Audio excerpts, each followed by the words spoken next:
This is Audible. Tantor Audio, a division of Recorded Books, presents An Act of Courage by K.C. Lynn, narrated by Teddy Hamilton and Callie Dalton. Prologue. Christopher. Classical music filters through the room as I tug at the tight collar of my shirt, loosening my tie. Something I hate wearing just as much as I hate coming to parties like this one. From the second I stepped into the world of wealth and class with fancy champagne and stiff suits, I've been wound tight, my own skin feeling uncomfortable. I don't belong here. Never have and never will. These people don't want me here just as much as I don't want to be here. Their disapproving looks and upturned noses say it all.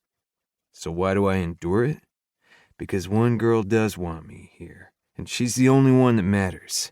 A girl that I would do anything for, including sit through this shit every day if it were required. I would take my last breath for her.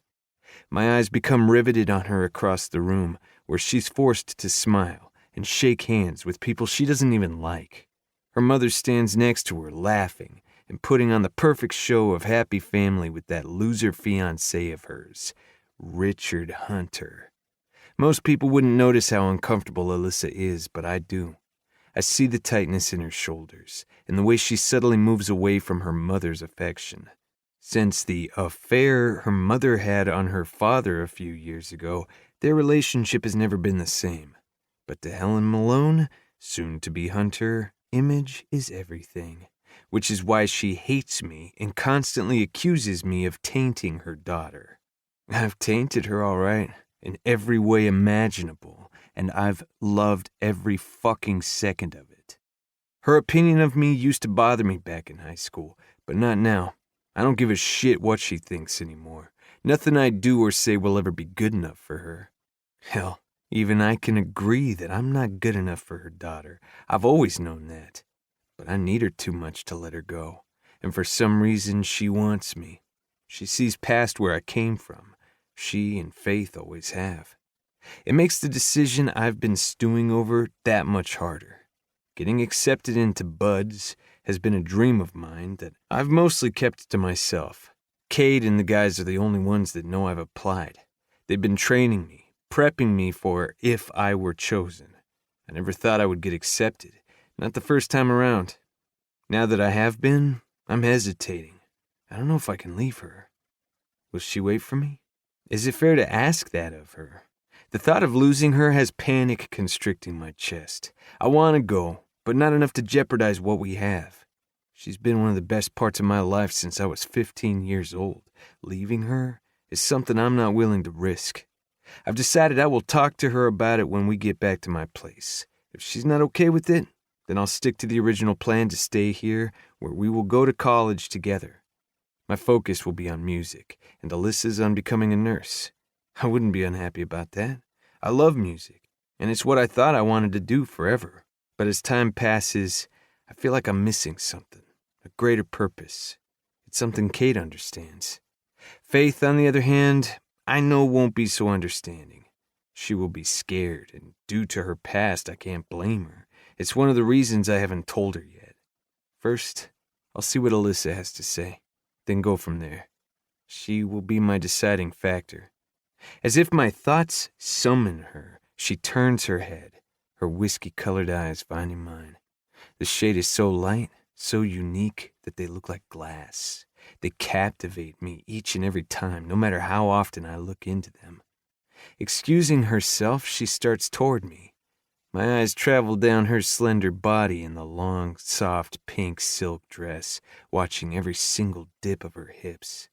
All night I've been waiting for the moment to have her alone so I can tear that dress from her body. When my eyes retract back to hers, she smiles, knowing exactly where my thoughts are. If I know her, and I do, she is looking forward to it as much as I am. Closing the distance between us, her arms hook around my neck, while mine hug her waist, my stiff cock pressing into her stomach as I bring her flush against me. She muses, brushing her sweet lips across mine. I hope whatever you're thinking about includes me. I grunt. You damn well know it does. No other girl existed the moment I laid eyes on her, and she knows it. I've always made sure of that. Does that mean you're ready to go home? I was ready hours ago. I tell her, then want to kick myself when sympathy flashes in her eyes. She reaches up, her hand resting on my jaw. Thank you for coming with me. I know you hate this even more than I do. It's not a big deal. I lie, shrugging it off. Besides, no way was I leaving you alone when you look like this. It's hard enough watching that prick Ryan eye fuck her every chance he gets. I was not going to give him the opportunity to be alone with her, to pull any kind of shit. That fucker has been chomping at the bit, waiting for any chance he can get with her. It's only gotten worse since his dad and her mom got engaged. Thankfully, he kept his distance tonight. So far, all the more reason to leave now. Well, luckily I picked this dress out just for you, she says. I am lucky, really fucking lucky, and I'll never take it for granted. Just let me use the ladies' room, then we'll get out of here. Before letting her leave, I lift her off her feet, claiming her lips the way I plan to take her body later. By the time I push back, her cheeks are flushed and eyes filled with desire, the same unrelenting need that burns inside of me. Hold that thought, Christopher Walker, she says, flashing me a sexy smile as I place her back on her feet. Walker, not Dennison. I'm still getting used to the new last name, but I know I made the right decision. After Faith and Mia and the adoption went through for Ruthie, she asked me if I would change my name too. She wanted us all to have the same one. Since I'd rather not carry my father's legacy anyway, I said I would. Besides, Cade has been more of a father to me than my own dad ever was. Or I guess more like a big brother considering our age difference. Either way, without him or Faith, I wouldn't be where I am today. Once Alyssa disappears down the hall, I turn back to find her mother watching me, her eyes narrowed in hatred. I swear she would bury me 10 feet deep if given half the chance. I brace myself as she starts toward me. The last thing I want is to fight with her, especially tonight at her engagement party, but it looks to be inevitable. If you truly loved her, you wouldn't ruin her future, she says, which happens to be the first words she said to me tonight. No greeting, no easing into it, but I didn't expect any different. I have no idea what she's spewing, and I don't bother trying to understand it. Instead, I push from the wall, deciding it's better to wait in the car. Unfortunately, she doesn't let it go. I assume she didn't tell you about Johns Hopkins University? The information stops me cold. I turn back around to find her eyes filled with knowledge, something I know nothing about and fucking hate. All right, I'll bite. What the hell are you talking about? She takes a leisurely sip of her champagne, making me wait. I consider walking out, but I have a feeling that whatever she's about to tell me is something I need to hear, whether I want to or not. 2 days ago, she was accepted into the most prestigious school of medicine, but says she's turning it down so she can stay here with you. Dread settles in my gut. As much as I wish the bitch were lying, I can tell she's not, and I hate that I had to hear it from her. You might not understand what it means to be accepted to a place like that, but it's a big deal and could be very lucrative for her future, she continues. It was once a dream of hers to attend there. How she can throw it all away on trash like you, I will never know. My fists clench at the insult. Before I end up doing or saying something I can't take back, I walk away and retrieve our coats. As I wait for the attendant, someone knocks into me from behind.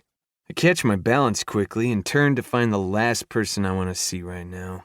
Ryan Hunter, my biggest rival since high school. The guy is as big of a prick as his father. Some tramp stumbles out behind him, fixing her dress in the process.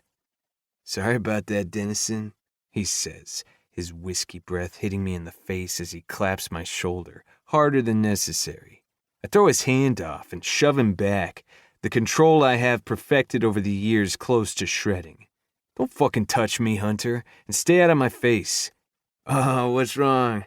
Did you and my hot stepsister have a fight? You fucking wish. He steps forward, entering into dangerous territory. You're right. I do wish.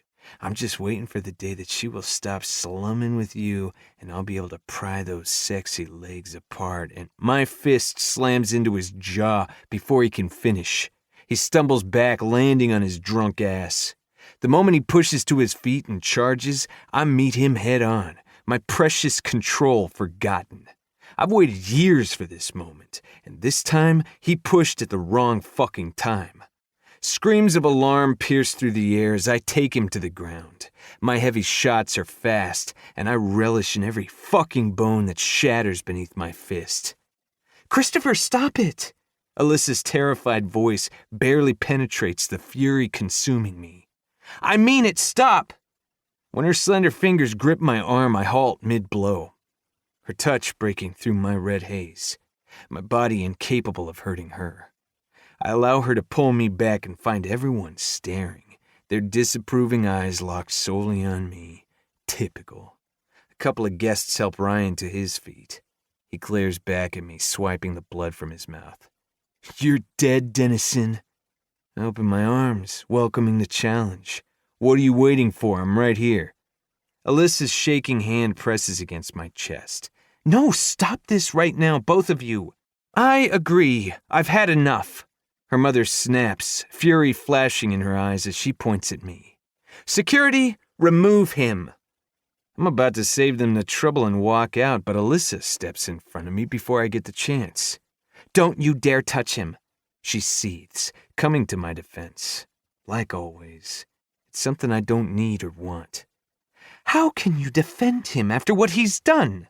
Helen questions, putting her own daughter on the chopping block in front of all her fucking friends. I reach for Alyssa's hand, refusing to let her take any heat for this. Let's go. With my grip tight, I pull her toward the door, the clicking of her heels filling the tense silence. The moment we make it outside, she rips from my grasp. What the hell were you thinking? She hisses. I turn to face her, hating the disappointment I find in her eyes. You're not even going to ask me what happened? What he said? Does it matter? You know how he is, Christopher. Why would you let him get to you like that? My simmering anger bubbles up to the surface. Because I'll only be pushed so fucking far, especially when it comes to you. Did you ever stop to think how your actions would affect me? You were all I thought about. I bellow, my rage fueling hotter as I recall what he said about her. He got what he deserved. He's goddamn lucky it didn't happen before now. Will you keep your voice down? You're embarrassing me. I tense, her words twisting my gut into a painful knot. Our gazes remain locked, a moment of angry silence hanging between us. At least you and your mother have something in common now. Her teeth grind, tears glistening in her eyes. That's not what I meant, and you know it. Isn't it? No. What do you expect to happen, Alyssa? You drag me to this shit, knowing damn well I'm not welcome. How long am I supposed to be a punching bag for? I bring you because you belong with me. You didn't have to come.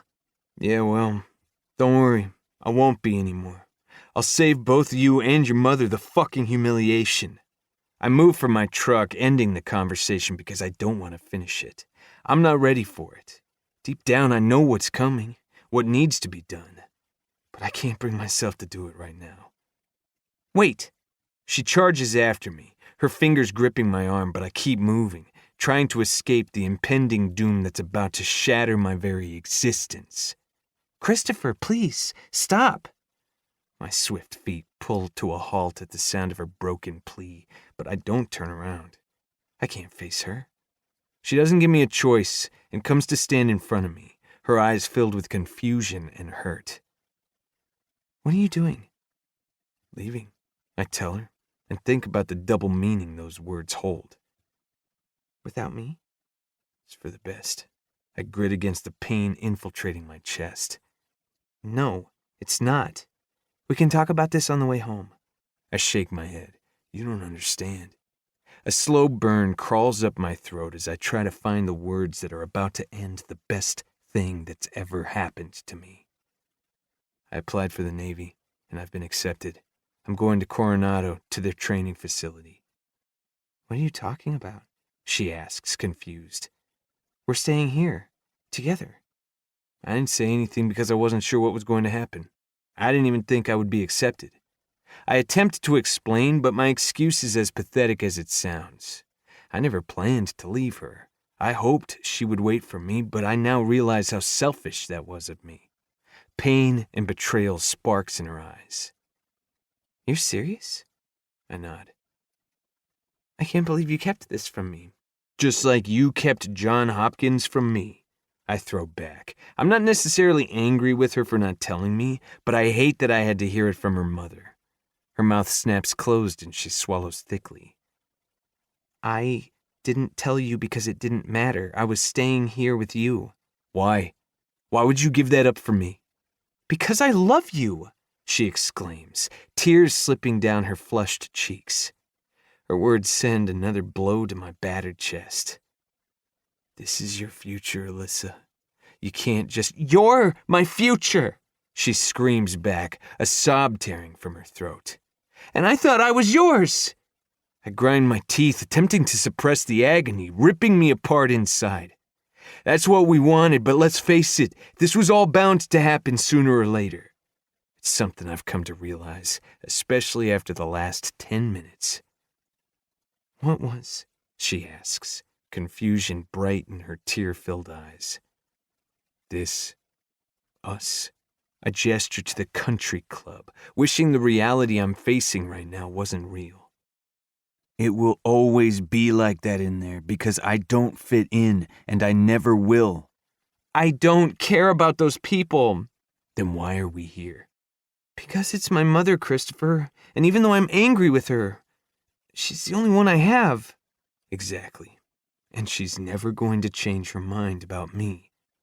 I don't care what she thinks. What happens when you're invited to the next function?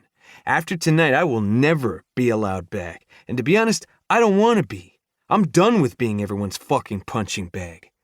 You don't have to be. I'd never want that for you. I will go alone, or I won't go at all. Is that really what you want? To have to choose every time your mother wants you to be somewhere? No, I don't want to be forced to choose, but if it comes down to it, I'll choose you. I'll always choose you. Her admission falls in a sob, tearing at the gaping hole in my chest. I can't let you do that. I choke out, the words burning my throat like acid. I won't let you choose me over Johns Hopkins. I won't let you choose me over your family, and I won't put you in a relationship where you have to leave me all the time to be a part of this world that I don't belong in. Why are you doing this to us? She cries. The devastation twisting her face is enough to bring me to my knees. Jesus, Alyssa, I don't want this. I wish things were different, but they aren't, and they never will be. That's why I don't want you giving up this opportunity. So you're really just going to throw it all away, just like that? I can't bring myself to answer. Unable to breathe another word, the grief suffocating me makes it impossible. But I don't need to say anything. She sees it in my eyes. Fine. Be a coward. Obviously, the last few years haven't meant the same to you as they have to me. Before I can tell her how wrong she is, she runs back inside, leaving me with my world in shambles and life irrevocably changed.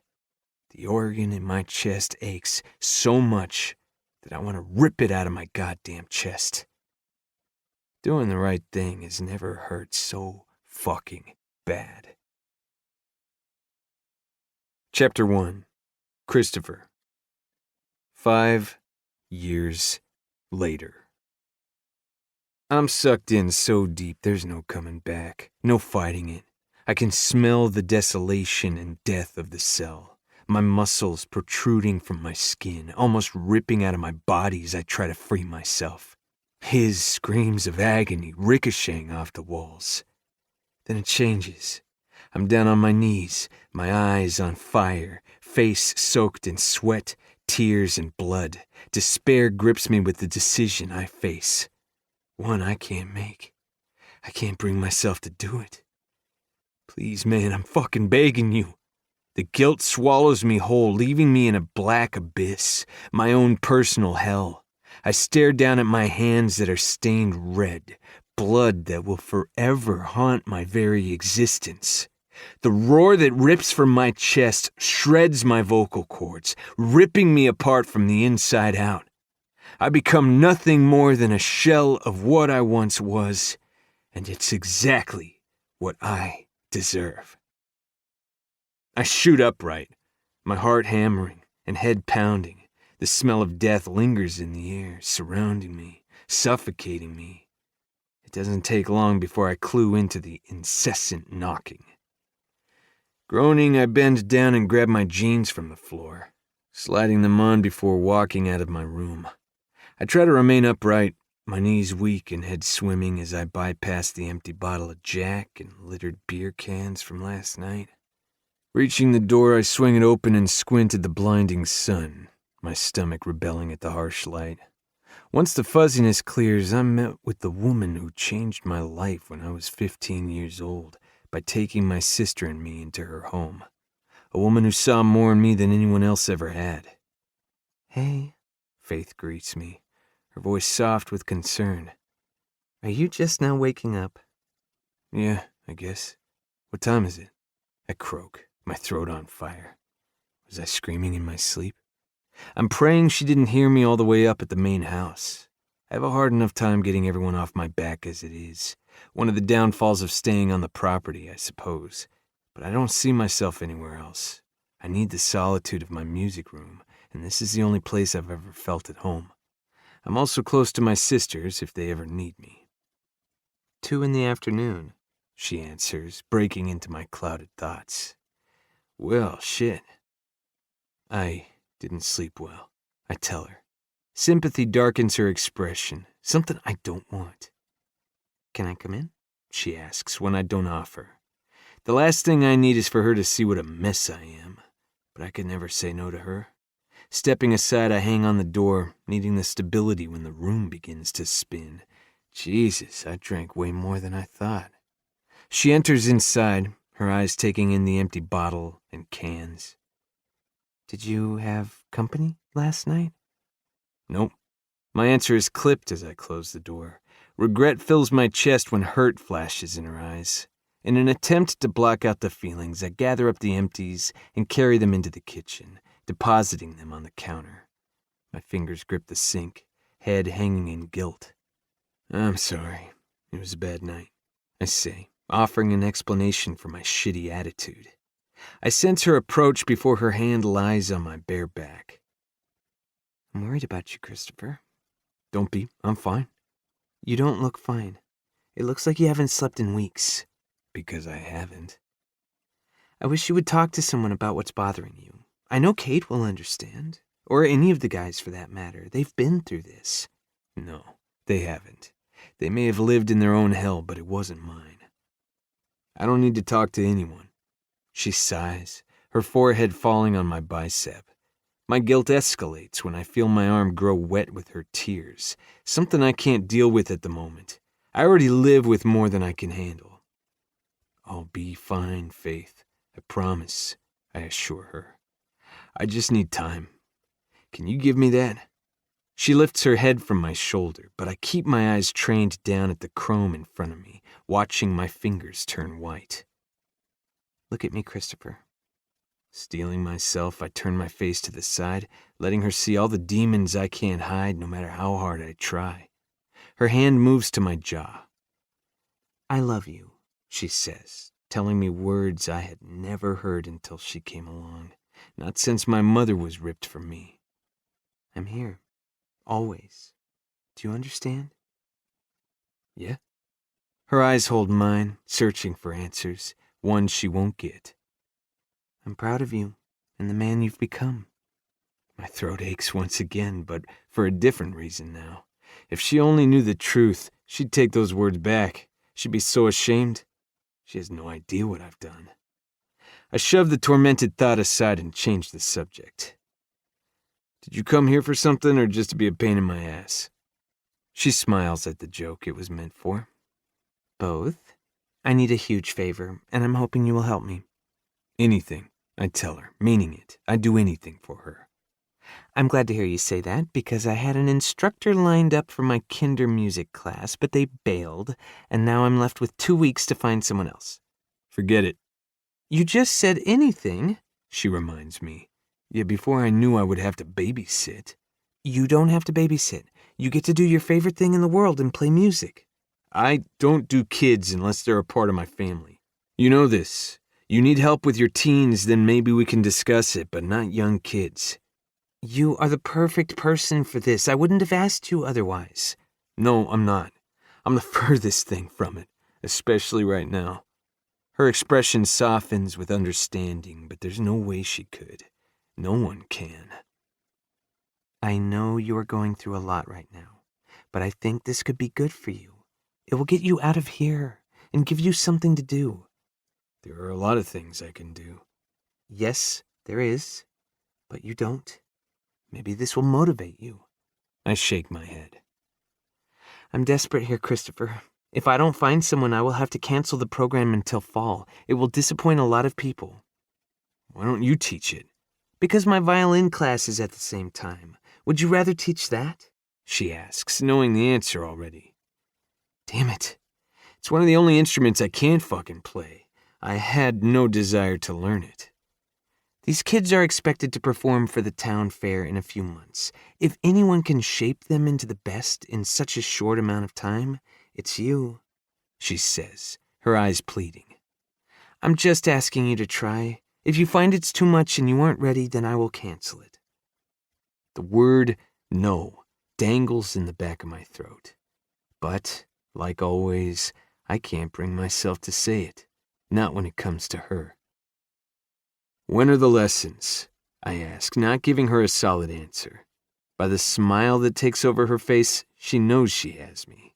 It's only 3 times a week, 1-hour periods. I will have your lessons all planned out for you, so you don't have to worry about that.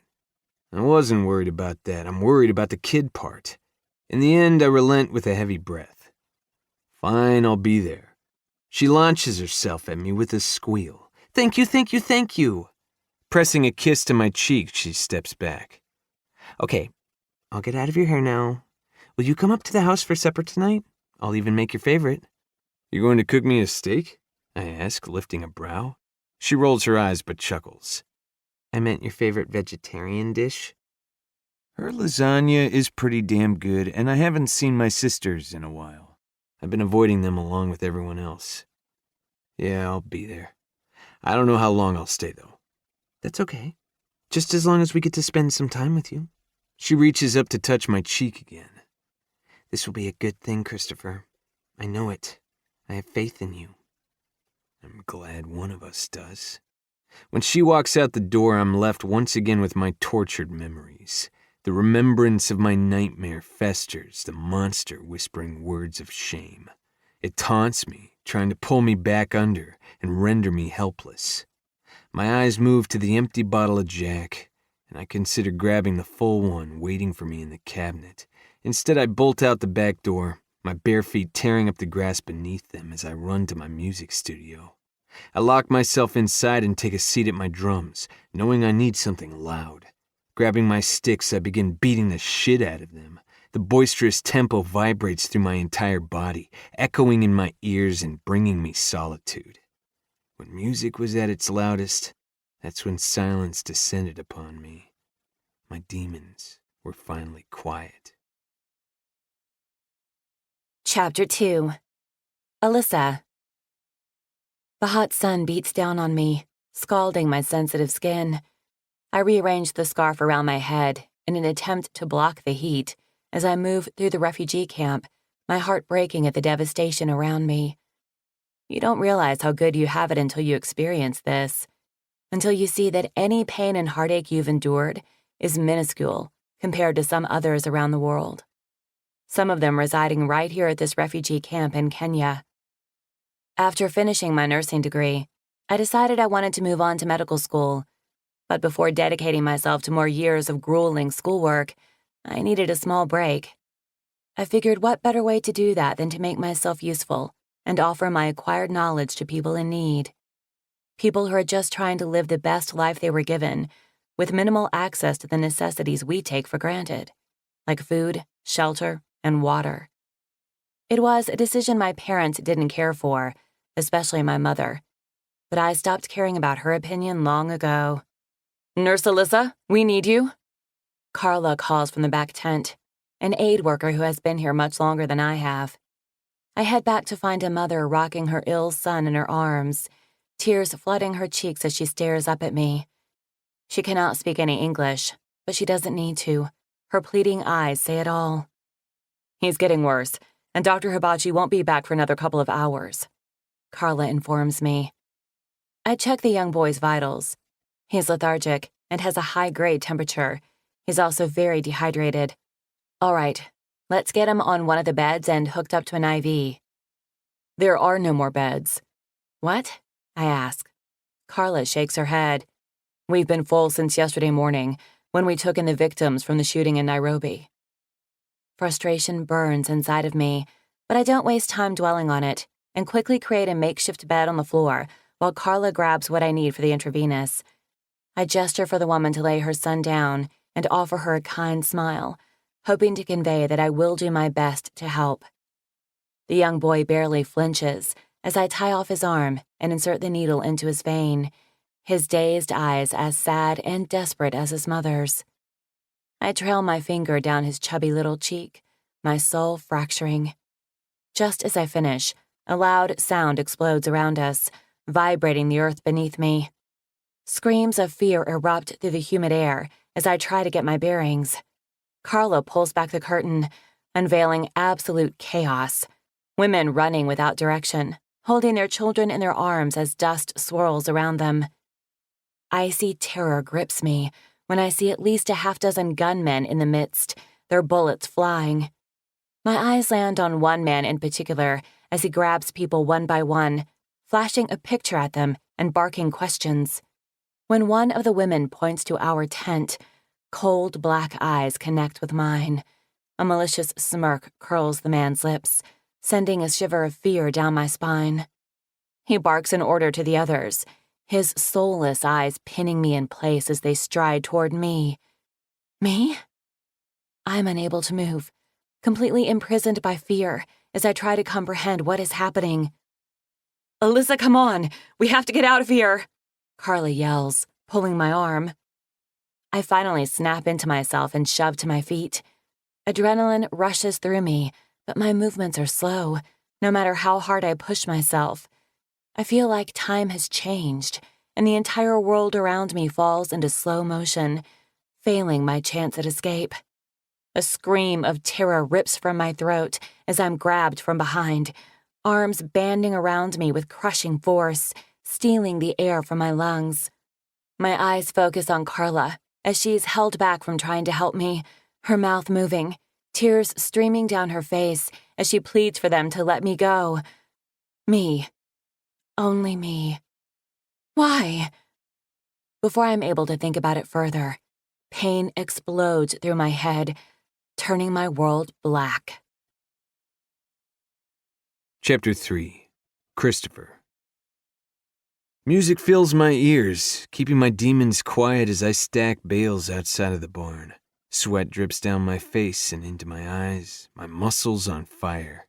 I welcome the burn, loving that it masks all the shame and guilt that lives inside of me, at least for the moment. Through my internal chaos, I sense something at my back. Looking behind me, I find a sleek black car that I don't recognize, drive past the main house, and come to a stop in front of the guest house. My house. Pulling off my gloves, I tug my earbuds out and head toward it, my senses on high alert. I don't like surprise visitors. When the person steps out of the car, I come to a hard stop, shock rocking me to my core. I stare back at a man I haven't seen in years, one from my past. The father of the only girl I've ever loved and lost. I push forward as he starts toward me and meet him halfway. "Mr. Malone," I greet him, my surprise evident. "Christopher." He extends his hand to me. I accept the gesture, feeling his palm cold and clammy. It's then I notice the usually well-put-together doctor looks worn and haggard, Dark circles mar the skin beneath his eyes. His lips are drawn tight and his suit rumpled. "Do you have a minute?" he asks. "Sure."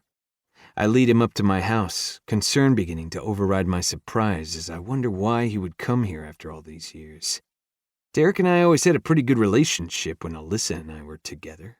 It was definitely better than her mom's and mine.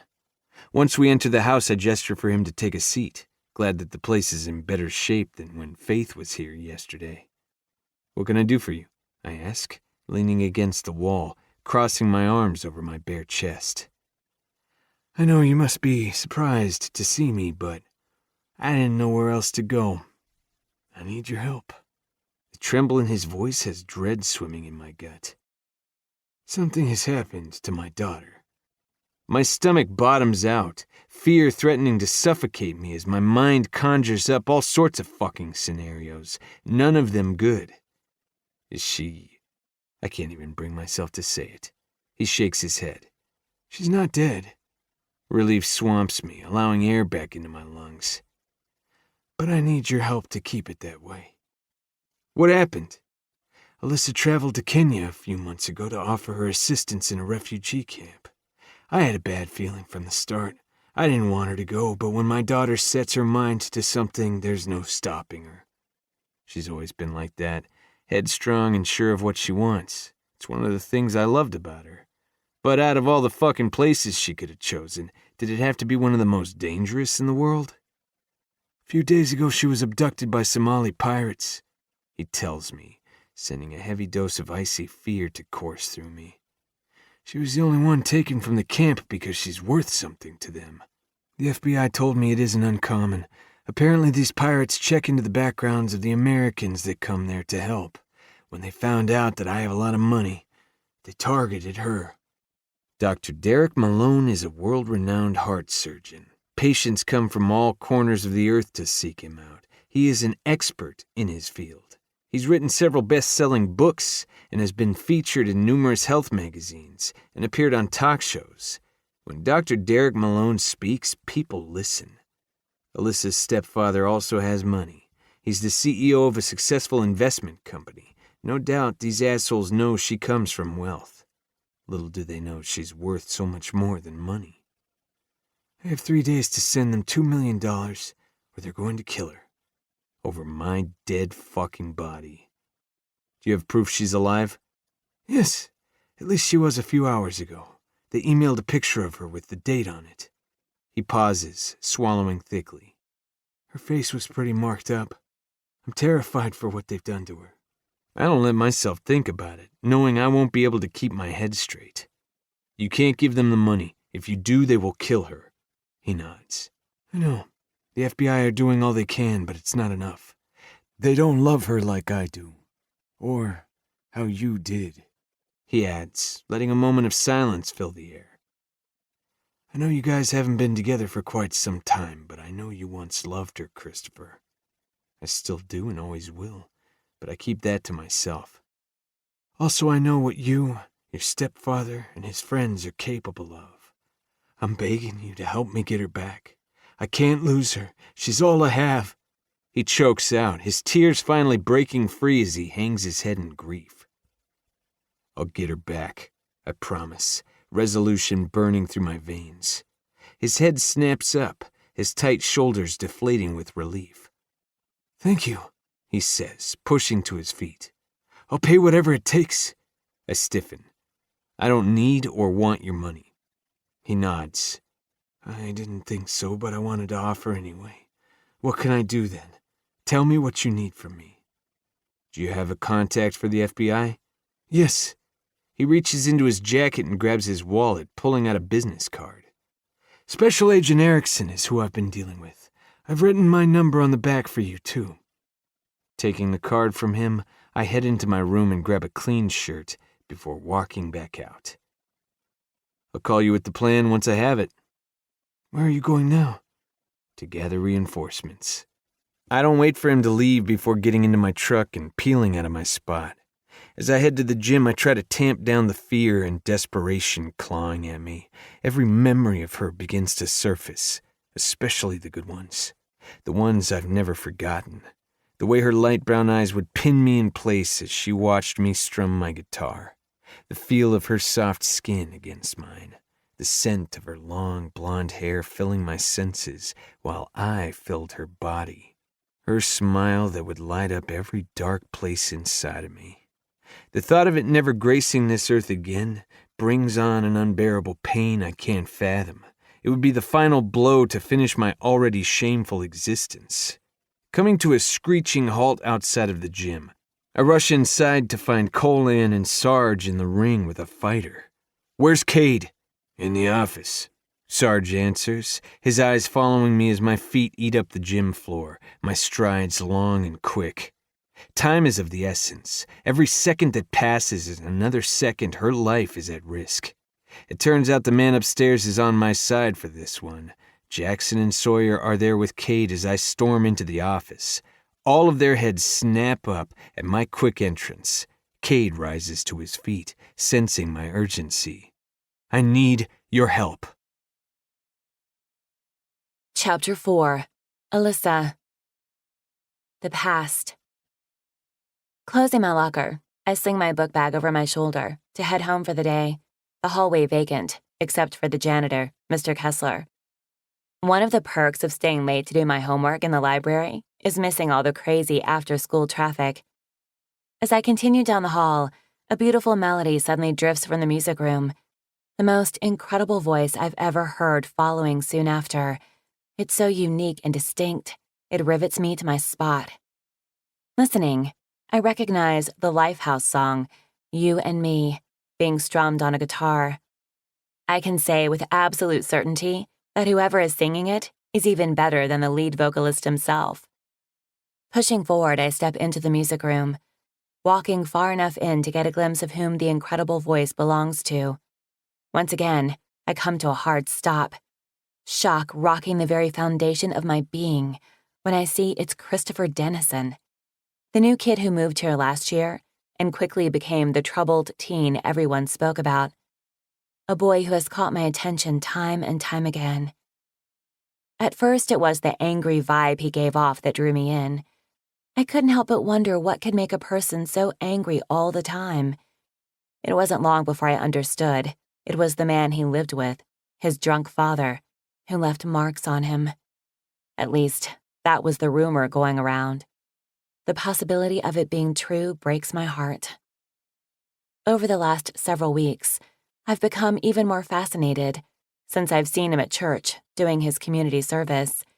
It was then I saw the way he was with his little sister, protective and kind, and knew that everyone's perception of him had been wrong. He's not bad. Hard around the edges, maybe, but not bad. And I'm not the only one who sees it.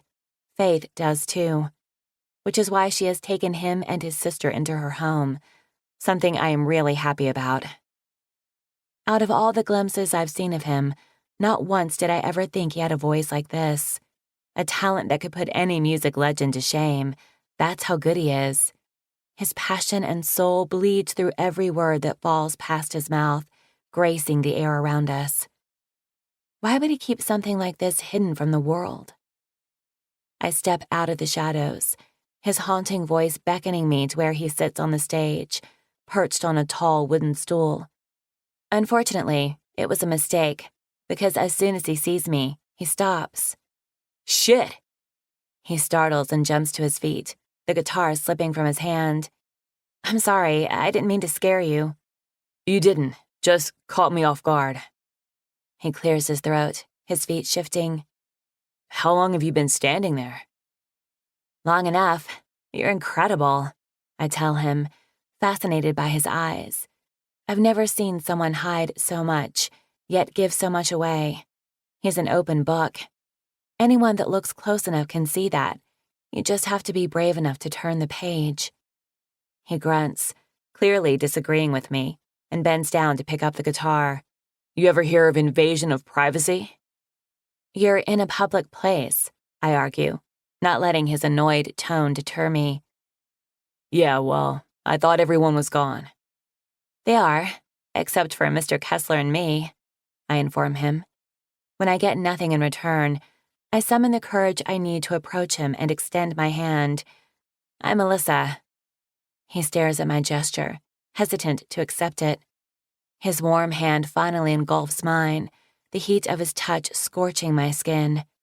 When his eyes lift to my face, the hazel irises rock me to my core. I know who you are, Alyssa Malone. Swallowing past my dry throat, I offer him a shaky smile. Is that a good thing or a bad thing? He releases my hand and turns his back to me, grabbing the broom behind him to sweep up. Obviously, it's what he was supposed to be doing in the first place. I doubt there's a single bad thing about you, he finally answers. I'm unsure whether to take it as a compliment or not. The hint of sarcasm in his voice makes it hard to determine. Of course there is. Everyone has flaws. He twists his head, lifting a disbelieving brow. I do. You should hear me chew gum. It's so annoying. I admit shamelessly. My favorite is the pink Hubba Bubba kind, but the piece is so big that my lips smack together really loud, and sometimes spit even flies out of my mouth. Okay, Alyssa, you didn't have to go that far. I scold myself. The embarrassing information is worth it, though, because for the first time, I witness Christopher Dennison smile, and it's almost as stunning as his voice. His soft chuckle flows through me, like his hypnotic melody did minutes ago. It's completely captivating and earth-shattering. I smile back at him, knowing I will gladly admit every flaw I have, if it means seeing it again. I plan to make it my mission. You have a nice smile, Christopher Dennison. The compliment wipes the beautiful act from his face, just like I expected, but I don't let it ruin the moment. As much as I'd love to stay and continue to tell you all about my flaws, I must go. But maybe one day, I'll have the chance to tell you all about them. Turning my back on him, I leave and feel his eyes upon me until I disappear out of the room. That night, I fell asleep with a permanent smile on my face and a new beat in my heart. The next day, I'd never been more excited to go to school. Chapter 5. Christopher. I won't survive it if something happens to either of you, Faith cries. Standing in the dimly lit kitchen, I watch her pain and fear unfold through the window as she and Cade stand on the back porch. Red, look at me. Nothing is going to happen to us. You can't promise that. Look what happened last time, she says, a fearful sob ripping from her chest as she's forced to think about the darkest moment from her past. This isn't like last time, baby. It's not even remotely the same thing. Cade does his best to reassure her. We know exactly where she is. We'll be in and out, I promise. He pulls her into his arms, trying to comfort her further. Thanks to Nick and Ryder, we were able to get all the information the FBI had collected already. We have exactly what we need. If all goes accordingly, we will have her out within minutes of our arrival. I could tell Cade was hesitant to let me be a part of this. He hasn't pried too much since I got home, but he sees what everyone else does. I'm sure he even has a small idea of what I'm feeling. But he also knew there was no chance in hell I was staying behind. No one goes in to get her but me. She's been like this since you guys came home with the news this afternoon, Ruthie says quietly, her voice soft and sad as she comes up beside me. Both of her arms wrap around my bicep, her beanie-covered head resting on my shoulder. It still boggles my mind that my kid sister's head can even reach my shoulder. It's hard for me to grasp that she's 13 and not 6 anymore. She's no longer the girl who lacked confidence and had a severe speech problem. She still struggles from time to time with her words, depending on what she has to say and how fast she tries to say it. It's usually more prominent when she's upset. I hate that I'm causing everyone so much pain and wish there were another way, but I need the guys' help to pull this off. It's not something I want to risk doing on my own, not when Alyssa's life is at stake. I understand why you're doing it, my sister says. And for Alyssa's sake, I'm glad you are. She has the best coming for her. But the thought of losing you and the big guy? She shakes her head, her words trailing off as she holds in her tears. Hey, come on, it'll be okay. I promise, pulling my arm out of hers to wrap it around her shoulders. Just look at it like every other time I left before this one." "Like, that makes it easier," she mumbles. "Those times were just as hard." I recall when I first enlisted how hard it was on her. On everyone, but especially her. Because at the end of the day, even though Cade and Faith are our family, Ruthie and I are the only ones with the same blood running through our veins. Without Cade, Faith, and Mia, we only have each other. I promised you before that I would come back, and I plan to keep that promise. I swear, Ruthie, we will be home before you know it." She nods, her arms banded tight around my waist, face buried in my chest. "Make sure you do, because I would never survive without you, Christopher. I need you. I always have." The last of her whispered words starts an ache in my hollow chest, something I can't deal with right now. "Where's Mia?" I ask, hating how gruff my voice sounds. "Sleeping? It's probably for the best. He already said goodbye to her, and I think it's better she doesn't see him leave." I agree, but decide to go up and say my own goodbye to her. Climbing the stairs, I walk into the pink room that's littered with dolls and horses, her violin resting against the wall next to her door. At only 5 years old, the kid has more musical talent in her pinky than Faith and I possess together. Carefully, I sit on the edge of her bed and stare down at her innocent, sleepy face, wondering what it feels like to be so at peace. Even when I was a kid, I never knew what that was like. I was lucky if I slept at all. Closing my eyes left me vulnerable to the monster I lived with. Who knew that one day a different monster would haunt me? Only this one would live inside me, ruining any chance I'll ever have at finding solitude. "Christopher?" Mia's sleepy voice cuts into my tortured thoughts. "Hey, kid. Sorry, I didn't mean to wake you." "It's okay. Why are you staring at me?" she asks, her innocent brown eyes blinking up at me in the quiet dark. "I just wanted to see you before I left." "You're going too." She voices it as a statement, not a question, but I find myself nodding anyway. "Mama's sad." "I know, but she'll be okay. We'll be back soon." "Promise?" "Yeah, I promise." Throwing the covers off her, she crawls onto my lap. Her tiny arms wrap around my neck, squeezing me harder than she looks capable of. "I love you, Christopher." I hold her close, swallowing past the burn in my throat. "I love you too, kid." "Make sure you take care of Daddy, okay?" I grunt. Trust me, he can take care of himself, but I'll be there just in case. "Good," she whispers, hugging me tighter. "Come on, let's get you back in bed." Laying her down, I chuckle when I see she's wearing her cowgirl boots with her nightgown.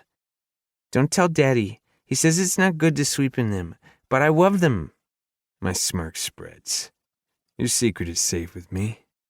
Covering her back up, I drop a kiss on her small cheek, lingering a little longer than usual because even though I have every intention of returning, one never knows.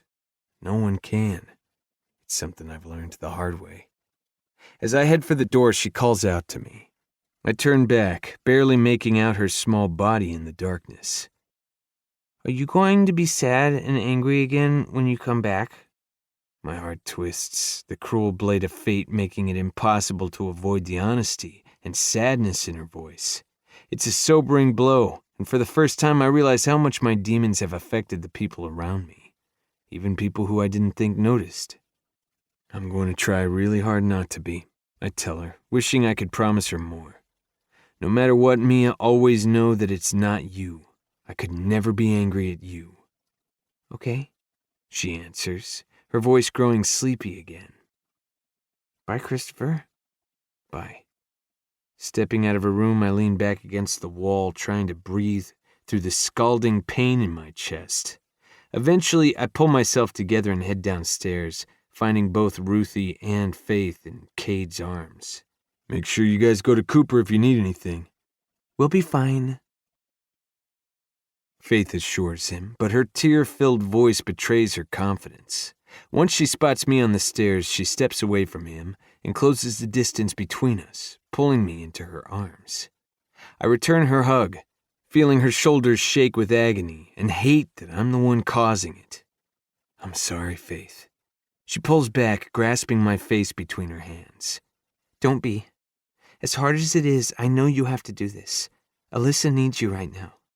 Bring her home. I will. If there's one thing I can promise right now, it's that. Grabbing my duffel bag by the door, Kate and I step outside to see Jackson and Sawyer waiting by the truck, their bags packed and ready. Both Grace and Julia walk up the steps, tears staining their cheeks as they stop and hug Cade and me before moving for Faith.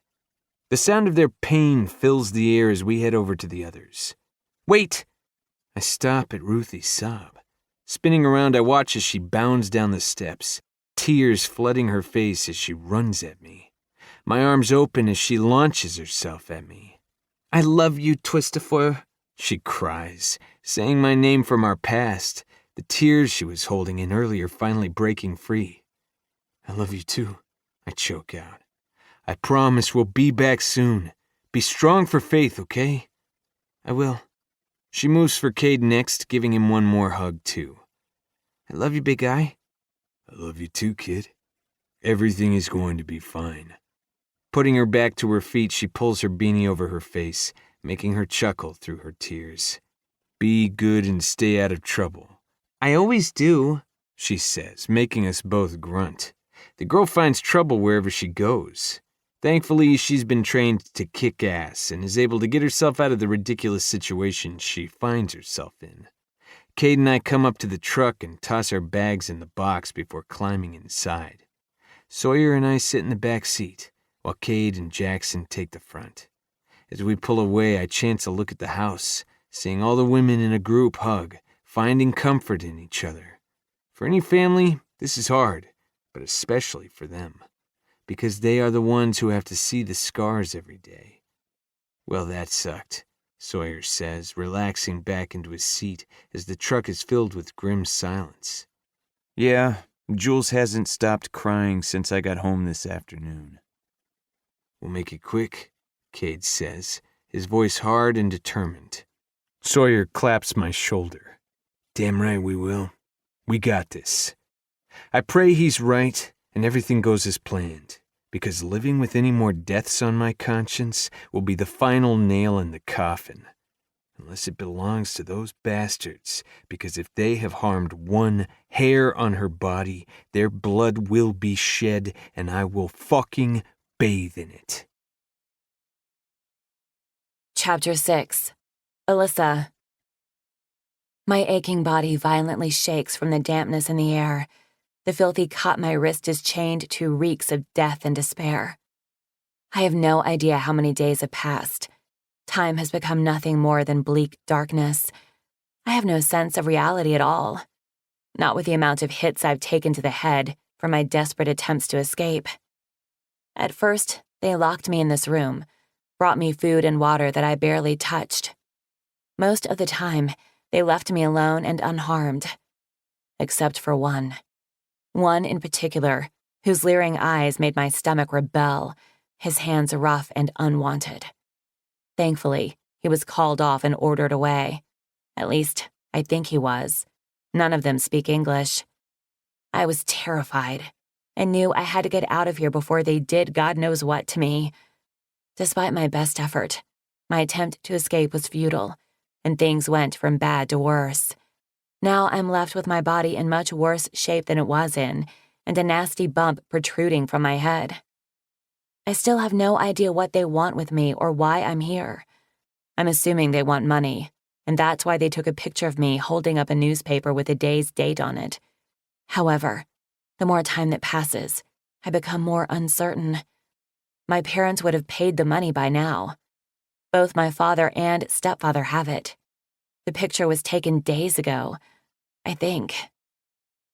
So what are they waiting for? My tortured thoughts are obliterated at the sound of my door being opened. My heart hammers against my chest, fear twisting in my belly, when I see it's the one with wandering hands, and he's alone.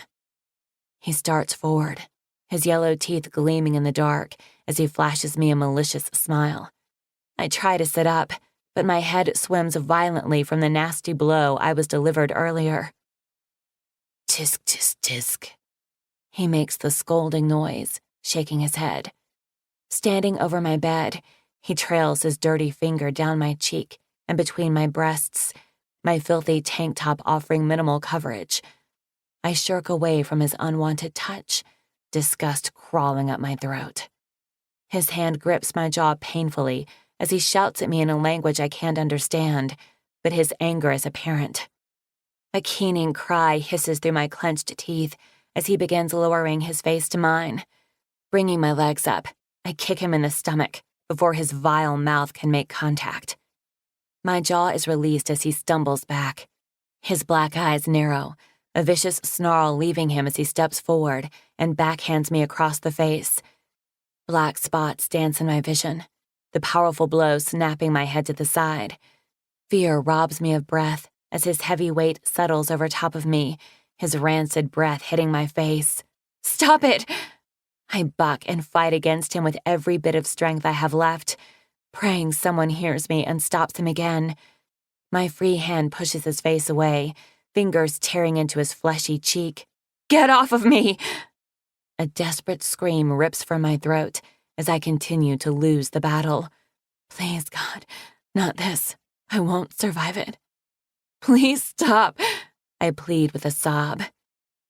A second later, his weight is gone, and I am able to breathe. In the darkness, I hear the muffled shock of my assailant before a guttural snarl fills the air, this one belonging to someone else, as he slits the pirate's throat. Blood sprays from his jugular, the warm liquid spilling onto me. A scream explodes past my lips, piercing the desolate air around us. The hulking shadow drops next to me, his hand clapping over my mouth. I fight against him in the same manner as I did my attacker. "Shh, I'm not going to hurt you." I continued to push him, crying behind his hand, fearing for the sharp blade to reach my throat. His forehead rests next to mine, his mouth brushing my ear. "Alyssa, baby, it's me, Christopher." I still, shock slamming into me like a sledgehammer. He brings his face to hover above mine, his hazel irises glowing wildly in the dark, eyes I can never forget, ones I often dream about. He removes his hand as I remain still and silent, my breathing heavy. "Am I dreaming?" I ask. "No, it's me," he whispers, his fingers gently skimming across my swollen cheek. "Your dad sent me." A relieved sob shatters my chest, hope surging through me for the first time in days. "I'm going to get you out of here, but you need to be quiet, okay?" I nod and watch as he reaches down, unclipping something from his waist before he begins picking the lock at my wrist. "I have her," he says quietly, speaking to no one I can see. It isn't long before I realize he has an earpiece. "I took out another one." The information is delivered between clenched teeth, his jaw locked tight.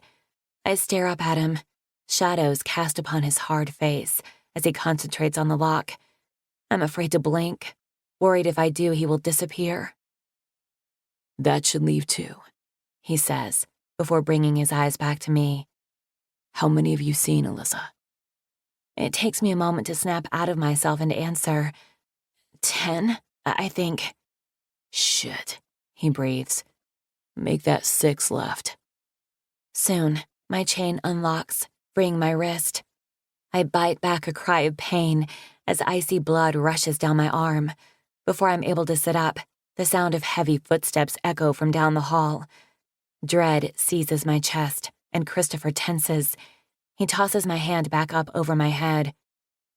"Don't move, and don't make a sound," he orders, then disappears. Just like that. Gone. Vanishing into thin air and leaving me alone. My teeth sink into my trembling lip as I remain silent, praying he's not far.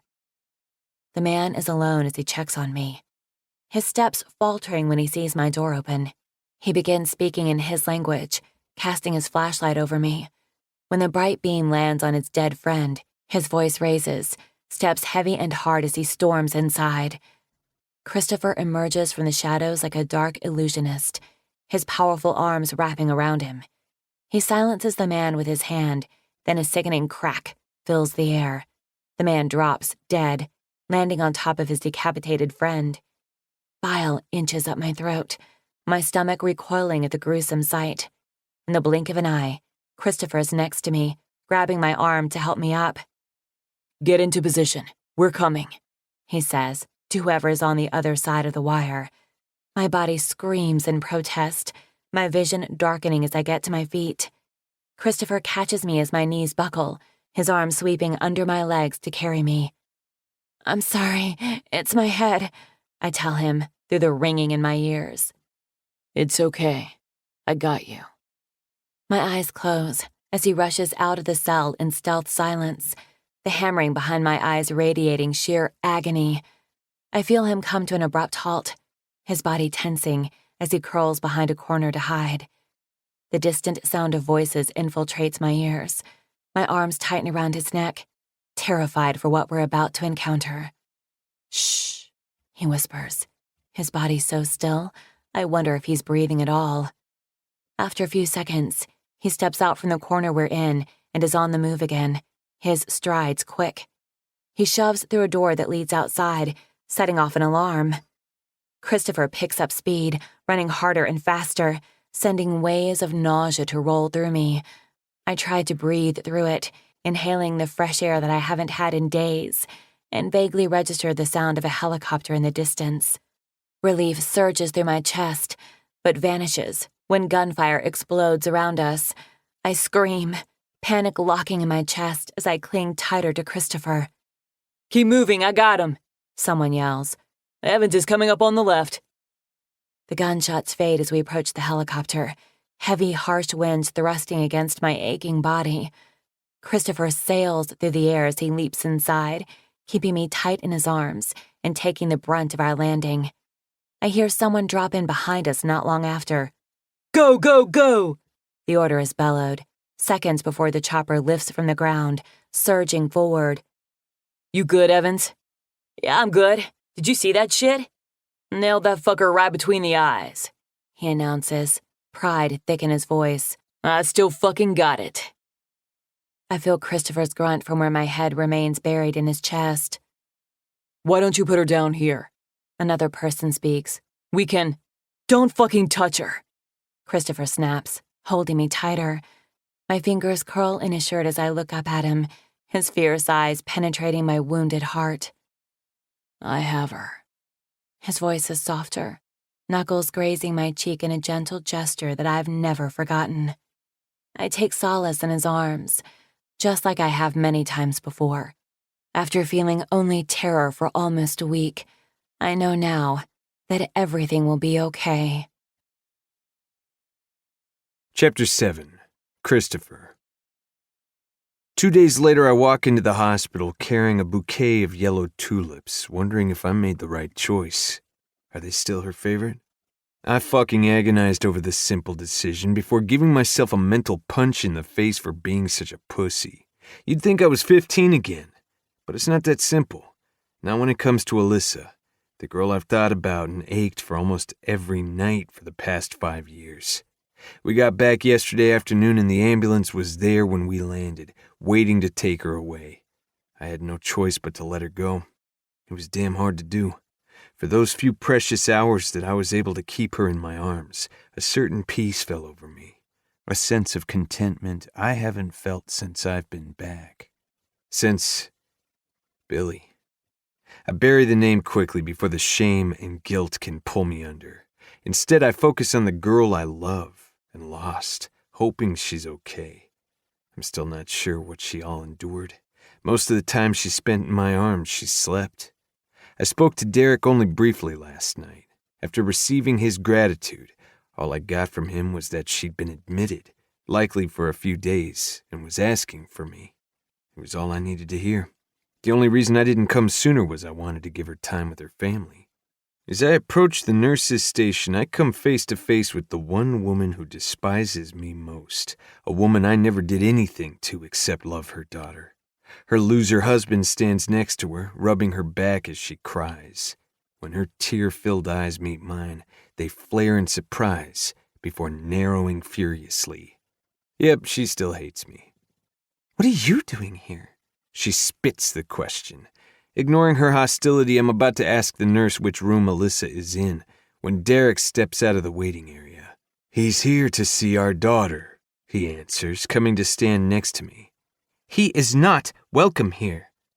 Big surprise, I've never been welcomed by her, and I didn't expect to be this time either. Yes, he is. He saved her life, and she has been asking for him. You have no say. Watch how you talk to her, Richard threatens, stepping in where he doesn't belong. Derek doesn't back down, fury radiating from him. You stay the hell out of my way. This is my daughter. She is the only one that matters. The nurse standing at the station watches nervously, her hand resting on the phone. Not wanting the chance of Derek getting kicked out, I step in front of him, turning my back to the other two. Can you show me to her room? After a long, tense second, he nods and leads me past the others, knocking into Richard's shoulder as he does. I follow behind him, ignoring the death glare I get from Queen Bitch. Jesus, she is one angry woman. How she is related to someone as sweet and beautiful as Alyssa is beyond me. I'm sorry about that. Derek apologizes when we're far enough away. Don't worry about it. Her opinion of me hasn't mattered for a long time. So how is she? I ask. How long is she going to have to stay here? If all goes well, she could be released as early as tomorrow. We're just waiting on a few more tests to clear. Other than some bumps and bruises and a little dehydration, she's fine. At least physically. And emotionally? I ask, fearing for his answer. That can hurt a hell of a lot more than any physical blow. He comes to a stop just outside her door. Honestly, I don't know. She hasn't spoken much about it. Do you know if... Did they... I can't bring myself to finish the sentence, but I don't have to. He knows where my thoughts are. No, they didn't sexually assault her. I blow out a heavy breath, relief surging through me at the information. When I saw that bastard on top of her, I wasn't sure. Feeling his warm blood spill on my face is something I will relish in for the rest of my fucking life. Go on in. I'll make sure there are no interruptions, he says, gesturing over to his ex. Thanks, I appreciate it. I reach for the door handle, but he grabs my arm. No, thank you, he says, his eyes filled with gratitude. That doesn't seem sufficient enough for what you did. If you ever need anything, Christopher, anything at all, let me know. I'm indebted to you for life. I'm about to tell him that he doesn't owe me a damn thing, but he walks away before I get the chance. Inhaling a deep breath, I knock lightly, then open the door and step inside. The sight of her battered and laid up in the hospital bed stops me cold, her clear whiskey eyes pinning me in place. Christopher, she whispers, gracing me with a heart-stopping smile that looks anything but weak. The power of it almost knocks me on my ass. My name falling past her lips is the best fucking melody that's ever fallen upon my ears. It's a sound I've missed so much. Hey. Closing the door behind me, I take a seat in the chair next to her bed and pass her the flowers. I probably should have had the lady put them in a vase for you. I wasn't thinking. Sorry, I say awkwardly, sounding like a complete fucking idiot. No, they are perfect. Thank you. She brings them to her nose, her eyes closing for a fraction of a second as she smells them. I take the opportunity to look her over, hating the colorful marks on her skin, yet still admiring all the things about her that I've missed. The fullness of her pink lips, the slope of her perfect nose, the curve of her delicate cheekbones, places that I used to love with my lips. My fingers twitch with the need to touch her, but I curl them into my fist, knowing I lost that right long ago. When her eyes reopen, they collide with mine, making all the dead parts of me come alive. You remembered my favorite, she whispers. There isn't a single thing I don't remember. Everything about her is unforgettable. Instead of voicing that, I respond with a nod and move on. You looking better? You lie, I look terrible, she mumbles miserably. Impossible.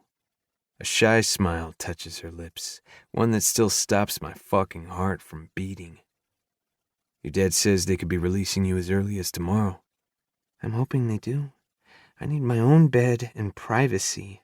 My mother and her "I told you so" is a little much right now. Pisses me off to hear that she's been on her case. I don't like that she went to one of the most dangerous places in the world either, but now is not the time to give her shit about it. I ran into her in the hallway. I see she's still a very happy woman. The smile I hoped to elicit doesn't come. Was she cruel to you? I shrug. Nothing I can't handle. You shouldn't have to deal with it. I'm sorry. I don't give a shit what your mother thinks of me. I never have. Her eyes hold mine, the pain of her past seizing the moment. It's a pain I've harbored since walking away from her 5 years ago. I'm glad you came to see me, she reveals softly. I needed to know you're okay. I am. Thanks to you, she whispers, but her eyes say so much more. What you did for me, Christopher. What you all sacrificed for me. The crack in her voice has me unable to hold back a second longer. Clasping her soft hand in both of mine, I bring it to my mouth for a kiss. It was no sacrifice, Alyssa. Don't you know that even after all this time I would still die for you? Her eyes fall shut, bottom lip trembling as tears slip down her bruised cheeks. The sight has a burning sensation spreading through my chest, my teeth grinding against the stark pain. It all becomes too much, and I know I need to get out of here. I lean over her to say goodbye, my lips resting on her forehead. The gesture was meant to be quick, but I find myself glued there, unable to move. She reaches up, her fingers fanning my jaw, keeping me anchored in place. Silence ensues as our past hangs heavily between us, a past we cannot change no matter how badly I wish we could. It wouldn't matter anyway. I'm even less likely now to ever fit into her world than I was before. In the past, it was my reputation that made us impossible. Now, it's the demons that haunt me. The one act of dishonor I was forced to commit that makes me unworthy. The cold realization has shame clawing up my throat, squeezing my eyes shut. I fight to hold on to my restraint when all I want is to keep her forever. Do us both a favor, Alyssa. Stay home and stay safe. Without making eye contact, I pull back and force myself to leave, walking out of her life for the second time, and it's just as hard as it was the first time. I may never have her again, but I will keep the sweet memories I have of her close, just like I always have. No one can take those away, not her mother or stepfather, not even the monster that lives inside of me. Chapter 8. Alyssa. The past. A smile graces my face as I jog up the church steps and run inside, looking for only one person. When I don't find him, I head over to Faith as she walks out from the back carrying a box. Alyssa, hi. She greets me kindly. Hey, Faith. I'm looking for Christopher. Have you seen him? He's at the skateboard park. He'll be home in an hour. Did you want me to give him a message? No, that's okay. I'll head there now. Thank you. What I have to say to him needs to be done in person. Bounding back out of the church, I take off down the street, my book bag slung over my shoulder. It's been a few days since I found Christopher in the music room and worked up the courage to speak to him. Other than a smile and a hi here and there, we haven't had the chance to speak again. I worried he was avoiding me. It hurt to think that he doesn't feel this same connection that I do. However, my insecurity was laid to rest when I opened my locker today and found the small present inside. There was no note, but it wasn't necessary. I know exactly whom it's from. My heart is still bursting from the sweet gesture. By the time I arrive at the park, I'm out of breath and have a cramp in my side, but it's worth the sharp pain when I find Christopher alone. His back is to me as his skateboard slides up the half-pipe onto the metal bar. He glides across the beam effortlessly, his body twisting with precision and skill as he skates back down. I smile at the silver headphones slung around his neck, music blasting loudly from them. His lips move as he mouths the song, one I have no doubt he could sing better. I take advantage of the moment, my eyes drinking him in. Christopher doesn't dress like the other kids at our school, and I like that about him. Where most of the guys are clean-cut jocks, Christopher is not. He often wears a black hat, his brown hair long enough to poke out the bottom. His dark jeans are loose and well-worn. A black belt with metal spikes cinched low on his hips.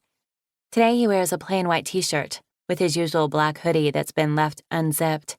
The sleeves are pushed up his forearms, revealing a thick black band on his left wrist, something I noticed he began wearing after he moved in with Faith. I like it. It suits him. My feet start forward, butterflies flocking in my tummy. I see you have more than one talent. His head snaps up in surprise, and he comes to a stop, stomping on the edge of the skateboard to make it fly into his hand. The simple act is crazy hot. And I see you still enjoying intruding on someone's private time. He tosses back, but his tone is light. Public place again, Dennison, remember? He grunts, but says nothing else. Does that mean you want me to leave? I hold my breath, praying the answer will be what I think it is. No. Smiling, I reach into the side pocket of my book bag and pull out the pack of pink Hubba Bubba gum that was in my locker. Did you leave this for me? He drops his skateboard, shoving his hands in his pockets as his feet shuffle nervously. Maybe. Even though I already knew it was him, it still has my heart warming. It's the sweetest thing anyone has ever done for me. I doubt that. It is. I may have been given things that are more expensive, but never something as meaningful as this. He listened to what I said and gave me something for no reason at all. That means more than anything money could buy. It's not a big deal. It's just a pack of gum. It's a big deal to me. Thank you, Christopher. You're welcome, he mumbles, his Vans kicking at the cement. When silence falls awkwardly, I move on to another subject, not ready to leave him yet. You're really good on that thing, I say, pointing down to the skateboard. He shrugs at the compliment. I've been doing it for a long time. Clearing his throat, he finally looks up at me. Do you want to try? No way, I laugh, holding my hands up. I'd probably break my neck. I'll help you. A beat of silence passes before I find myself agreeing, knowing it will mean I get to stay with him longer. Okay. Dropping my book bag, I join him on the concrete. Are you right or left-handed? He asks. Right. Then put your right foot on the board. I do as he instructs, placing my strappy sandaled foot on the skateboard. Definitely not the best shoes for something like this. Turn your body forward, in the direction you want to go. Again, I follow his order. Good. Now push off with your left. My knees are a bit wobbly as I give a little push, barely moving a couple of inches. You can push a little harder, he says, amused. Yeah, I can, but then I will lose my teeth. I like my teeth, Christopher. I want to keep them. Chuckling, he moves next to me, his warm hand swallowing my smaller one as he takes it in his. My breath races, goosebumps traveling up my arm. I won't let you lose them. I like them too, he whispers. A shy smile takes over my face, the soft admission making my heart do somersaults in my chest. Taking a deep breath, I grip his hand and use more power for my next push. My fingers tighten on his as I wobble like crazy. I try to keep my balance, but it's useless, and I end up bailing at the last minute before I faceplant and completely embarrass myself. Christopher offers me a sympathetic grin. It takes a lot of practice. I'm sure it's fun when you can actually move more than a few inches at a time. It is. Want me to show you? Are you trying to kill me? I ask, lifting my brow. His smirk spreads into a smile, stealing my breath. It really is stunning. Come here, he orders, extending his hand to me. I don't think twice about taking it, my heart craving the contact. Step on with both feet, side by side. Once I do, he lines up behind me, his one foot planting not far behind my two. My breath stalls as his arm curls around my waist, warmth flooding every part of my body, especially my chest. "Trust me, I won't let you fall," he says, his breath next to my ear. I nod, my throat too dry to speak at the moment. He pushes off slowly at first, his arm hugging me closer when I begin to slightly sway. I tense my muscles, finding it helps to keep my balance. We remain in a straight line, each push moving us a little faster. Smiling, I close my eyes and raise my arms out at my sides, letting go of all my inhibitions. The soft, warm breeze dances across my bare skin as I bask in one of the most beautiful moments of my life. Unfortunately, it all comes to a screeching halt when the skateboard lurches forward. Shit! The curse flies from Christopher, his arm tightening around my waist as we're jerked off the skateboard. We are unable to gain our footing, mainly because my arms are flailing wildly. We hit the hard ground, Christopher taking the brunt of our fall as he brings me down on top of him, my face hovering a mere inch above his. "Are you okay?" My question is breathless from feeling his body beneath mine. "Yeah, you?" he asks, his voice gruff. I nod. "I'm sorry, Alyssa. We must have..." I cut off his apology with my mouth, brushing a kiss across his lips. The brave act has my heart ready to escape the confines of my chest. His hazel eyes darken, captivating the moment. I fear I overstepped and am just about to apologize, but don't get the chance. One of his hands anchors in my hair at the back of my head as he closes the distance between us, bringing my lips upon his again. There is nothing quick about it the second time around, his soft lips coaxing mine timelessly and gracefully. When his warm tongue tentatively licks the seam of my lips, I open, giving him what he silently demands. My gasp and his groan mingle in the hungry breaths between us. His fingers tighten in my hair as he stills every bit of precious air from my lungs. They say you will always remember your first kiss, but in my case, that's a lie. Because any kiss I had before this one was obliterated the moment his lips fell upon mine. Chapter 9. Christopher. My stomach is tangled into one giant knot when I walk into the music school the following week. The sound of laughter and Justin Timberlake drifts down the hall as I approach my impending doom. Drop me in a battle zone and I'm calm. Put me in a room with a bunch of kids I don't know and I want to throw up. If it weren't for Faith, I would have bailed already. But I won't do that to her. I'll stick this out even if it means torturing myself. Rounding the corner, I walk into the last room on the right where a bunch of children are dancing to Can't Stop This Feeling until the music is shut off by Faith. They all freeze in place, holding their poses like statues. "You guys are so good at this game," she praises. "I haven't caught any of you yet." It's a lie. I see several of them moving, but Faith would never call someone out if it could potentially hurt their feelings.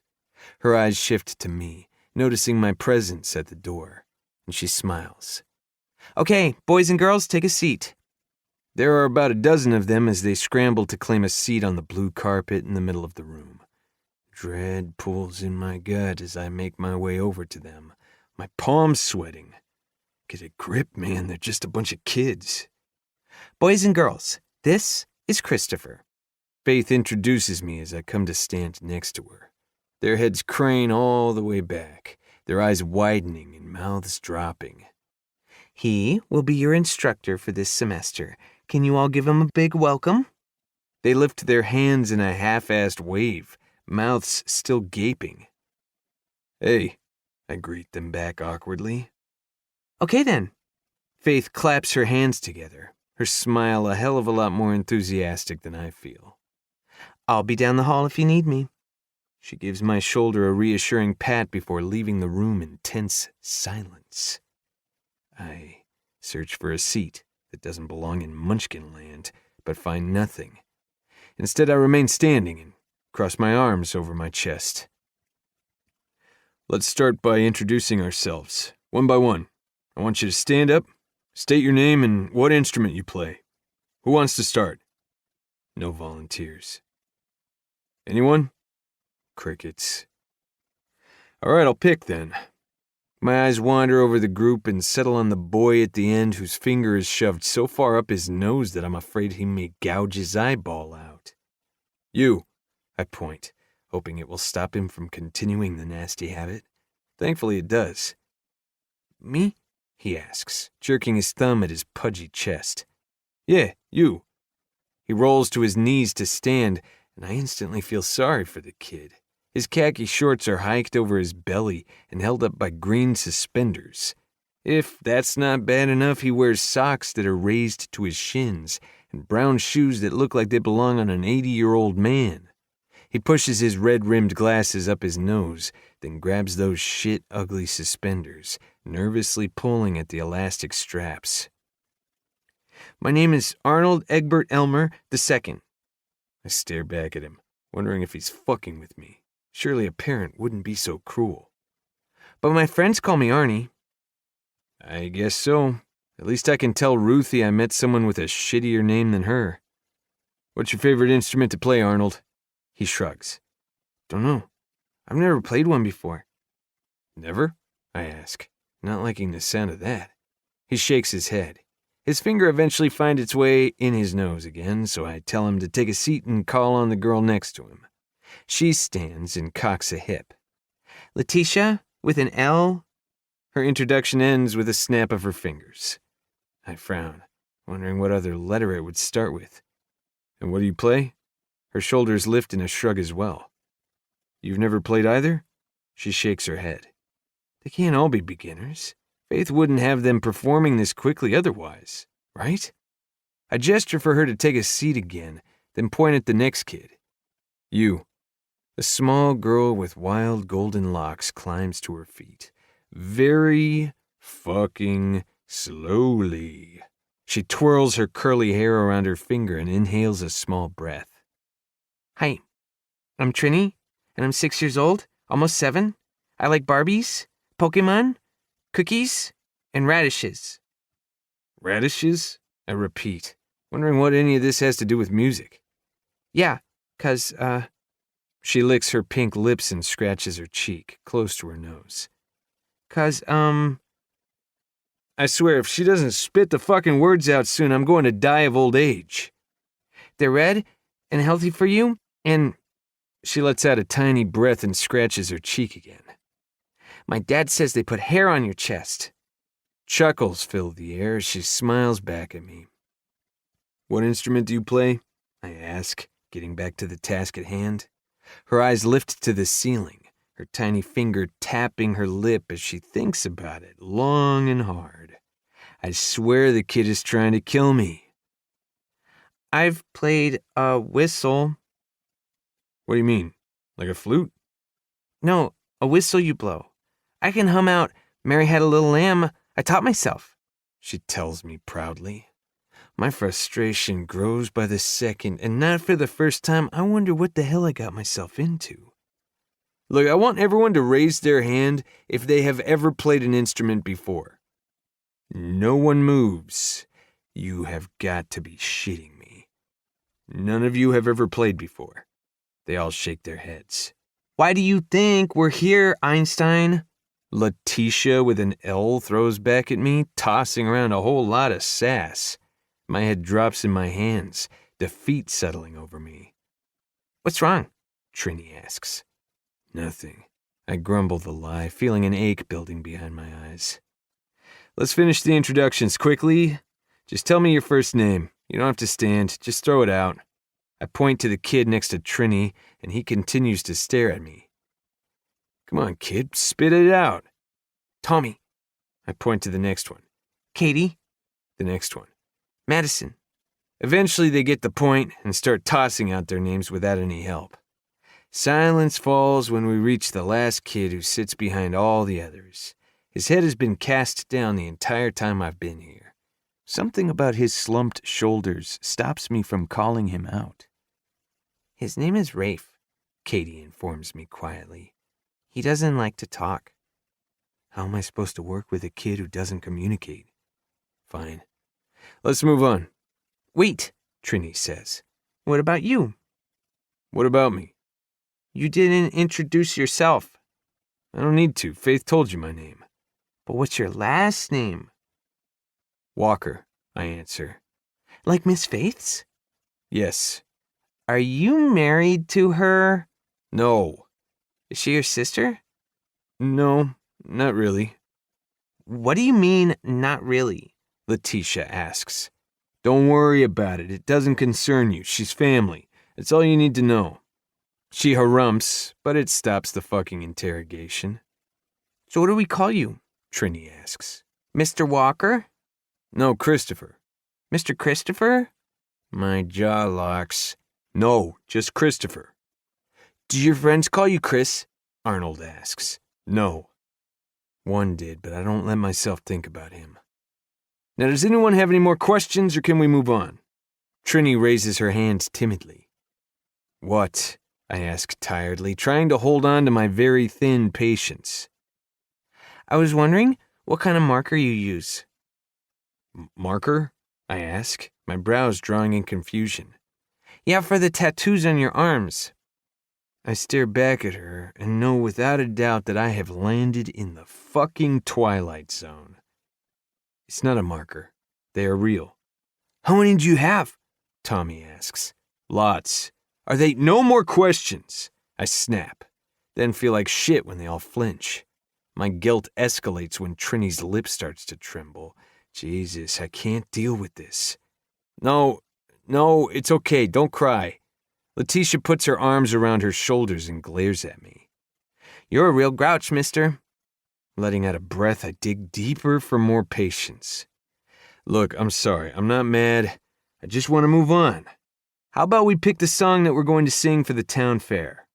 I grab the notepad and pen on the small table next to me, then take a seat on it, praying it will hold my weight.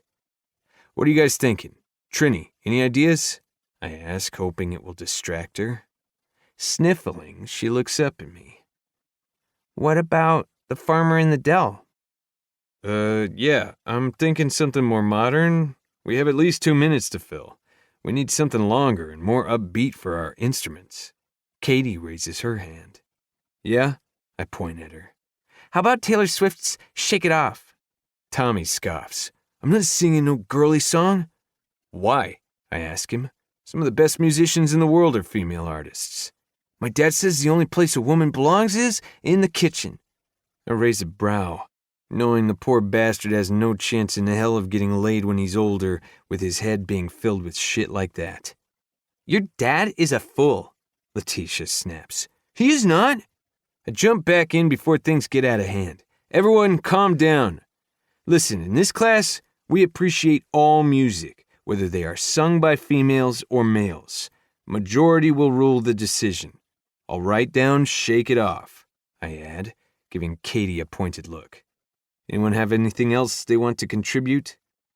How about something old school? Letitia speaks up. Like what? I'm curious what the hell old school means to her, considering she's only 7 years old. Like Motown, Diana Ross, The Temptations, Four Tops. Huh. I muse, impressed. You know your music, kid. I sure do, Mr. Grouch. My mama has all sorts of records. I smirk at the jab. I'll write down Motown, too. Anyone else? They toss out a few more suggestions, and some are really good ones. After I write down the last one, my attention gets drawn to the door, where I find a few women standing together watching on. A quick glance at the clock, and I realize our time is up. Fucking perfect. We got nothing done. It seems we're out of time. We'll pick this back up on Wednesday, I say, dismissing them. All the kids scatter to the door, except for Trini. She comes over to me and pats my shoulder in sympathy. I'm sure you'll be a better teacher next class. At least I can count on them to be honest. Thanks, I reply dryly. She skips away, clearly not bothered by my earlier outburst. Standing, I ignore the lingering moms who continue to hang by the door, whispering about me. Unfortunately, they decide to make their way inside. Hi, the blonde one says, extending her hand to me. I'm Rochelle, Katie's mom. I accept the gesture, then shake the other lady's hand when she offers hers. And I'm Corinne, Madison's mom. Christopher, I tell them. Being civil, even though it's the last thing I'm feeling at the moment, not after the clusterfuck I just finished. We weren't aware that the teacher would be a male, Katie's mom says. She doesn't seem all that bothered by it, but it's obvious there's a reason she's bringing it up.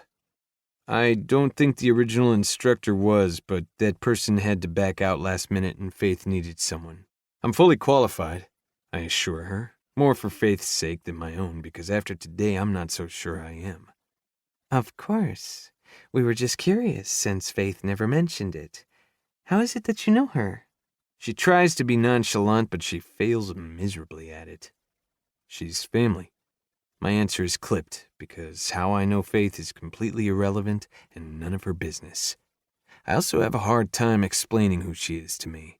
It's easy for Ruthie to say Kate and Faith are her parents, because she was so much younger when they came into her life. There's a big age difference between them. Not so much when it comes to me. They have been there for me like parents, but their age puts us closer to siblings. In the end, they're family, and that's all that matters. I see, she says. Again, I have a hard time deciphering what the problem is, or if there even is one. Well, we just wanted to introduce ourselves. We'll see you on Wednesday. After my nod, they turn and head out the door. Faith enters not long after them, looking stressed as she tows Mia behind her. Christopher! Mia pulls from Faith's grasp and runs up to me, her cowgirl boots clicking on the tile floor. I scoop her up, her small arms locking around my neck. Hey, kid, what are you doing here? She just finished her riding lesson, Faith explains. Cade was supposed to come pick her up, but he's been stuck at the school with Ruthie. It sounds like she got into another fight. She sighs, concern evident in her voice. I grunt, wondering what kid pissed her off. My sister would never hit someone unless they deserved it. We all know that. Anyway, I was hoping you could take Mia home with you. If not, she can stay with me. My lesson will be done in a half hour. I look over at the cute face next to me. Do you want to stay with Mom or come with me? You, she answers, hugging me tighter.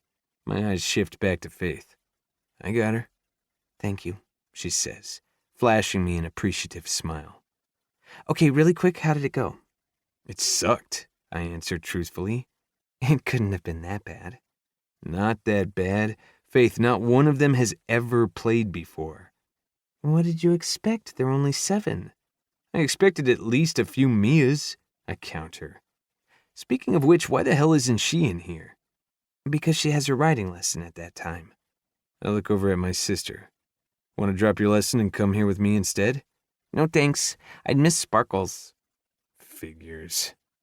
They can't be that bad, Faith says, pulling my attention back to her. I'm sure once you get started, you will see their talent. Oh yeah, one kid could win a gold medal for picking his damn nose. She and Mia burst into laughter, but I find none of it funny. You must be talking about Arnold, she says, her laughter softening into a smile. He's a sweet kid. I grunt. Yeah, real sweet. Come on, give them a chance. How the hell am I supposed to have them good enough to perform in 3 months' time? If anyone can pull it off, Christopher, it's you. She steps closer, her hand finding my jaw. Everyone is good at something. Find out what theirs is. Pushing up on her toes, she drops a kiss on my cheek, then one on Mia's. I need to get back to my class. Thank you for taking her home. She walks out of the room, taking all her positivity with her. She always sees the good in everything, I grumble.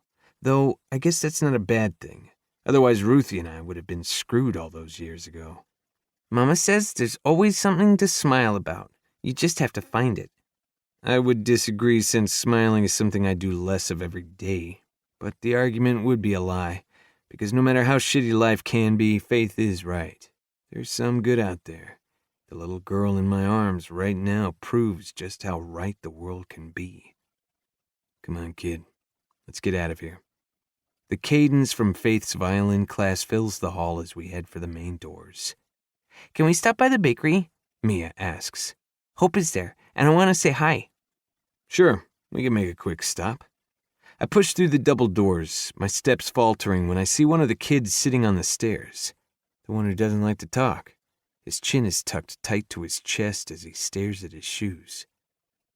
Hey, I pause, trying to remember his name. Ralph? He looks up at me, his nose wrinkling, but there is no missing the sadness in his brown eyes. It's Rafe, he corrects quietly before dropping his head back down. Rafe, that's it. Are you waiting for your parents? My mom, he mumbles, offering nothing else. I take a seat next to him on the steps, bringing Mia down on my lap. You don't have to wait with me. I ignore the brush off, refusing to leave him alone.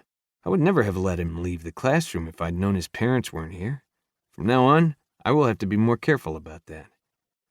Have you thought about which instrument you want to play? I ask, hoping to strike up a conversation. He shakes his head. The drums are fun, Mia offers, not deterred in the least by his lack of communication skills. He lifts his face again, curiosity sparking in his eyes. Just as he opens his mouth to say something, a small blue car pulls up to the curb. That's my mom, he says, climbing to his feet. Something in my gut tells me to follow.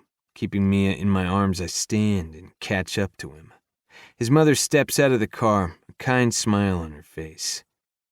Hey, sweetie, she greets Rafe, pulling him into her arms. Did you have a good time? His response is a single nod. She swings her attention to me. Are you the instructor? Yeah, Christopher, I say, shaking her hand. I'm sorry I'm late. I got stuck at work. It's fine. Rafe and I were just discussing what instrument he wants to learn. I leave out the fact that I was having the conversation with myself. Rafe, however, drives that point home when he remains silent. She looks down at her son, sadness pinching her expression. Honey, why don't you wait for me in the car? I'll only be a minute. Nodding, he reaches for the door handle. Mia bids him a goodbye. See you, Rafe. See ya, he mumbles, disappearing inside. His mother looks back at me, a sympathetic smile on her face. I'm sure you can tell by now that Rafe is quiet. That's a fucking understatement. I refrain from speaking my thoughts and nod. He's having a hard time right now. His father passed away a few months ago. That explains the loss in his eyes. If anyone can understand the pain of losing someone, it's me. I'm praying this class will be good for him. He loves music, and I hope it will give him something to smile about again. I'm sure it will. If there's one thing I know, music can offer a small reprieve, even if it's for a short time. Well, thank you for waiting with him. No problem. I step back as she walks around the front of her car and crawls back in. My gaze shifts to Rafe in the passenger seat, the slump in his shoulders reflecting a pain I know well. Can we go see Hope now? Mia asks. Yeah, let's go. Main Street is busy when we arrive at the bakery, forcing me to park a little ways down. A market has been set up, drawing in quite the crowd. The sidewalk is littered with tents and vendors eager to sell their merchandise. Climbing out of the truck, I come around and help Mia down. Just when I reach for her hand, she gasps and bolts for the booth ahead of us. Christopher, look! She picks up a pink cowgirl hat from the table, her eyes dancing with excitement. Cool. It looks like the other 5 you have at home. Nuh-uh, I don't have a pink one yet. Smirking, I look over at the lady. How much? $20. For a fucking kid's hat. Reaching into my back pocket, I retrieve my wallet and hand her over the cash. Mia squeals and wraps her arms around one of my legs. Thank you, thank you, thank you. Best $20 I ever spent. She plops the hat on her head, completing her outfit of skinny jeans, a plaid tank top, and brown cowgirl boots. How do I look? She asks, doing a little twirl. Exactly like your mother. Her dark features might take after Cade, but there's no denying she is Faith through and through. Yes! She cheers, taking it for the compliment that it is. Come on. My hand engulfs her small one as I push through the throng of people, hating the feel of so many bodies surrounding me. I've never liked crowds, but I like them even less now. Thankfully, we make it through the chaos quickly. The moment I pull open the bakery's door, I'm greeted with a blast of air conditioning. The small reprieve is short-lived, though, when I spot the beautiful girl standing at the counter, waiting for her order. A girl I haven't seen since leaving her in the hospital a week ago. "Alyssa!" Mia heads straight for her, leaving me to stand at the door like an idiot. Alyssa turns in surprise. Her gaze is locked for a fraction of a second before she bends down with open arms and picks up an excited Mia. "Well, hello, little miss. Long time no see. Look at my new hat Christopher bought me. It's beautiful and suits you perfectly," she compliments with a smile. Her striking eyes come back to mine, punching me in the chest. The powerful blow gives me the kick in the ass that I need to get my feet moving. I make my way over to the counter, stopping just in front of her. "Hey." "Hi," she greets me back softly. There's an awkward moment of silence that's broken when Hope comes running out from the back. "Mia!" Alyssa places my sister back on her feet, and Mia wastes no time running up to Hope, their arms wrapping around each other in a tight hug. "Look at my new hat Christopher just bought me. It's so pretty. Look at my new apron my auntie made me." Hope does a little spin, like Mia did outside for me. "I love it," Mia gushes. "Thanks. Want to come in the back and see what I'm making with Mama?" Mia turns to me, her eyes hopeful. "Just for a few minutes, okay?" She pumps a fist into the air. "Yes!" The two run hand in hand into the back, leaving me alone with the one girl who has invaded my every thought this past week. More like 5 years, Walker. "She's pretty excited about her hat," Alyssa says. "Yeah, it was the easiest $20 I ever spent." She smiles, the simple act almost knocking me off of my feet. My eyes pass over the faded bruises on her face. "You're looking much better." "Thanks, I'm feeling better." "Good. I'm glad to hear it." Our eyes remain locked, a current passing between us before she tears her gaze away. "So how long are you back for?" she asks. My muscles tense, the question igniting a storm of emotions inside of me, pain being the most prominent one. "For good." Her eyes snap back to mine. "You're not in the Navy anymore?" "No. I finished my last tour before Christmas, and I'm not re-enlisting." Her questioning eyes search mine as if she can see everything I've been hiding for the past several months. Before she can ask anything, I change the subject. "What about you? Here for good or heading back to Baltimore?" My chest tightens as I wait for her answer. Derek said she graduated, but that doesn't mean she's moving back. "How about another question?"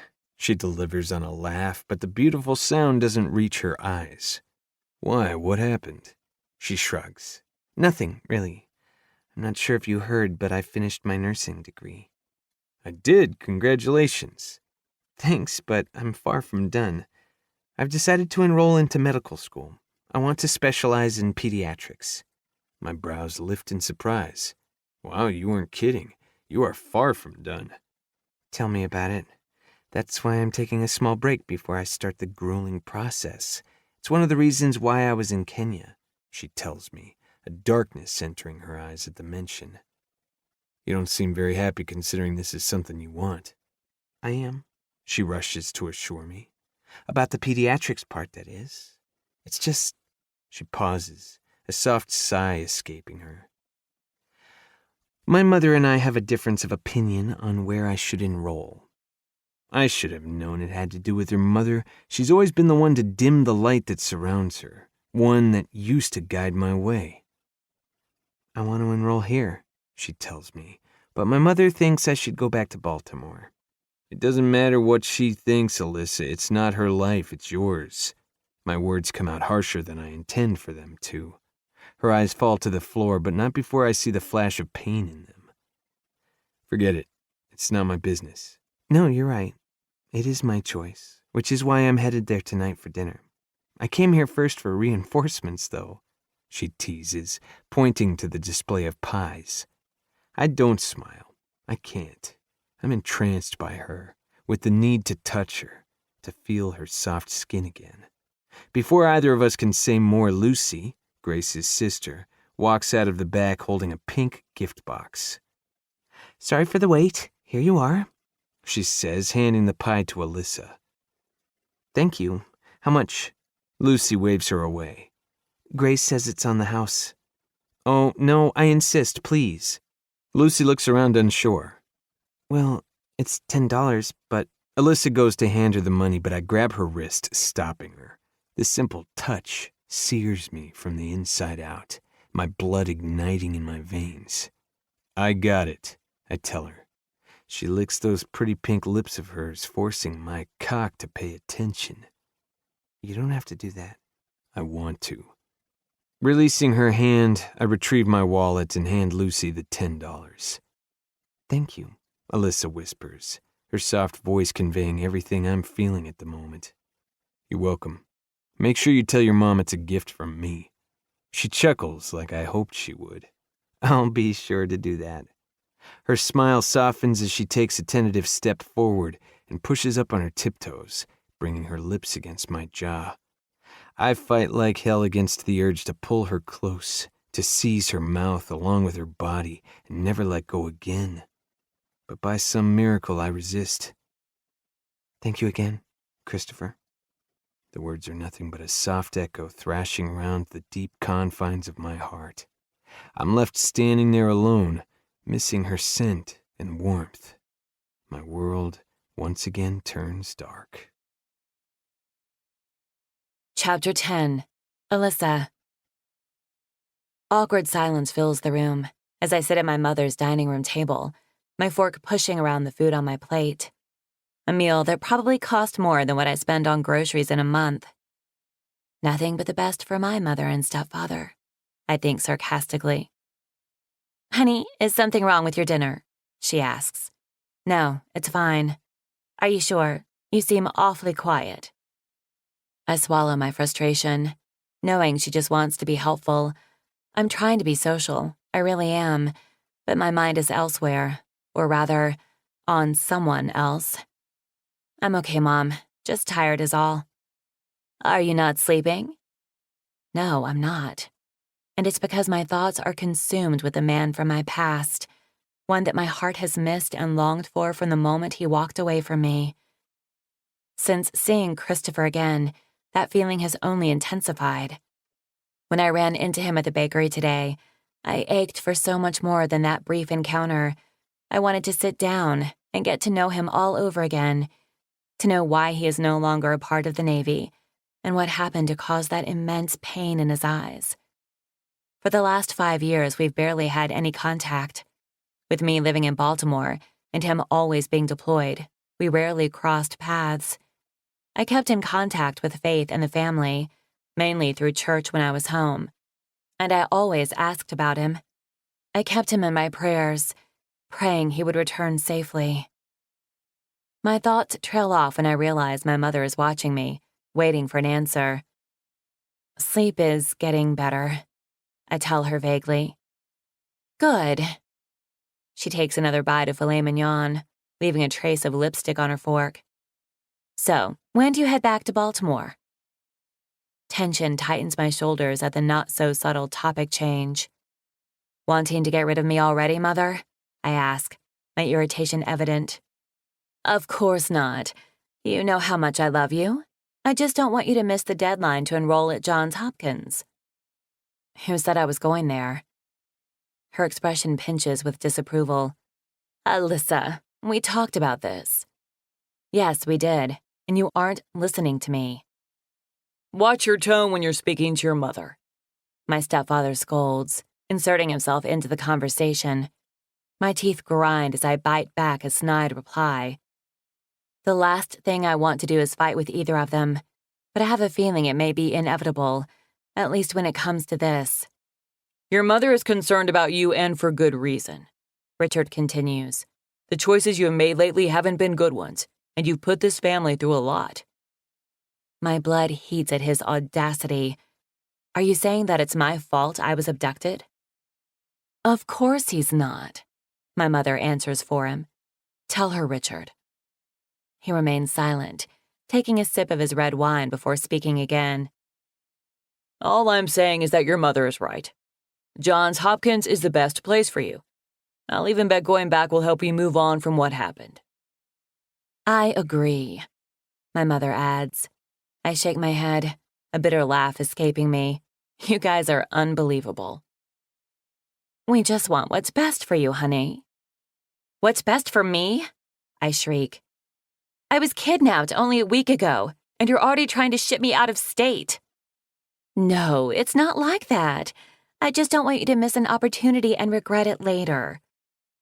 Sighing, I decide it's time to put the topic to rest once and for all. I won't, because I've made up my mind. I am staying here for medical school. Anger fuels my mother's expression, just like I expected. I don't understand. Why on earth would you give up one of the best medical schools in the country to stay here? Because this is my home. The next few years are going to be long, Mom. I want to be close to my friends and family. How do you know if you'll even be accepted here? Richard asks, chiming in again where he isn't wanted. Well, Richard, I start, my tone sickly sweet. My father knows someone on the board of directors. He has already spoken to him about my interest, and with my grades, they are more than happy to accept me. His hands clench next to his plate, the mention of my father striking a chord. Well, too bad. If anyone should despise the other, it most certainly shouldn't be Richard. He's the one who broke up my family. However, I hold my mother equally responsible for that as well. How dare your father do something like that without consulting me first? She cuts back in, outraged. Why would he? This is about me, not you. Because I am your mother, damn it. I should get a say. I'm an adult. This is my decision. I'm sorry that you don't agree with it, but I am not changing my mind. I would think you'd be happy to have me so close. Daddy is. Her fork clatters to her plate, and she sits back in the chair. Are you sure the only reason you want to stay is for family? She asks, arching a perfectly shaped eyebrow. What are you getting at? I know exactly what she's getting at. Oh, please, Alyssa. It's been years. But as soon as that trash walks back into your life, you go and throw away everything that's important. Anger burns in my veins as I jump to my feet, my chair falling backward in my haste. Don't you dare talk about him like that. He has more class than you or any of your high society friends. I fire back. You're out of line, young lady. Richard steps in again. I turn my furious eyes on him. Can it? This is none of your business. Alyssa, what has gotten into you? My mother asks, pain thick in her voice. You! I am so tired of you dictating every aspect of my life. Your constant disapproval is exhausting. Emotion burns in my throat, but I hold them back, saying what needs to be said. Christopher has nothing to do with the decision, but you're right, Mother. Since seeing him again, I'm reminded of what I lost, and it kills me. The words fall on a soft sob as I think about the real reason my life was ruined 5 years ago. He saved me, for God's sake, and here you are, still judging him.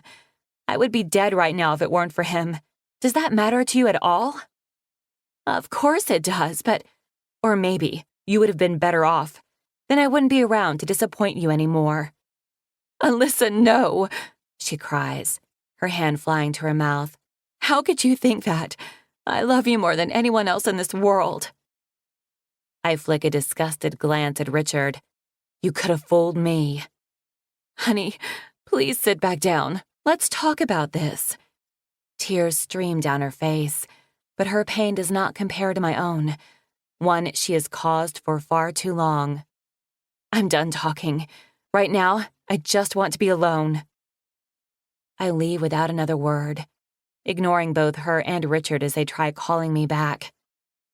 On my drive home, my chest aches as I think about the man who has never strayed far from my mind. Even when we were thousands of miles apart, he was always right there, haunting my heart and mind, reminding me of everything I lost. Chapter 11. Christopher. The Past. Sitting on my bedroom floor, I stare down at my textbook and try to focus on the homework I'm supposed to be doing and not on the pretty girl next to me. But the effort proves impossible because her sweet scent penetrates the air around us, luring me in and consuming me in a way only she can. Golden wavy hair tumbles past her bare shoulders where she lies on her stomach not far from me. My hand itches to brush it aside and kiss her soft skin. I'll bet it tastes as good as her lips do. The pink bubble she blows with her gum only entices me further. I plan to supply her Hubba Bubba for the rest of her life. In the few months that we've been seeing each other, we haven't gotten past the point of heavy kissing. I want to. Jesus, I really want to. But I don't want to move too fast for her. I don't want to do something that will fuck up the best thing that's ever happened to me.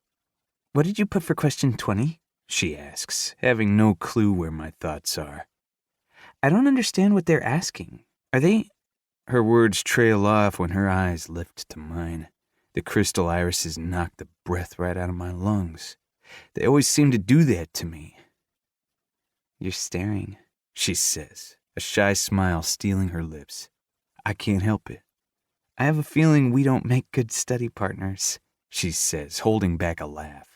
Grunting, I push my books to the side and grab my guitar that sits to the left of me. No offense, Liz, but you're the worst study partner for me. A soft giggle escapes, and she turns on her back, her hands going behind her head. The change in position has her tank top riding up her flat stomach, baring her smooth flesh. Shit. "All right, no more homework? What do you want to do then?" Her innocent question has the center of my jeans tightening. I shift, hoping to alleviate the pressure. Not happening. Doesn't matter. My voice is gruff, betraying my easy words. She muses, her sweet smile lighting up my whole damn room. "I know what I want to do." Hope fills my chest, my breath stalling in anticipation. "What's that?" "I want you to sing to me," she whispers. I wait for disappointment to crush me, but it never comes, because it's the next best thing she could have said, especially when she watches me with that light in her eyes, one I always think about on the darkest nights. "I have a better idea.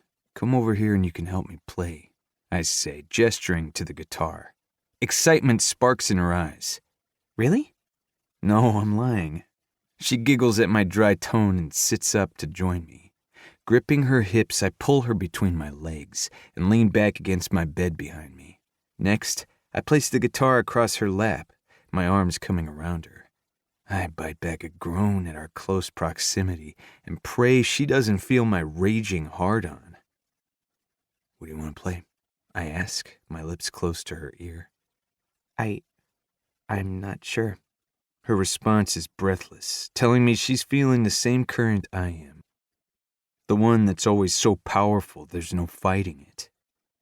"Pick whatever you want," she says. "I just want to hear you sing." The need edging her voice tugs at my chest, filling it with pride. To know she needs to hear me sing as much as I need to do it fills something inside of me, a void I have had for most of my pathetic life. My love for music is something I was always scolded for by my useless father, beaten within an inch of my life if he ever caught me singing or playing. It remained hidden until faith came along and I could finally embrace it. I don't give it much thought and let my fingers choose the song, allowing them to lead us into whatever melody comes naturally. The tune that infiltrates the air is Collide by Howie Day. With my left hand, my fingers press the chords while my other one lies over top of Alyssa's, guiding her to help me strum the guitar. It's a little awkward at first, but soon she relaxes, and we get the right tune. When that moment comes, the time where the song is allowed to speak, I keep my voice low and cheek close to hers as I sing the words. The simple act is as natural as the blood that pumps through my veins. When there's a break in lyrics, a soft sigh leaves her pretty blonde head resting back on my shoulder. "I love this song." "Then sing it with me," I say, while making sure to keep the melody going. No, I suck." Her admission is filled with amusement, but I also hear the hint of insecurity in it. "It's not about that, Alyssa. It's about feeling. Be with me, right here, right now. She lifts her chin, those soulful eyes of hers punching me in the chest. A spark ignites between us, one so powerful that not even the best of lyrics could describe it. When the time is right, I insert myself back into the song and start singing again. It isn't long until Alyssa joins me, her soft voice mixing with mine, and it's the best goddamn harmony to ever grace this earth. We get lost in the song together, breathing every word as if it were our own. She drops her head back on my shoulder again, her hand reaching up to cup the side of my face. I can't stop myself from leaning into the gentle touch, one I've fucking craved since the day I laid eyes on her. Once we near the end of the song, something shifts between us. The air, a current, a knowledge, something that neither one of us can deny. Alyssa is the first to move. Pulling her hand out from under mine, she turns around to face me and takes my mouth in a kiss that rocks me to my fucking core. Tossing my guitar aside, I grip her ass in both of my hands and pull her in closer, both of us groaning as she settles over my hard-on. Unable to resist any longer, I take her to her back and come over top, my cock settling between her thighs. Another groan rips from my chest when her hips lift, seeking more. My hand slips beneath the bottom of her tank top, inching up her flat stomach. I stop just at the edge of her bra, waiting for permission. Yes, she breathes out eagerly. My hand molds over one lace-covered breast, giving it a gentle squeeze, and I feel her nipple harden beneath the material. I roll the firm bud between my fingers, her fiery moans encouraging me. Christopher, when will Kate and Faith be home? I look back at my bedside clock behind me and check the time. Not for another hour. Her hands reach for the edge of my shirt, dragging it up my back. Take this off. Anticipation thrums through my body as I rise to my knees and pull my shirt over my head. Parts of her bare flesh sear mine when I come back over top of her. It's not enough. My fingers slip under her strap and remain there. Can I ask, not wanting to push too far. She nods, her teeth sinking into her bottom lip shyly. I push the purple tank top down to her waist, bearing her pink lace bra. It's delicate and pretty, just like her. My hand trembles as I cup her supple flesh. Her back arches into my touch, a fiery moan purging from her slender throat. Leaning in, I trail my lips across the smooth skin of her collarbone while her hands explore my back. I was right. Her skin tastes as good as her lips. I can only imagine what the other parts of her taste like, especially the one between her legs. The thought has my cock aching painfully. My lips descend further, reaching the small swell of her breast. She gently pushes my head down, asking for more, flicking the clasp in the middle of her bra. I brush the lace cups aside and suck in a sharp breath at her perfectly round flesh, her pink nipples pebbling beneath my gaze. You're so pretty, Liz, I tell her, managing the words past my dry throat. My tongue curls around the velvet tip, a groan shredding my throat from the taste of it. Oh, God, she whimpers, her fingers gripping my hair. The hard bud grows firmer with each lash of my tongue, her hips bucking beneath me. She's so hot I can feel the heat of her through my jeans. Her breathing speeds up as she grinds ruthlessly against my cock. Jesus, Alyssa, I'm about to come in my fucking pants, I grind out. Good. So am I, she admits shamelessly, driving my need higher with each greedy lift of her hips. Do it with me. Groaning, I don't hold back anymore and thrust against the heat between her legs, imagining what it would feel like to be buried in her, balls deep. Yes! The word leaves her throat on a harsh moan, her nails biting into my shoulders as her orgasm rolls through her. The sting sends me over the edge too, fire spreading through my veins as my cock explodes. I've made myself come countless times, but never experienced a pleasure like this, and I'm not even inside of her yet. I drop down on top of her, breathing into her neck as her arms hug me close. Once we catch our breaths, I lift my face and take her lips in a possessive kiss, making sure she knows she's mine forever, because there's no way in hell I'm ever letting her go. Chapter 12. Christopher.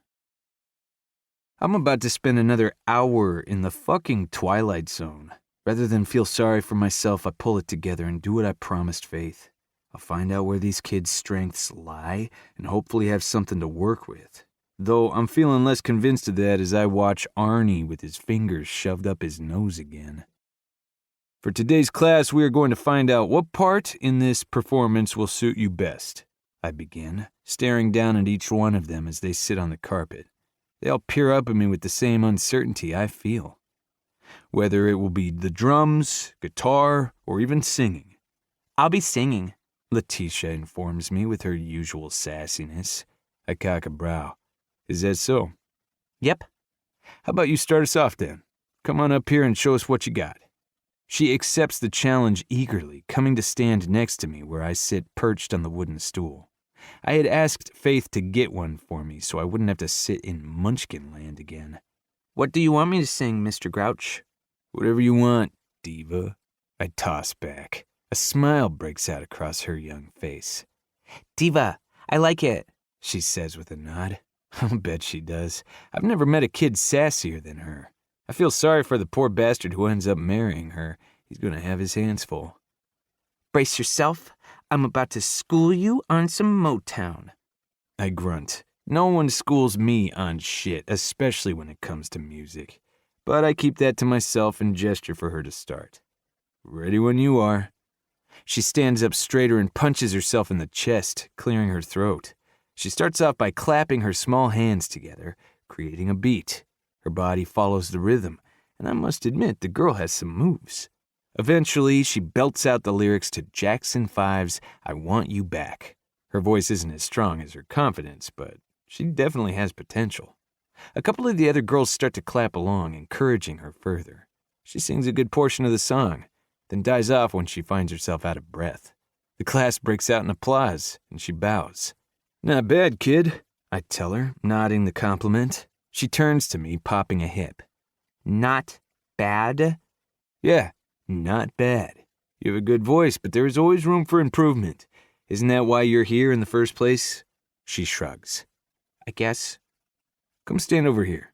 I point to my left and wait until she follows the order before returning my attention to the rest of the class. Arnie, why don't you come up and give it a try? Thankfully, his finger is no longer shoved up his nose. He rolls to his knees, struggling to stand. I refrain from wincing at his hideous attire. His parents need a fucking wake-up call when it comes to dressing their child. I am no fashion expert, but even I know better. What should I sing? He asks, shifting on his feet. Whatever you want. What do you listen to? He shrugs. My mom likes country. Why don't you pick one of her favorites?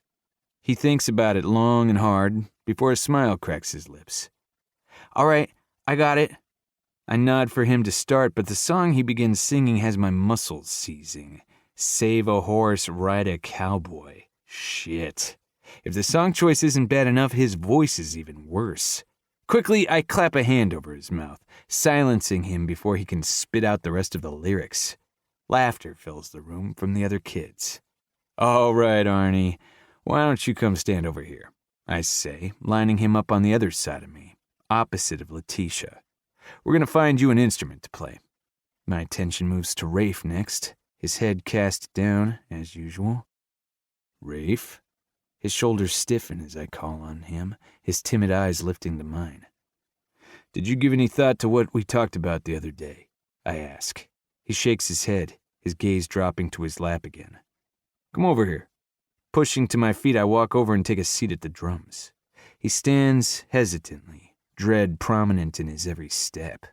I hate putting him on the spot like this, but I need to find a way to communicate with him, otherwise it's going to be a long couple of months. I make room for him to stand between my legs. Once I pass him the sticks, I curl my hands around his trembling fists. Don't be nervous, kid. This is going to be fun. My assurance is quiet so the rest of the class doesn't hear me. There's a lot of perks when it comes to playing the drums, I say, addressing everyone else. You get to be really loud, hit things, and not get in trouble for it. They all snicker. There's not a lot of thinking required like other instruments. When it comes to the guitar and piano, you have to use your mind, focus on the notes. But when you drum, you only have to feel.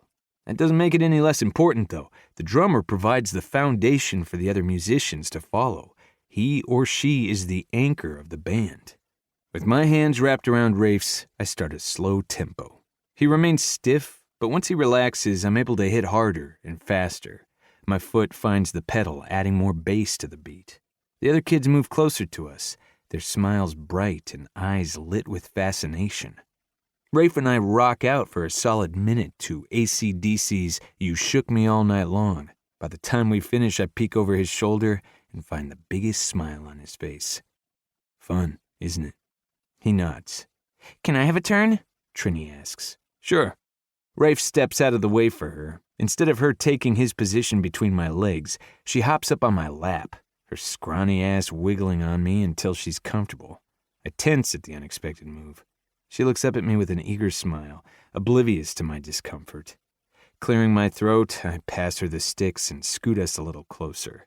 Then I lead into another beat, but this time I don't bother starting off slow. It's a quick tempo. Twisted Sister's We're Not Gonna Take It, one of Faith's favorites. Trini bounces on my knee while my foot pumps the pedal, her small body flailing around. The sound of her laughter echoes above the bass, mixing in with the beat. It turns into a ride that everyone wants to have a turn on. One by one, I lift each child on my knee, even Arnie, which is a bit of a struggle, my leg tiring faster than with the others. I also make sure to grip his wrists and not his hands.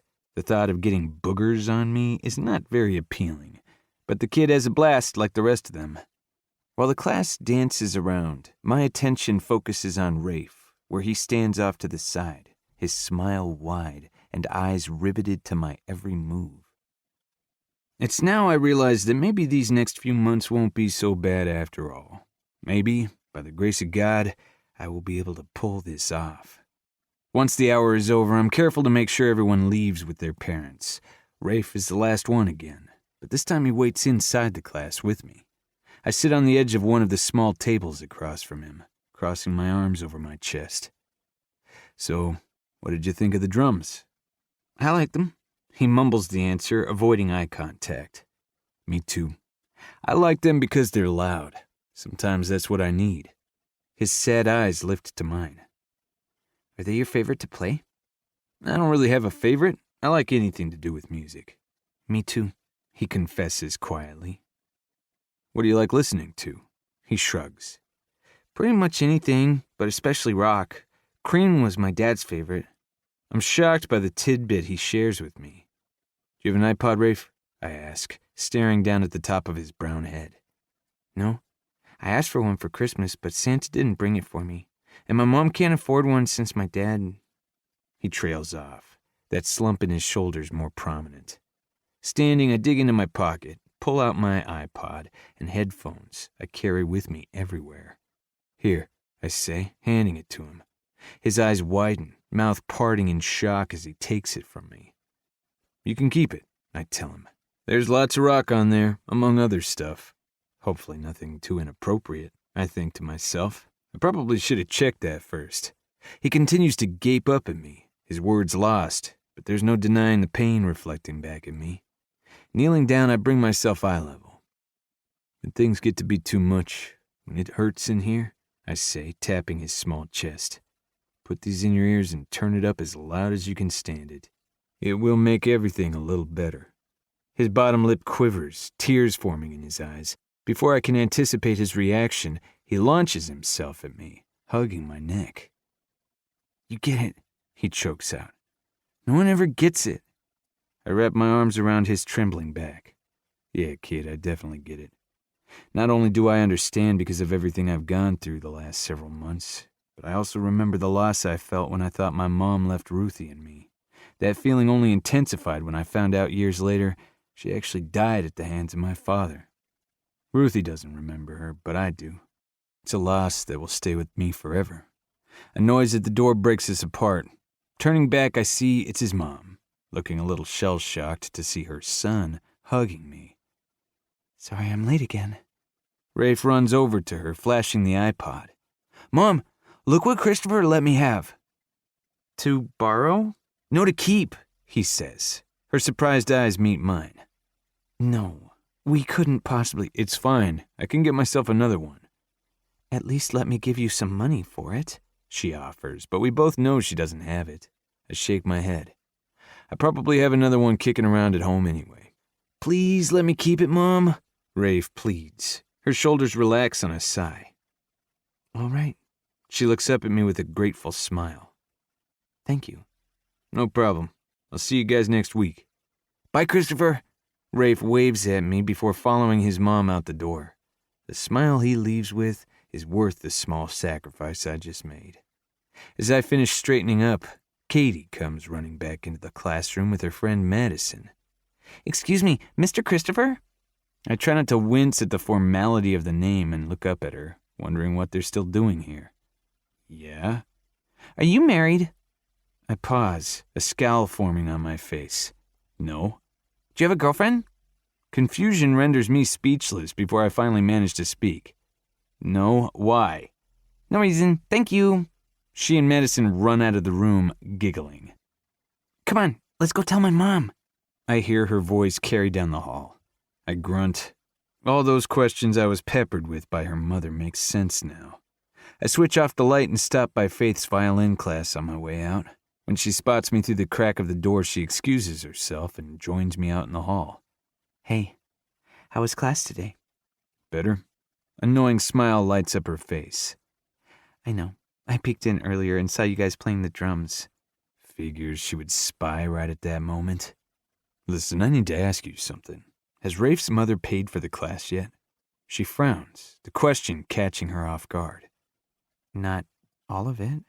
She chose to do monthly payments. Why?" "Give her back anything she's already paid. I'll take care of it." She arches a brow, her head tilting inquisitively. "They don't have much money right now, so I'll take care of it," I elaborate. Her eyes soften, another smile lighting up her face. "You are one of the kindest people I know, Christopher Walker, and I am proud to call you family." She lifts to her toes, pressing her usual kiss on my cheek. "Are you headed home now?" "I'm going to hit the gym first, then I'll be there." "Tell my husband I love him." I grunt. "How about I tell him you said hi? You can tell him that yourself when you see him." A giggle escapes her. "Fair enough. See you later?" "Yeah, see ya."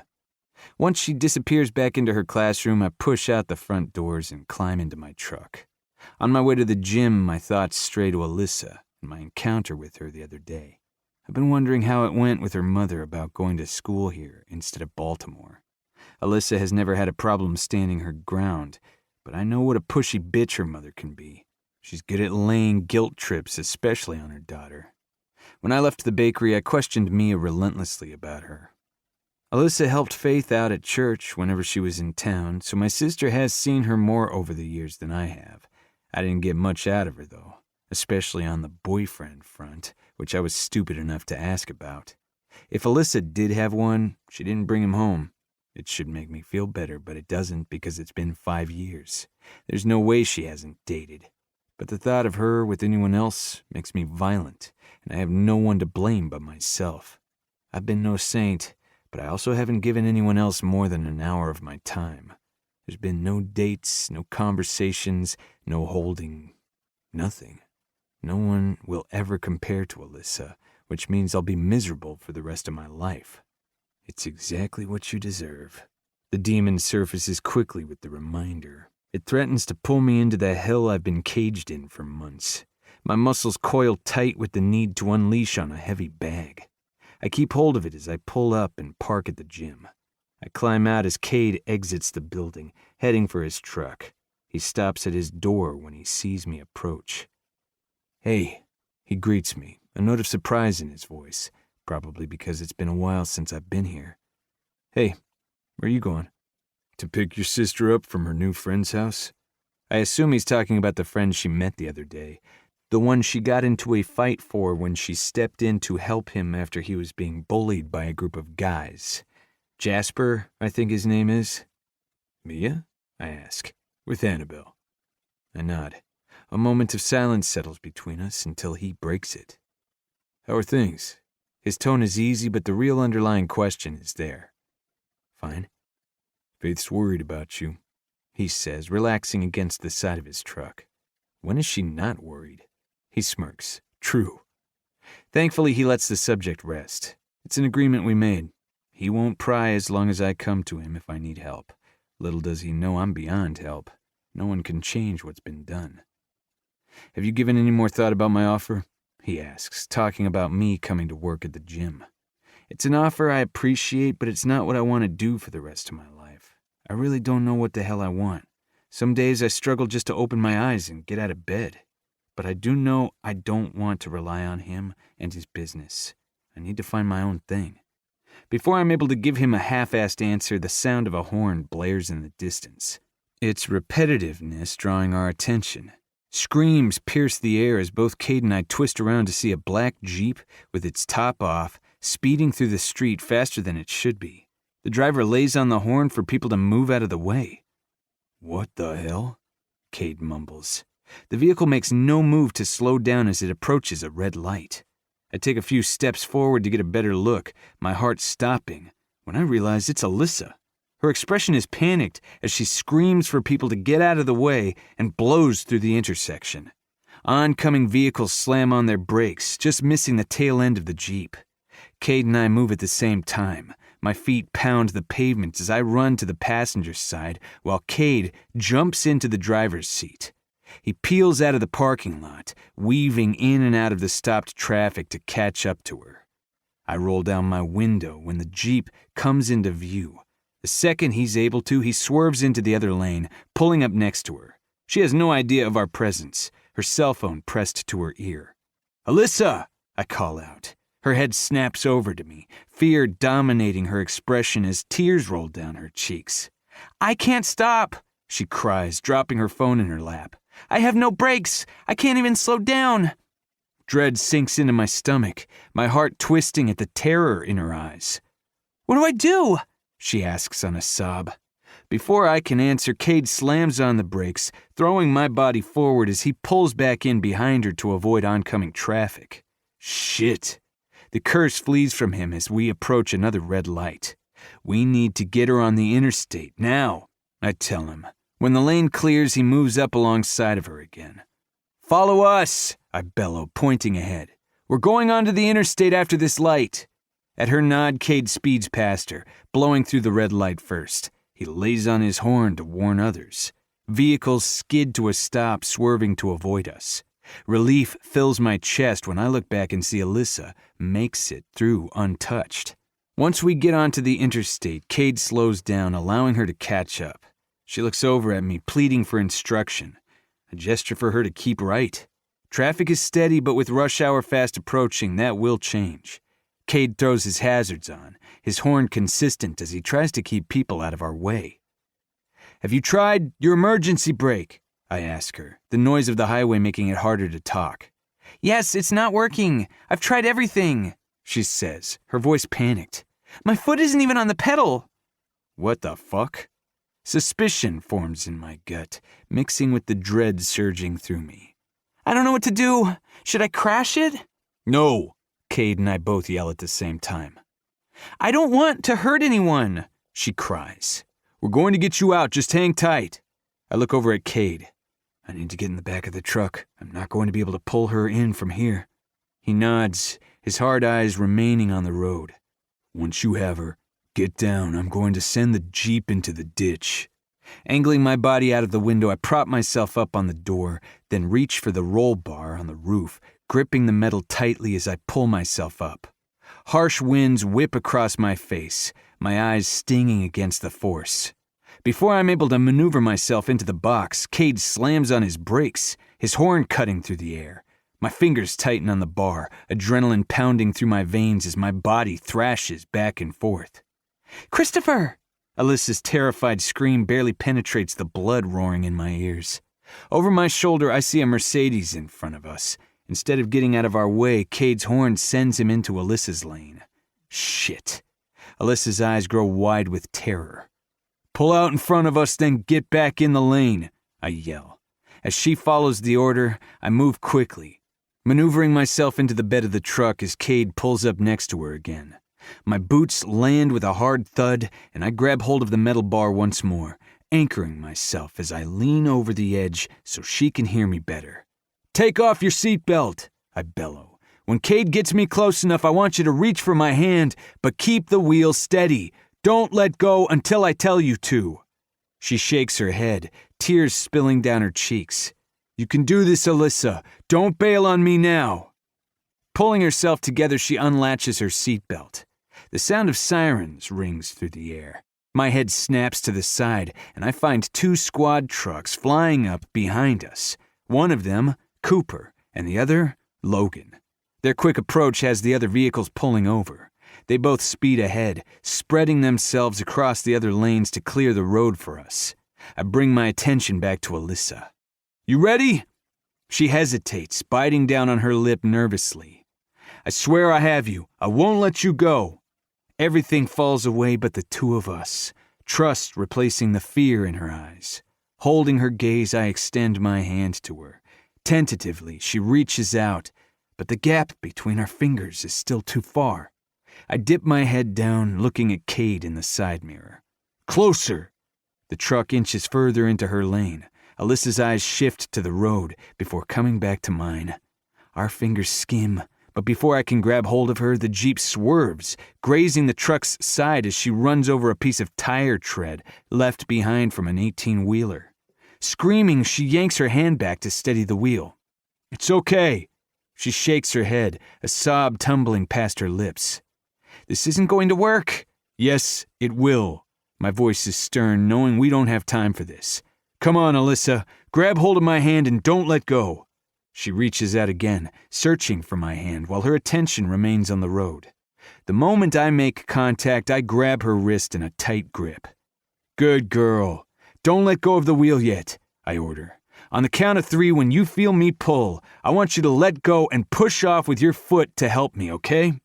She nods, her blonde hair whipping across her frightened face. "On 3, I remind her. 1, 2, my fingers tighten on the metal bar. 3! The same moment I pull, she pushes off. Her body slams into mine as I haul her into the bed of the truck with me. I take her down quickly, covering her body. My muscles strain as I feel Cade make a hard turn into the Jeep.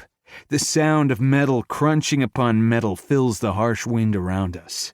The air trapped in my chest begins to escape when I feel us slow down. Alyssa's arms lock around my neck, her body racking with sobs. "It's okay. Everything's okay now." The lie is nothing but a soft murmur against her temple. Everything is far from okay, and it isn't going to be until I figure out what the hell just happened.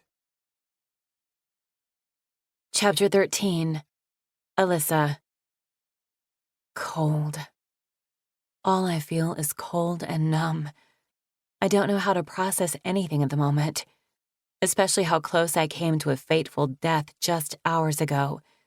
One I narrowly escaped, thanks to Christopher.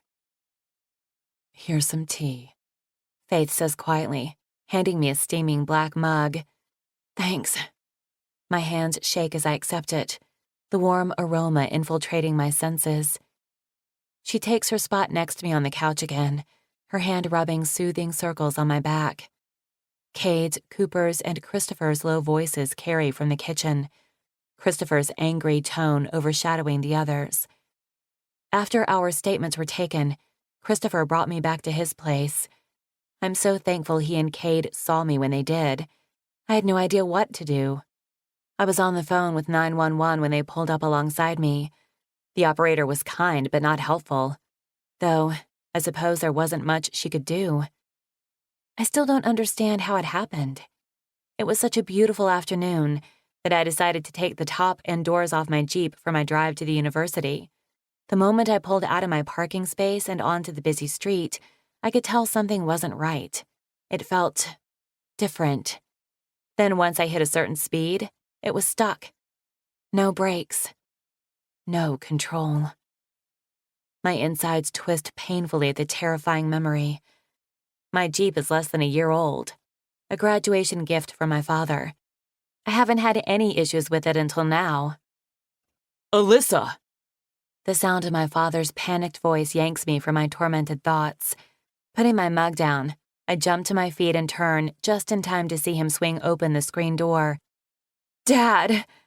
His name falls on a sob as I rush into his arms. Honey, are you all right? He asks, hugging me close. I am now, thanks to Christopher. What the hell happened? Looking up at him, I tried to explain something that even I don't understand. I don't know. It makes no sense. I had no brakes, no control over speed, nothing. Fear washes over his expression, the same one that filled me only a short time ago.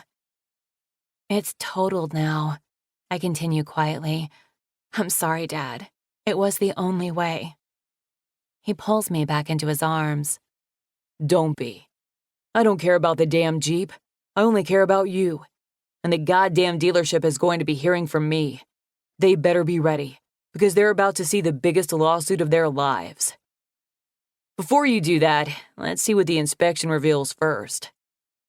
At the sound of Cooper's voice, I spin around to find him, Cade, and Christopher standing in the living room.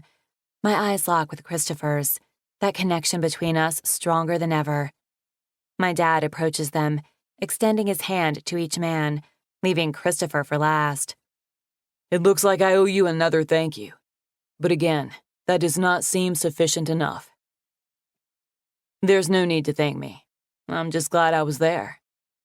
I smile at him, grateful for everything he's risked for me. Our exchange is interrupted at the sound of a car pulling up, screeching to a stop outside. Christopher frowns, shooting a look Faith's way. Are you expecting someone?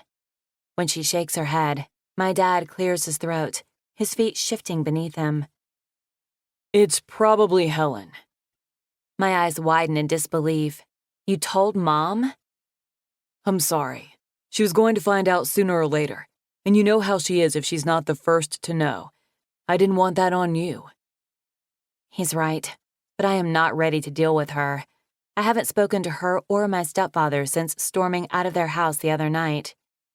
Looks like there's no avoiding it now, I think to myself, as I hear her heels clicking up the front steps. Alyssa? Alyssa, are you here? Her voice is frantic as she swings open the door without knocking. Where is she? She spits the question, but I'm not sure if it's directed at my father or Christopher. I'm here, Mother. I step out from behind the opened door before she can tear the place apart in her wrath. Oh, sweetheart, she cries dramatically, forcing me into a hug.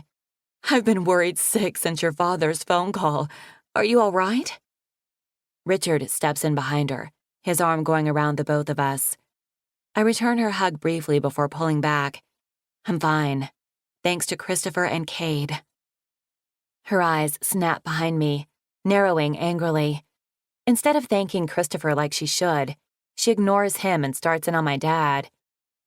I told you that Jeep was a bad idea, but you didn't listen.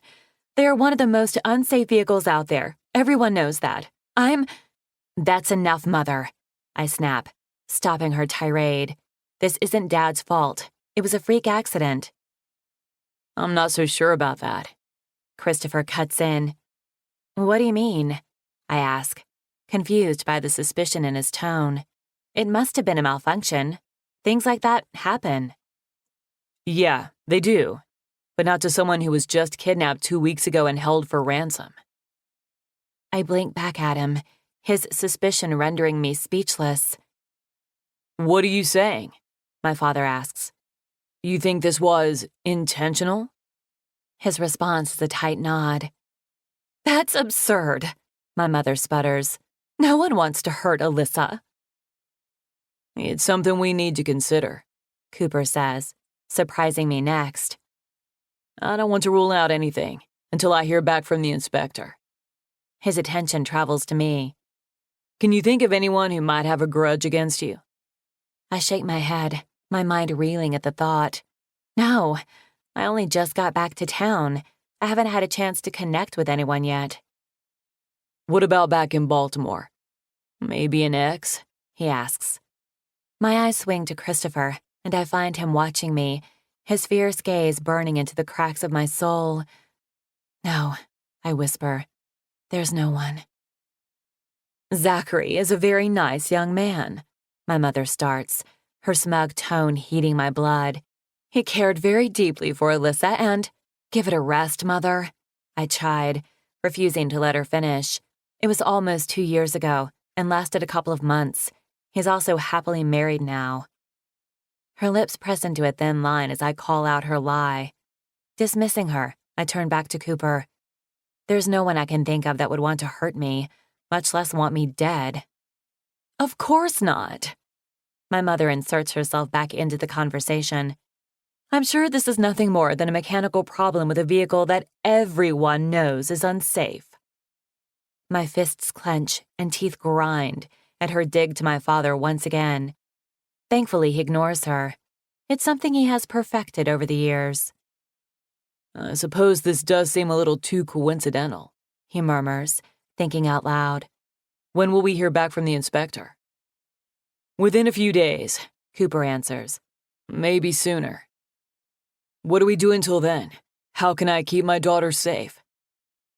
She's coming home with us, my mother says. I'm about to jump in with a hell no, but Christopher beats me to it. Alyssa isn't going anywhere. She's staying with me. My head jerks to the side, his intense eyes anchoring me to my spot. Absolutely not, my mother returns, acting like she has a say. Christopher pays her no attention and looks at my father. She's safe here. This entire property is rigged with security. No one can step foot on our land without us knowing. And even if they did, they would never get past Kate or me. His protectiveness has my heart swelling in my chest, but I can't do that to him or his family. He's already done so much for me.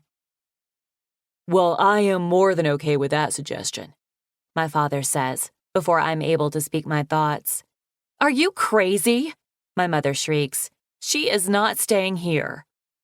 That's right, Richard says, speaking up for the first time. She will come home with us. I will hire the best protection for her. You stay the hell out of this, my father bellows, taking a step forward. This is my daughter. And mine, my mother fires back. Everyone just stop, I cry, having enough. This is not the time or place for family drama. Not once have any of you asked what I want. This is my life, damn it. And you all are talking about me like I'm not even here. Faith moves next to me, placing a comforting hand on my shoulder. You're right. This is your decision. Just know you are welcome here. You're important to us, Alyssa. You always have been. Warmth invades my chest as I give her a wobbly smile. Thanks, Faith. For all we know, he's the one who tampered with the vehicle, my mother says snidely, pointing at Christopher. I tense at the accusation, fury erupting inside of me. Christopher would never hurt her, Faith says, sounding as appalled as I am that she would even suggest such a thing. He saved her life, more than once, I might add. She lifts her chin, indignation etched across her flawless face. It's probably some ploy to get her back. He's trying to make himself look like the hero he's not. A hurtful gasp barrels out of me. She did not just say that. You bitch. Faith lunges for her, but Kate is faster. He leaps forward, grabbing her arm. Easy, Red. How dare you come into my home and insult my family? The pain in Faith's angry voice fuels my own. She's right. This is low, even for you, Mother. You owe Christopher an apology right now. I'm just looking at this from all angles like everyone else. The sheriff doesn't want to rule anything out, so why should I? I shake my head in disbelief, my body vibrating in anger. Leave now. There's so much more I want to say to her, but I won't. Not here. Not in front of everyone. I'm embarrassed enough. Come with us, she pleads, her tone softening. We will protect you. No. I'm worried about you, damn it. You're my daughter. If you don't leave now, you will no longer have a daughter. She flinches, pain sparking in her eyes. You don't mean that. Yes, I do. You've gone too far this time. I don't know what's going to happen from here, but I do know I am not going anywhere with you. I solidify my words by moving to stand next to my father. He puts an arm around my shoulders, tucking me in close. Betrayal twists her expression, but I feel no remorse. She deserves so much more. Let's go, Helen. Richard tugs on her arm, his angry eyes narrowed on me. You know where we are if you need us. Otherwise, we'll be in touch. I feel like telling him that I'd never come to him for anything, but I manage to bite my tongue. I've had all the drama I can take. A sob flees from my mother as she storms out of the house. The moment the door slams shut, I release a shaky breath. Energy depleted, I drop against the wall behind me. I'm so sorry. The apology pushes past my clogged throat, my stinging eyes shifting to Christopher. It's meant for everyone, but especially him. You don't need to apologize, he says, far more understanding than I deserve. Yes, I do. She was horrible. My father squeezes my shoulder in a comforting gesture. Your mother's actions are her own. Maybe, but it's my fault Christopher has been subjected to her wrath. I've always known she can be nasty, but for her to say those things, especially in front of him, and he just stood there, not fazed in the least. It was never a secret my mother didn't approve of our relationship, but she never voiced it around him. Or did she? After what just happened, I'm starting to wonder. Did more happen in the past that I never knew about? The thought leaves me absolutely heartsick. What do you want to do? My dad asks. Do you want to come home with me? You know I'll do whatever necessary to keep you safe. I want you here with me, Alyssa. Christopher's voice is strong and filled with determination. It wouldn't be fair, I whisper. This isn't your problem. I'm making it my problem. What about the rest of your family? I ask. If someone is out there to hurt me, if this was done intentionally, I can't put you all in danger. No one will ever hurt my family, Kate assures me. I never let them get close enough. My eyes fall to the floor, my resolve slipping. Christopher and Kate are right, Faith says. You're safe here. Not only do you have us, but there's also Jackson, Sawyer, and Cooper close by. At the mention of Cooper, he takes the opportunity to cut back in. I have to agree. I think this is the safest place for you right now. It makes no sense, I whisper, shaking my head.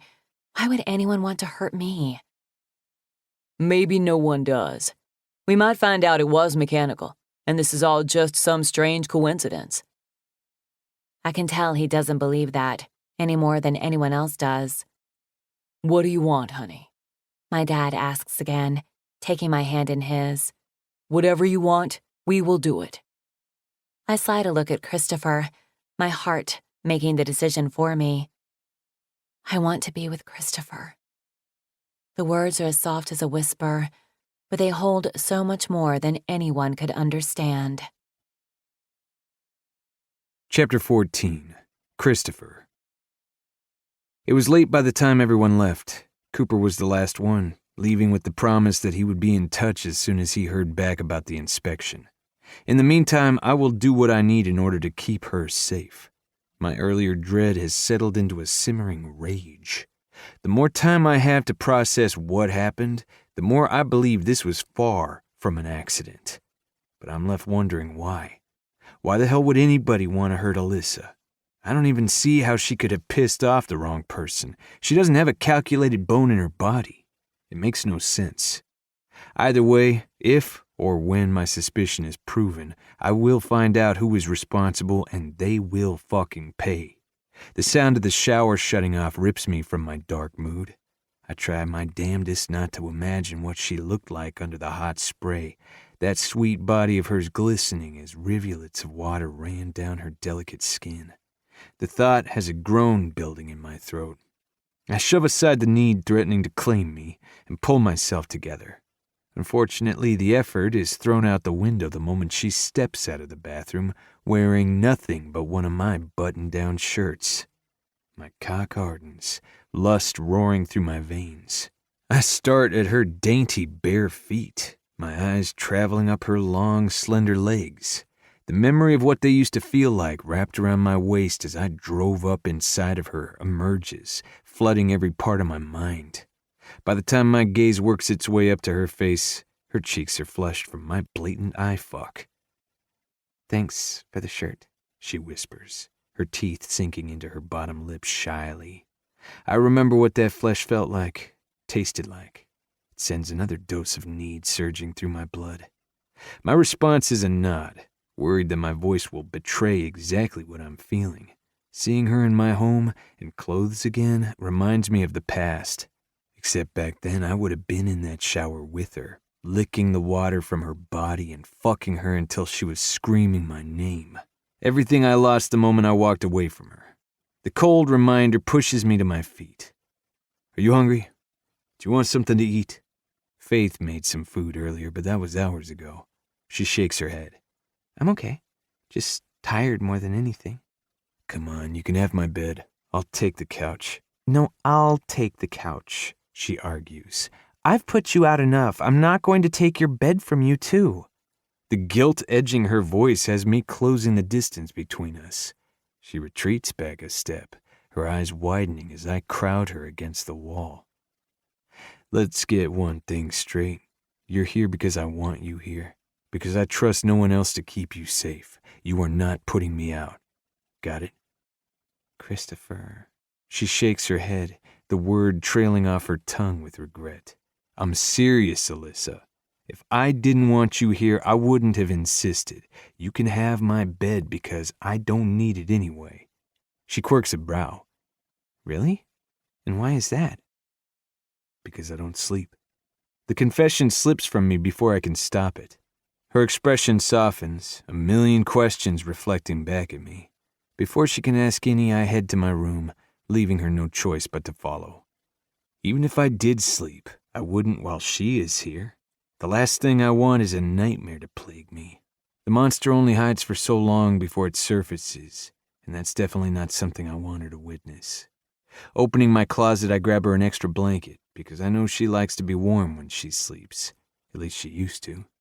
I turn around to ask her if she still does, but the words become stuck in my throat when I find her holding the framed picture that I keep on top of my dresser of Billy and me. A smile graces her face as she stares down at it. "How long ago was this?" It takes me a moment to answer, that familiar ache taking up residence inside of me. 2 years ago. "You look so happy." She muses softly, her finger grazing the glass. I was. It was right after Billy and I executed one of the biggest missions of our lives, earning ourselves a Medal of Honor in the process. "Who's the guy with you?" "My best friend," I answer, surprised to hear how level my voice is, despite the emotions threatening to suffocate me. "He looks like a lot of fun," she says. "He was." Her eyes snap to mine, smile fading. "Was?" "He's dead. The pain that's inflicted upon me from those few words is almost enough to bring me to my knees." "I'm so sorry," she whispers. Not as sorry as I am. Stepping forward, I take the picture from her. "If you need anything, let me know. Otherwise, feel free to help yourself. You know where everything is." I turn to walk away, but she grabs my arm, stopping me. "You don't have to leave. You can stay with me." My blood ignites with heated force, the overwhelming urge to lose myself in her stronger than ever, to remember the good and forget the blood that stains my hands. Her gaze drops to the floor at my silence. "I mean, no expectations or anything. I just meant platonically. It's not like we haven't shared a bed before. We can do it again." "I'm afraid we can't." Her eyes lift back to mine, pain flashing in them. "Why?" "Because I'll end up fucking you into the mattress trying to pretend the last 5 years haven't happened, and right now I don't think things need to get more complicated than they already are." She peers up at me longingly, her breath racing past her pretty pink lips, tempting me with all the things I want, but can't have. Unable to stop myself, I reel her in close and press a kiss to her forehead, my lips lingering. Christopher. My name falls from her on a needy whisper, her fingers gripping my shirt. My eyes squeeze shut at the war battling inside of me. Somehow, some way, I restrain myself. Sleep well, Alyssa. With those parting words, I get the hell out of there before I do something I can't take back. Closing the door behind me, I walk into the living room, dropping down on the couch again. My eyes drift down to the picture clutched tightly in my hand, regret locking in my chest as I remember that day.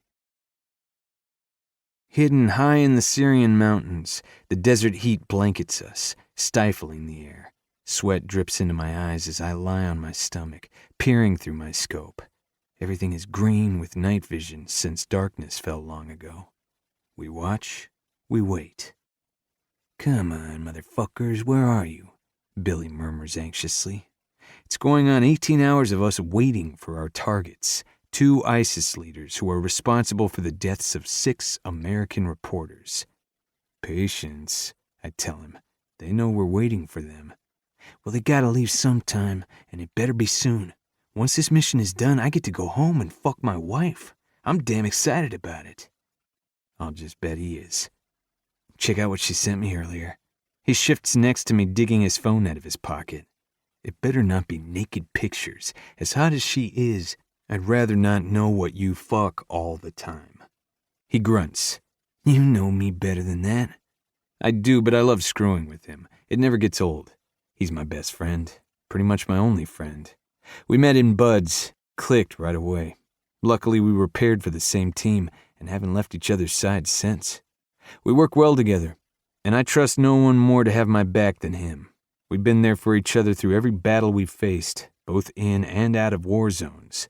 I was even the best man at his wedding last summer. Take a look.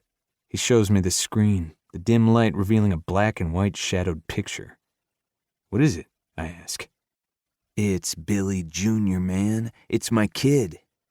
I look a little closer, my eyes squinting at where he points to a little bean-looking thing. That's a baby? Yeah. He's as ugly as you.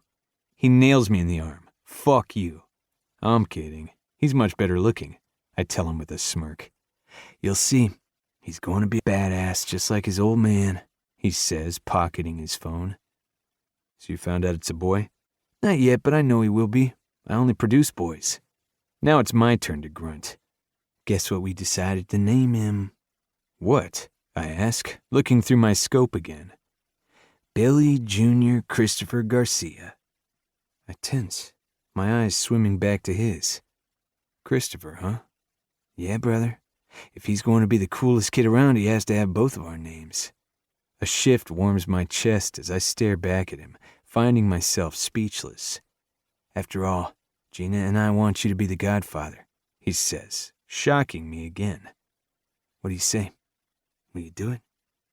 I swallow past the knot in my throat and finally manage to speak. Of course I will. He nods. Good. I need to know that if something ever happens to me, you have his back. Come on, I'd do that even without being the godfather. But you have nothing to worry about. That won't happen. I won't let it. Nor I, brother, he says, clapping my shoulder. No one fucks with us or our country and walks away from it. Damn straight. You need to hurry your ass up and get married too, he adds. Then our kids can be brothers like us. I don't think so. I lost that chance long ago when I walked away from the only girl I'd ever loved. You need to get over her, man, he says, knowing where my thoughts are. He knows all about Alyssa. What he doesn't understand is there's no getting over someone like her. Or go back and claim her. Otherwise, you're going to be one miserable son of a bitch for the rest of your life. I'll be miserable then, because there's no taking back what I did. I lost her, and I have no one else to blame but myself. Instead of sharing that with him, I switched the subject back to the original topic. So what are you going to name it if it's a girl? It won't be, but if it is... He pauses, thinking about it. Christina Garcia. I smirk. Nice save. But are you sure you want the junior part if it's a boy? You don't want people calling him BJ. He stiffens next to me. Shit, I never thought about that. The kid will be ridiculed. Trust me, I saw it happen to my sister. No one will make fun of my kid, or I will kick their ass. I have no doubt, but he can't always be there. Not with our job. Maybe you're right, he continues. Instead, my son will be named Billy the fucking Magnificent Christopher Garcia. Both of us crack into laughter, our eyes moving back to our targets. Let's face it, he will be cool enough to pull it off. This is my child we're talking about. He's going to be awesome. No doubt about it, because you don't get more awesome than Billy. I crash back to the present, my eyes and throat on fire as I stare down into his dark eyes. Too bad he will never watch his child grow, and it's something that will rest solely on my shoulders for the remainder of my life. Chapter 15. Alyssa. The distant sound of drumming pulls me from my half-attempt at sleep. Checking the time, I see it's 2 a.m. I blink up at the dark ceiling and listen to who I am assuming is Christopher in the music studio next door. Has he even been to sleep yet? Earlier, I lay awake for what felt like hours, wishing he had taken me up on my offer to share his bed. The rejection stung, but not as much as the pain that entered his eyes when he told me about his best friend. Eventually, the silence and stress of the day pulled me under, and I succumbed to sleep. Until now. I debate whether or not to go to him, unsure if he'll want my company or prefer his privacy. I hate not knowing. Years ago, I would have never questioned it, but we aren't us anymore and haven't been for a long time. The longer I listen to the fast, angry beat, the more it beckons me. Throwing off the covers, I climb out of bed and head out of the guest house in my bare feet, tiptoeing across the property to the studio. The cool night sends goosebumps to dance across my skin, the chilly reminder that I'm still in his button-down shirt. His fabric and scent against my skin is something I've missed. The way his eyes drifted down my body when I walked out of the bathroom told me he did too. That ever-present pull between us, still stronger than ever. Placing my hand on the doorknob, I take a deep breath and steel my nerves before entering. The sight I'm met with has my feet stopping in their tracks. In the dimly lit room, I watch as Christopher pounds away on the drums, dressed only in worn jeans, his upper bare body slick with sweat. I've seen this man play every instrument known to man, heard him sing with such emotion that I felt it to the very depths of my soul. But there's something here that I've never felt before from him. It's not just the strong vibration under my feet, or the way his hard body beats down on the piece of equipment. It's powerful, indescribable. Desolation, helplessness, and frustration consume the air and twines with the beautiful tempo. It's so thick it's suffocating. It reminds me of the pain I witnessed in his room earlier. Slowly, I move toward him. His body tenses, sensing my approach, but he never falters from his rhythm. Once I'm close enough, I tentatively reach out and gently place my hand on his hard shoulder, silently seeking assurance it's okay I'm here. Within a few moments, the beat falls silent, and quiet fills the air, except for his harsh breathing. When he finally looks up at me, a sharp inhale moves swiftly into my lungs, agony ripping through my chest at the misery on his face. He looks so lost, so broken. He's always been damaged due to his past, but never like this. There's a hardness in his eyes that wasn't there before, a stark pain and anger that's taken up a residency inside of him. With my heart aching, I move my hand to the side of his face, my thumb brushing over his rough cheek. Warmth blooms inside of me when he leans into my touch. "Do you want to talk about it?" I ask, my pain for him apparent. It may have been a long time since we've been close, but I hope he knows I'm always here. He holds a place in my heart that no one else ever will, even if it's a place he doesn't want. He stares back at me for a long moment, considering it. I hold my breath, hanging on to hope, but it deflates quickly when he shakes his head. With a disappointed nod, I respect his decision, and I'm just about to walk away, but he stops me, snagging my wrist. He brushes a kiss against my palm, then surprises me by pulling me down on his lap. My heart begins to palpitate at the feel of his hard, sweaty body beneath me, his rough jeans rubbing against my satin panties. Oh God, it's been so long since I've been this close to him. He places a stick in each of my hands and brings his mouth to my ear. Let's play, baby. I shiver at the low husk of his voice. A smile takes over my face as his hands close over mine and we begin drumming, his skill and grace leading us into a beautiful beat. Memories began to surface as I remember all the times he would do this with me back in high school. Whether it was playing the drums or strumming the guitar, he always took me to a sacred place with him, a place he never shared with anyone else but me. We do it for so long that my arms begin to ache, but I don't care, and my smile never deters because this is everything. The longer we drum, the more the air accumulates with tension, a tension I feel all the way to my core. My breathing kicks up, and blood ignites when I register how hard he is against my bottom. Then, everything changes. One minute I'm drumming to a beat I could never play on my own. Then the next, I'm flipped around to face him, his fingers digging into my hips possessively. I gasp, my breath racing as I stare back at him. Something passes between us. A decision, a choice. No more fighting this. Fuck complicated. His earlier words fall past his lips, then our mouths become one. The connection slams into me, sending my heart reeling.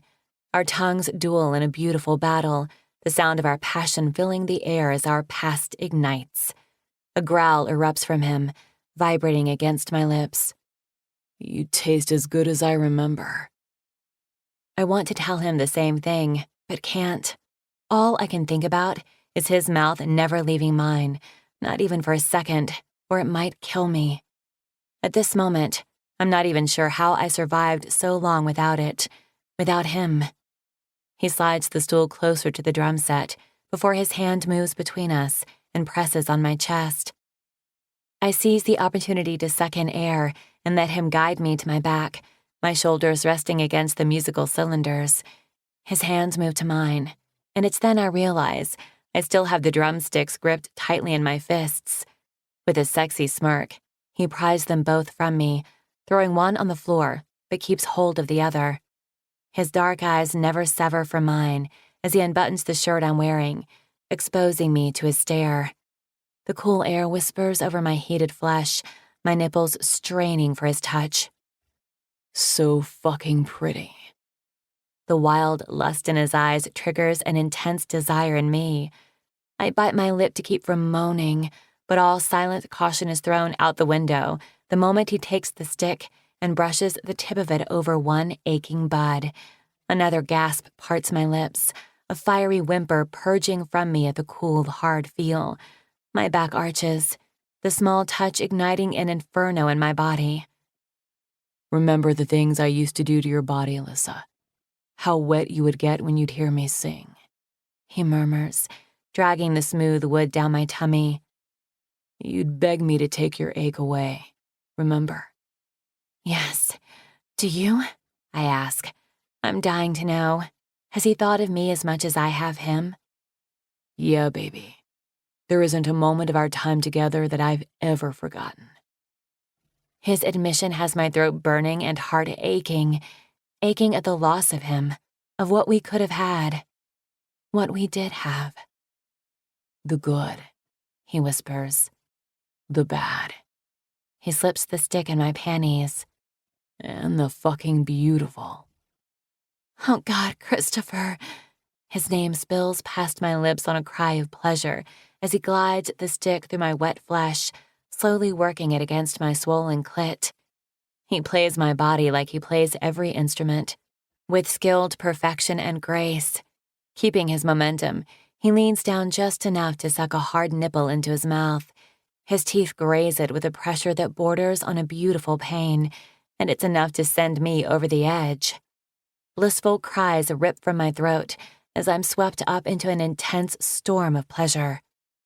Good girl. Scream for me, Alyssa.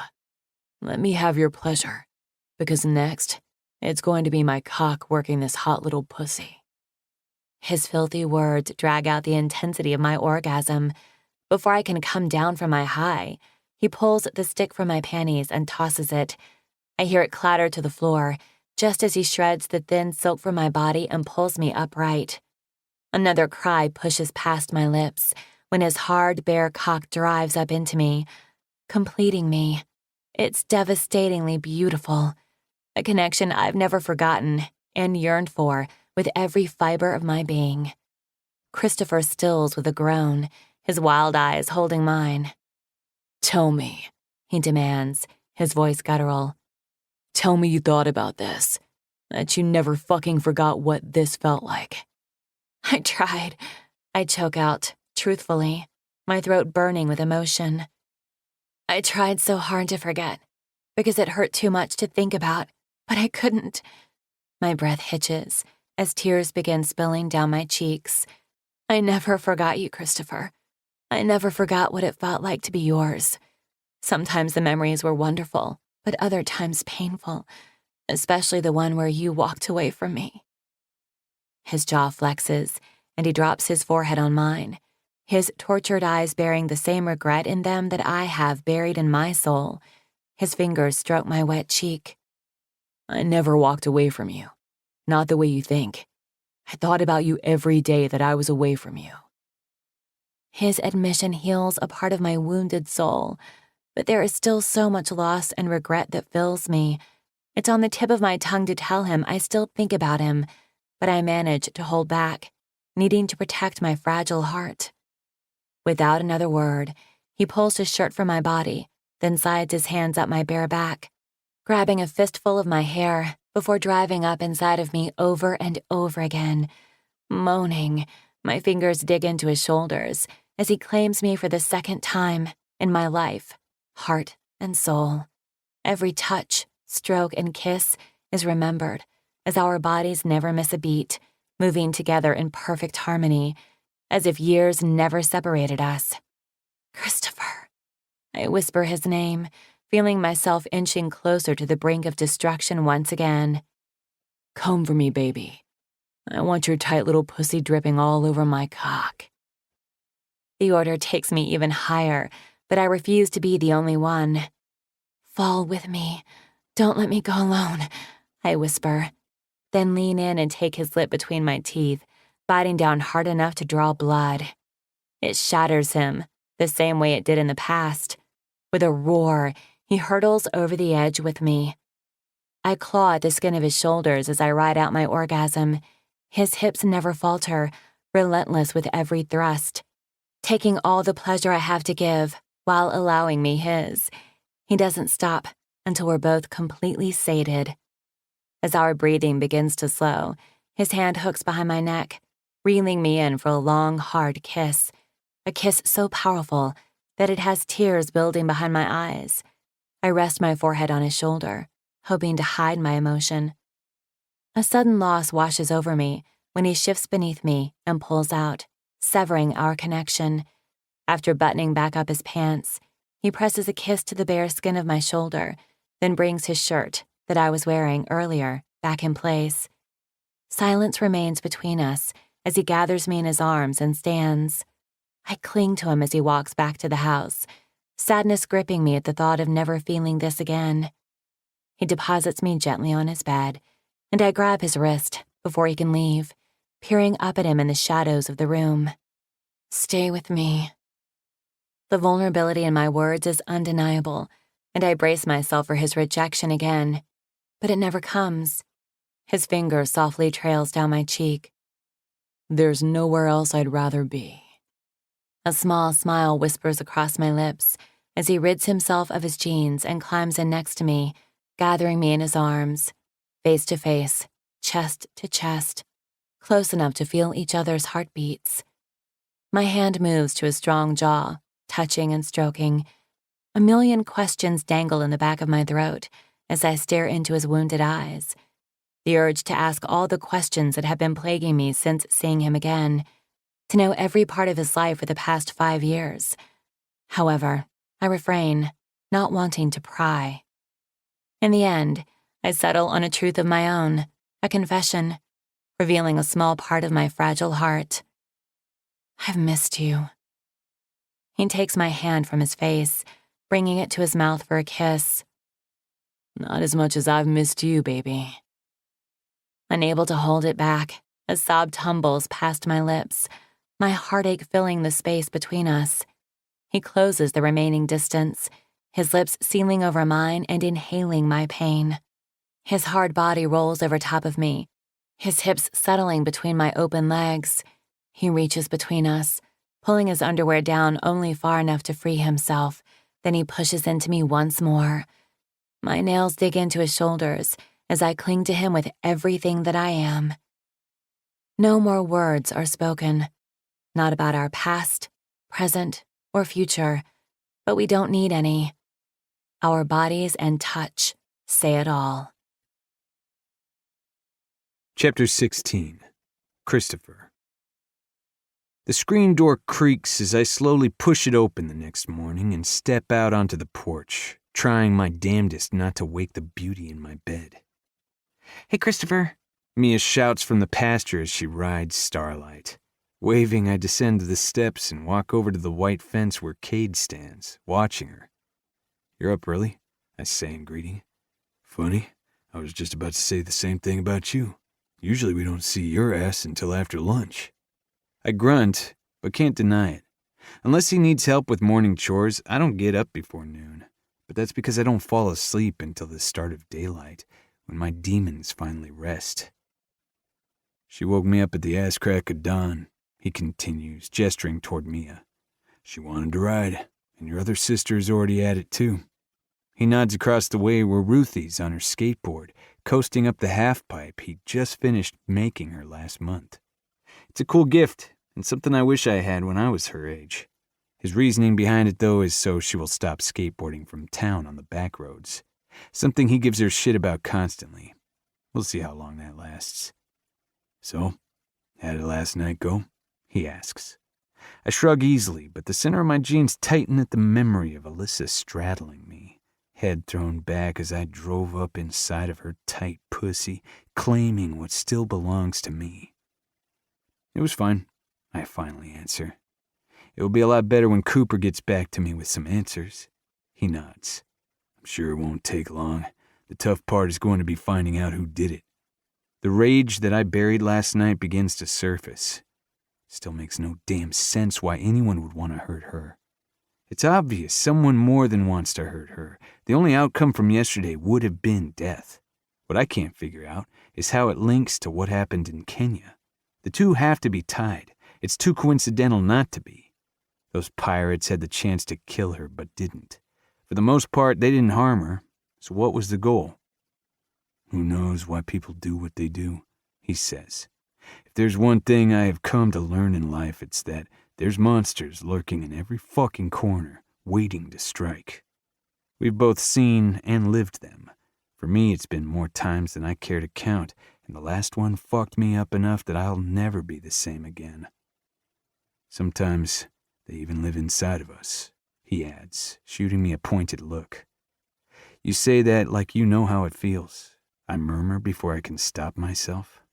He props a booted foot on the fence and leans in closer to me, his assessing eyes not missing a thing. They never have.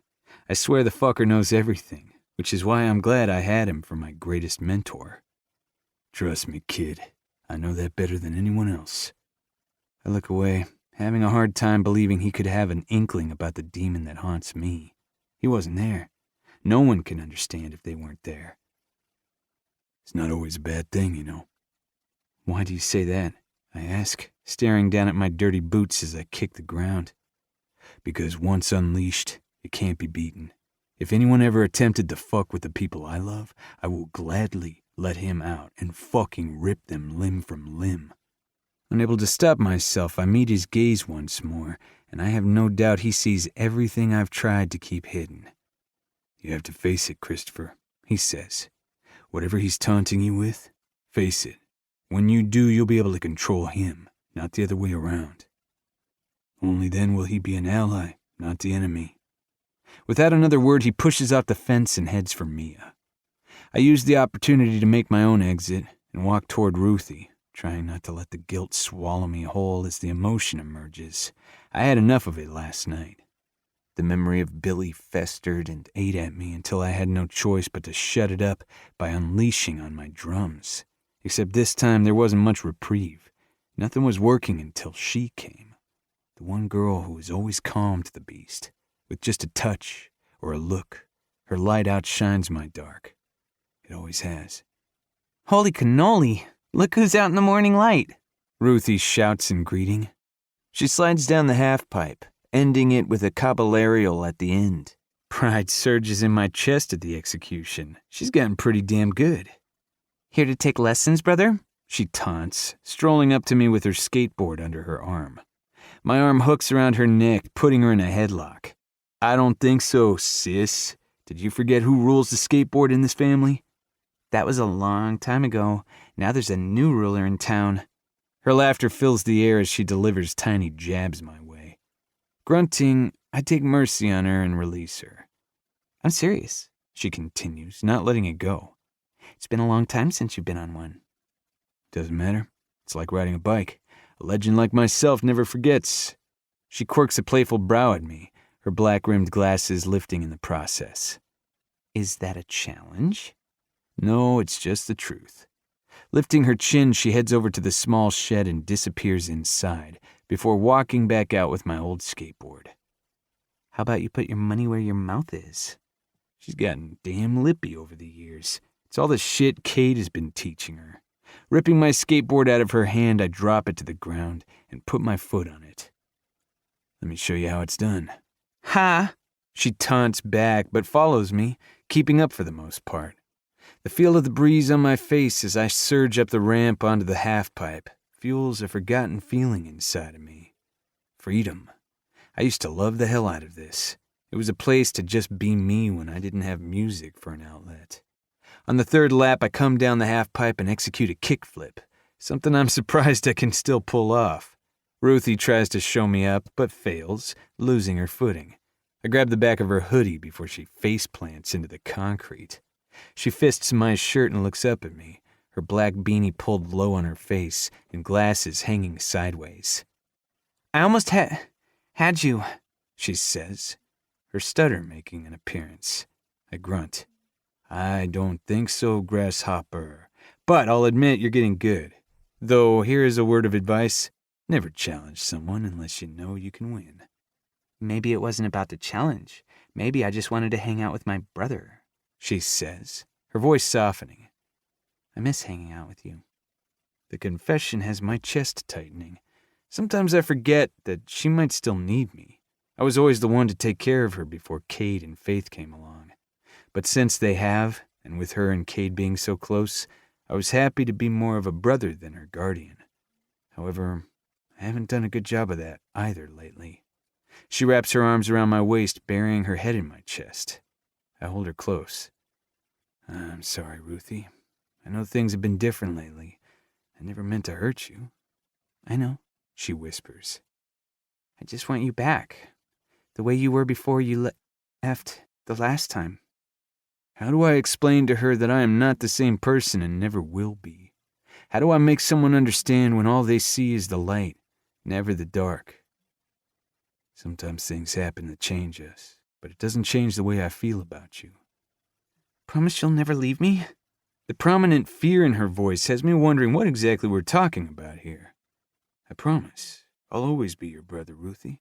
Nothing will ever change that. I love you, Twistifer.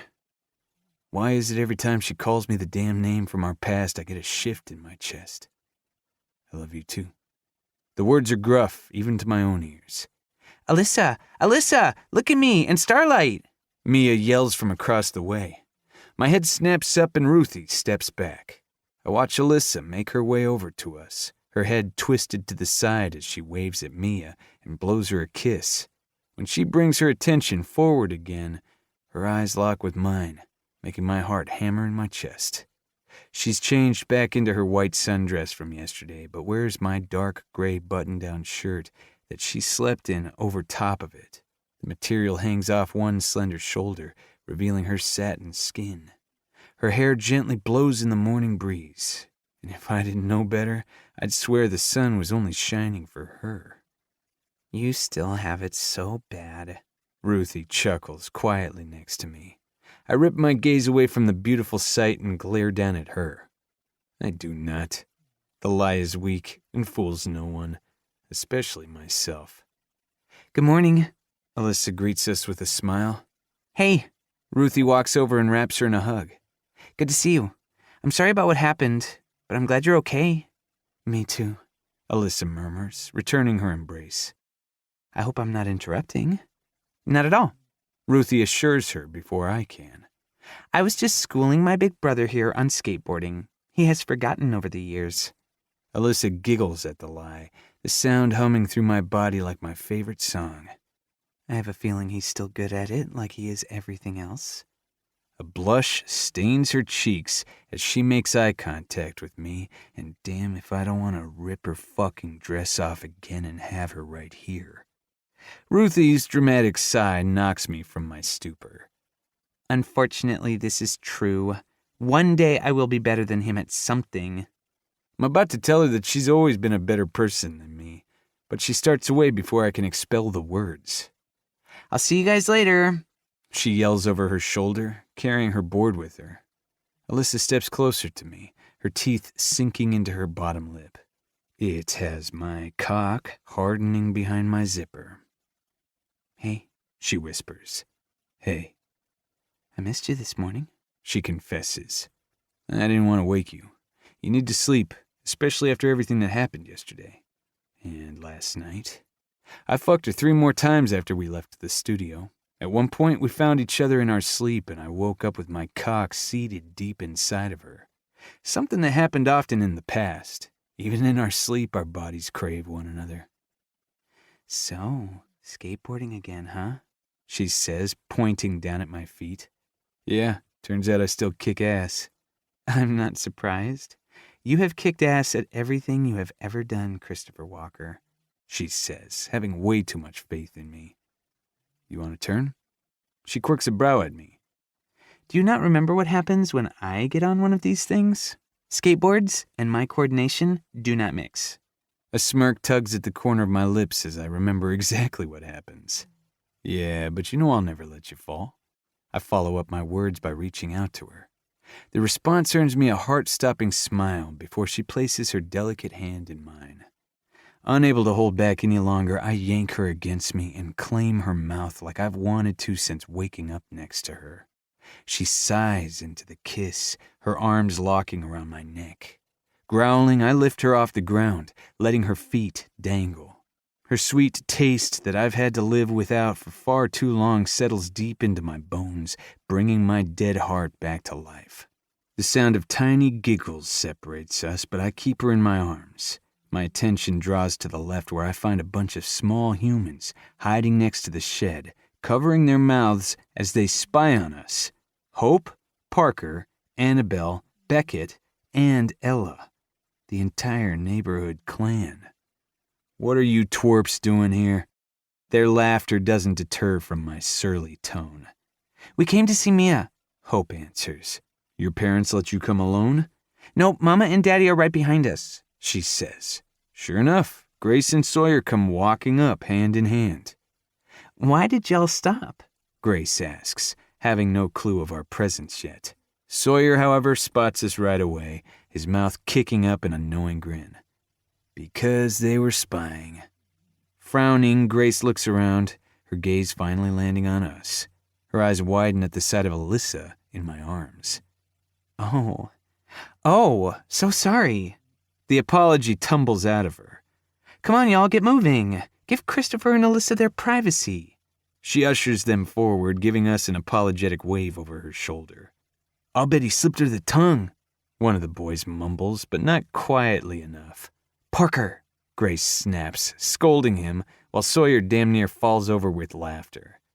Alyssa drops her forehead on my shoulder with a groan. Busted. It could have been worse, especially considering what I want to do to her. She lifts her head, pinning me with her pretty eyes. I need to go get some clothes today. No, you don't. We can stay in the whole time and you can just walk around naked. She tosses her head back on a laugh. The sound washes over me, making my heart jump start. I feel proud when I can elicit that emotion from her. She muses, grazing her lips across mine. As much as the idea appeals to me, we have to leave the house eventually, and I do not want to give any more tiny children a show.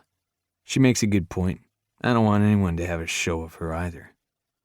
Fine, but at night there are no clothes allowed, I tell her, trying to seal my fate, even though it's something I shouldn't do. But after having her again, there is no way I will be able to control myself. Deal. With that settled, I place her feet down on the skateboard.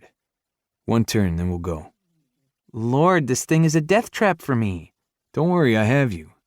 My arm curls around her waist as I plant one foot between both of hers, then push off with my other one. I keep us in a straight line, going slow and steady. Eventually she relaxes, resting back against me, her arms rising out of her sides. See nothing to it, I murmur close to her ear, her sweet scent invading my senses. She reaches up and hooks an arm behind my neck. Everything is easy when we're together. It always has been. Her whispered words float with the gentle breeze, carrying a sadness with it. Regret lingers between us, reminding us of a past we cannot change. Pressing a kiss to her cheek, I lift her from the skateboard. Come on, baby. Let's go. It's about a 20-minute drive to her apartment complex, a newly built condominium structure seated at the opposite end of town. Years ago, it would have taken no more than 10 minutes, but Sunset Bay has expanded drastically. It still has a small-town feel, but the population has grown excessively. Once inside, we head up to the 6th floor. The small elevator space is filled with silence, and my dirty thoughts as I stare at her in my shirt. By the pink stain of her cheeks, I know she's thinking the same things I am. I consider hitting the emergency stop button and fucking her up against the wall, but there's probably a camera in here, and no one gets the pleasure of seeing what she looks like screaming my name but me. Entering her apartment, she sets her purse down on the end table next to the door. Come on, my room is down the hall. It won't take me long.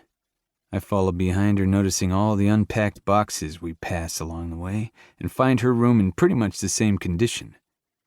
When did you move here? I ask, taking a seat on her bed. A couple months ago, just before I left for Kenya, she explains from inside her walk-in closet. The owner is a friend of my father's and is letting me lease on a month-to-month agreement. Now that I plan on staying, I'll probably renew for a longer term. Or she can live with me forever. I quickly shove the thought aside, knowing my life is complicated enough right now. She emerges from the closet, carrying a purple duffel bag.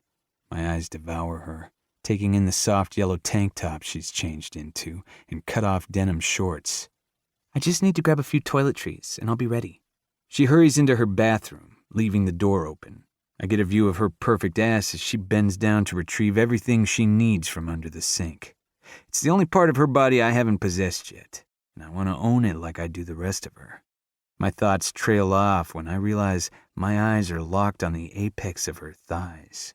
Looking up, I find her leaning against the door jamb with a knowing smile. You're staring, she says, stating the obvious. I can't help it. Her smile grows and the bag drops to the floor. She starts forward, each dip of her hips taunting me. I span her waist and she straddles my lap, her knees pressing into the mattress on either side of me. I like it when you look at me like that. It makes me feel beautiful. That's because you are, especially right here, I murmur, pressing a kiss over her thrumming heart.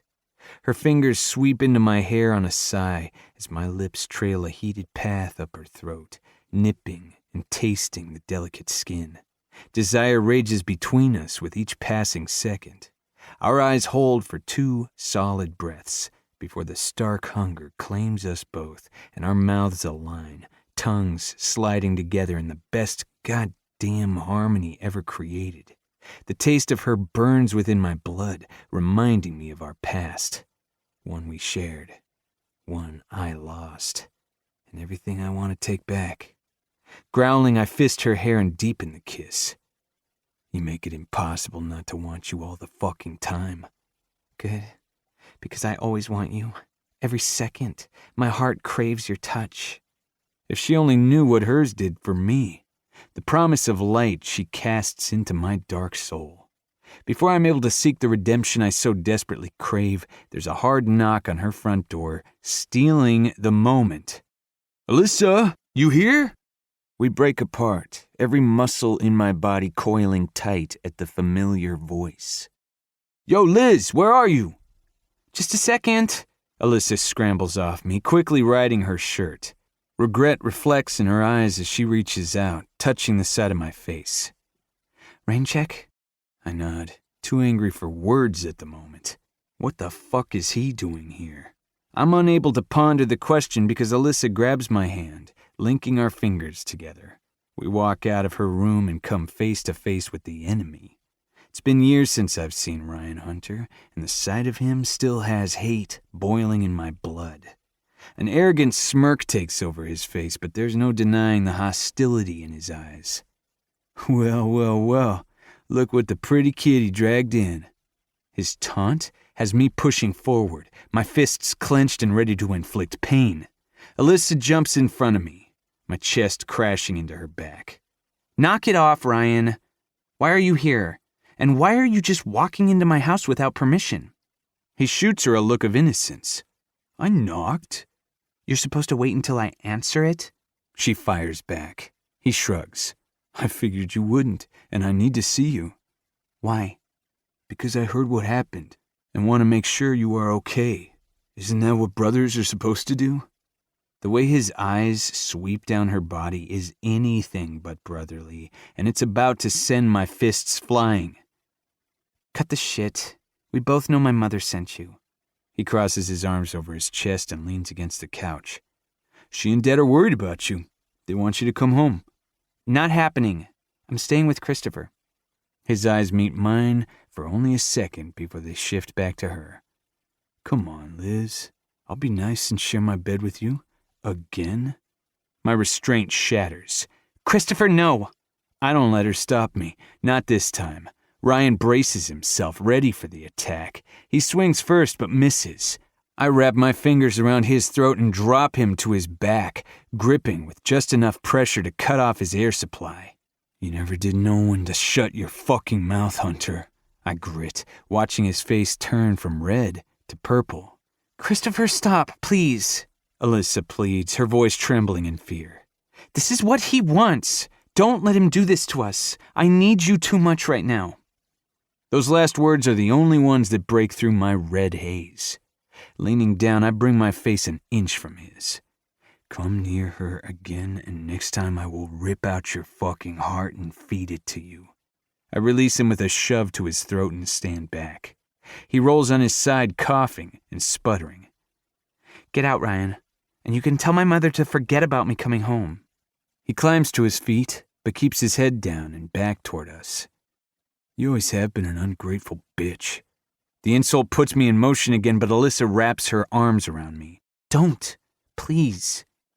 It takes every bit of control I possess to let that fucker leave in one piece. Alyssa releases a shaky breath. You okay? My eyes remain on the closed door, unable to look at her. I'm scared to see the truth in her eyes, one I can't fathom to think about. Go get your bag. I want to get the fuck out of here. She watches me for a long moment, hurt radiating from her before she finally does what I say. Heavy silence fills the truck on the ride home. Ryan's taunt continues to assault me, whispering words of rage.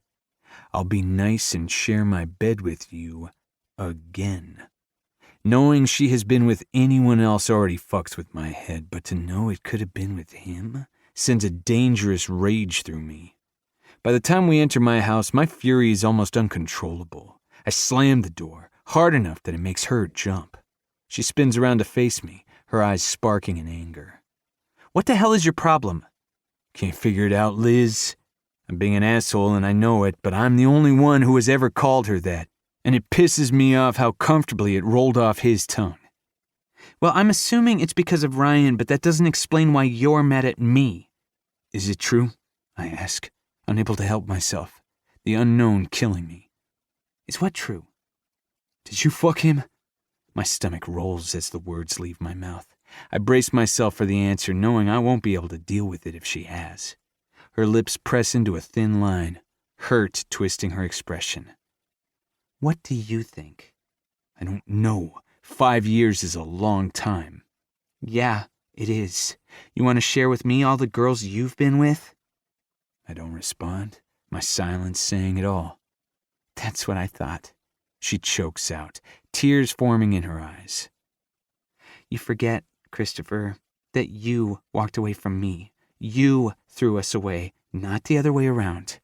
Do you really think for a fucking second I've forgotten that? That it's been easy to live with that decision? We've both had to live with it, she screams back.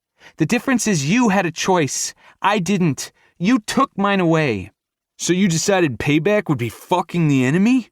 I regret the words as soon as they leave my mouth. She flinches, as if I slapped her. If you really believe that, then you never knew me at all. Turning her back on me, she storms into my room, the resounding slam of the door driving the stake further into my chest. Fuck. My fist crashes into the wall, but the pain shooting up my arm does nothing to alleviate the emotion gripping me. Unable to be here another second, I tear out of the house and jump back into my truck. I crank my music as loud as it will go, hoping it will clear my head. Instead, my mind is assaulted with the past and everything I lost. Chapter 17. Alyssa. My eyes flutter open, blurry and burning from crying earlier. Noticing the room is quite a bit darker, I check the bedside clock and realize I fell asleep. A throw blanket now covers me that wasn't there before. Christopher. Sadness consumes me as I think about our fight. He was so angry, but amongst the fury in his eyes was the same regret I have suffered over the years. I hate that our fight was triggered by Ryan's unexpected visit. But even more than that, I'm disappointed that Christopher would believe his lies. 5 years may be a long stretch, especially when you long for only one person the entire time, but I would never sleep with Ryan. Not only because I have no attraction toward him, but also because I know what kind of person he is.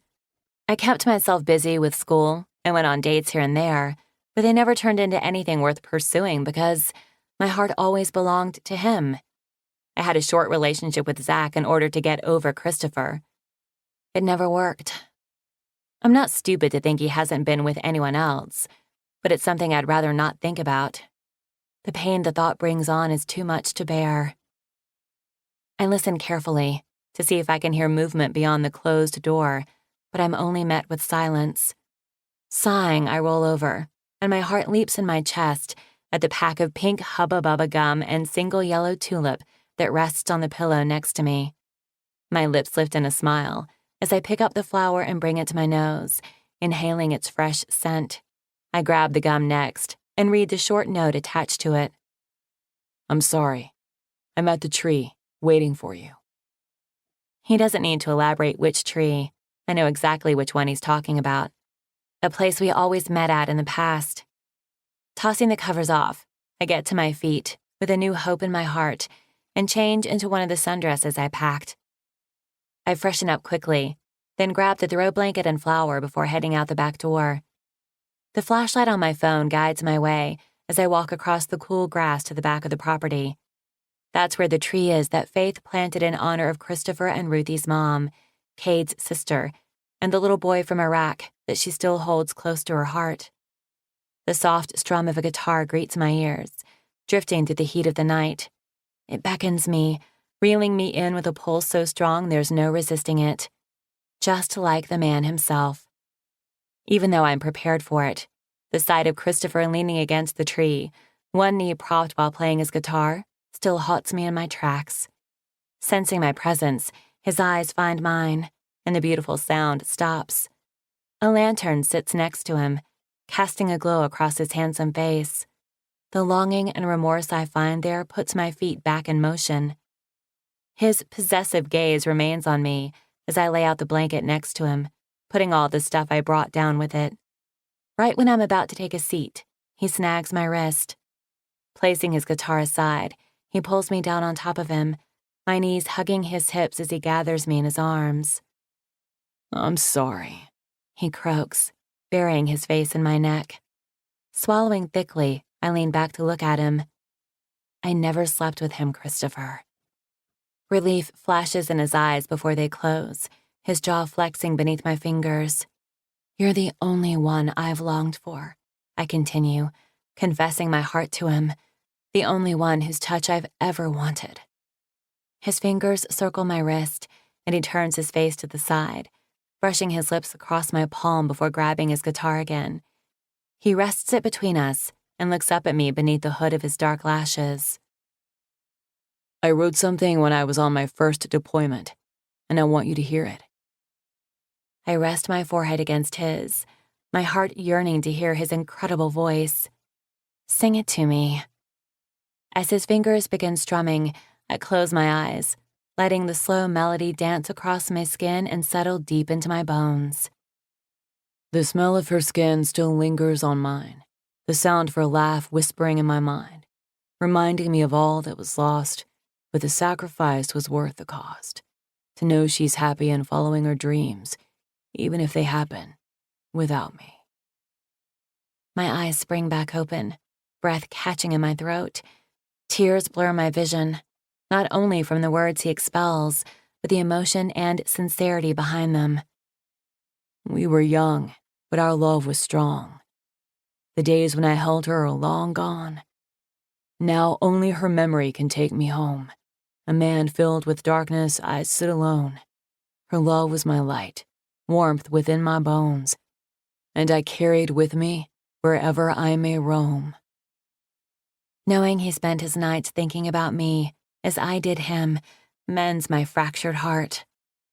She's my anchor, my light, my salvation in the night, my angel, my peace, the best part of me.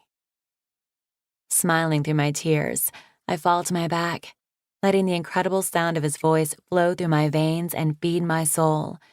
I remember in the past when he would sing to me like this, and it always ended with us making love. His fierce eyes are fixated on where my dress has ridden up, and desire thickens his tone. A current of heat sparks inside of me. Holding his gaze, I drag my fingers up the inside of my thighs, adding to the goosebumps already racing over my heated skin. His voice darkens further, every beautiful word deepening as I slip my hand under my dress, lifting the fabric in the process to make sure he can see. Pushing my panties aside, I glide my fingers through my warm flesh. My mouth parts on a gasp, back arching as I skim over the swollen bundle of nerves. I continue to listen to the feelings he's had buried in his soul, the words encouraging me further. My fingers move faster, body rising in temperature with every stroke. His growl erupts through the air, ending the song. Before I can beg him not to stop, he yanks my hand away and buries his mouth in its place. Oh, God, I cry out at the warm sensation of his tongue. My fingers drive through his hair with greed, gripping the silky strands to bring him closer. He hums his approval, pushing me closer to the edge until I can't hold back any longer and catapult into a hurricane of pleasure.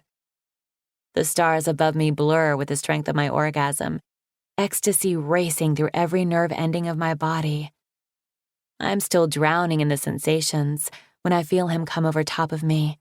He's already removed his shirt, the heat of his bare flesh searing me through my thin dress. I hear the clinking of his belt buckle as he reaches between us and shoves his jeans down just enough to free himself. In one fluid motion, he fills me, irrevocably shattering my world. Christopher. His name races past my lips as I try to find the words he makes me feel. I know, baby. He grabs one of my hands, linking our fingers together and brings it up over my head. His mouth turns to my ear. She's my anchor, my light, my salvation in the night. A sob tumbles out of me as he finishes the song he wrote. About us. About our love that gave him comfort while he was away. The words whisper against my skin, his thrusts never faltering as he makes love to me like never before. Once the song ends, he brings his mouth over mine, swallowing my cries of loss and regret.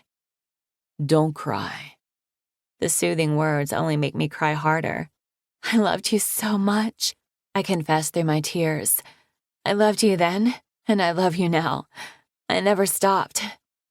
His breathing deepens, muscles straining beneath my fingertips.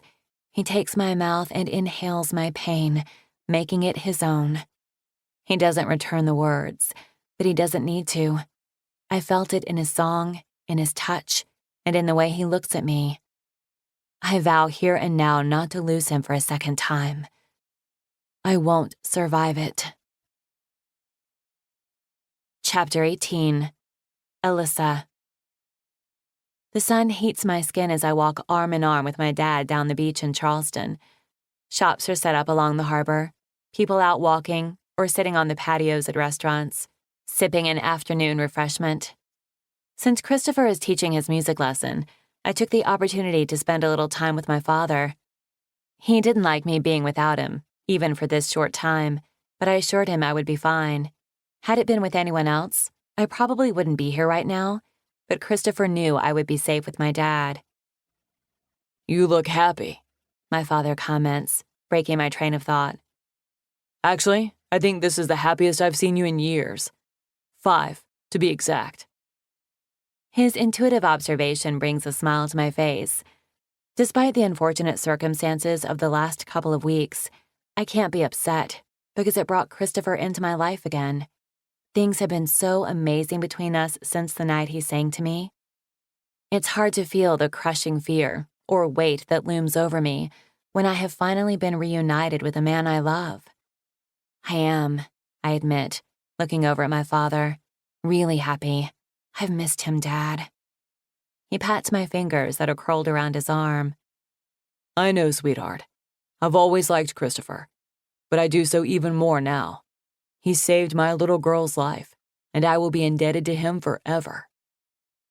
If only Mother could have the same gratitude as you, I mumble, unable to keep the bitterness out of my tone. Well, that's your mother for you. However, in her own warped way, she does love you. I'm certain of that. I glance over at him, the slight ocean breeze blowing strands of my hair gently into my face. Why do you always stick up for her, even after everything she has done to our family? There's no anger or resentment in my tone, only curiosity. You have every right to hate her. Nah, I could never hate her. I don't necessarily like her, but I also know where she comes from. Your grandparents weren't the most loving people, and she did give me the most precious gift no one else could have. He adds, flashing me a warm smile. For that reason alone, I could never hate her. Stopping our walk, I wrap my arms around his neck. I hate that she hurt you, but even more than that, I hate that you're alone. You need someone to share your life with, Dad. The last of my words are strained from the emotion building in my throat, sadness striking me as I think about the most heartbreaking moment my family endured.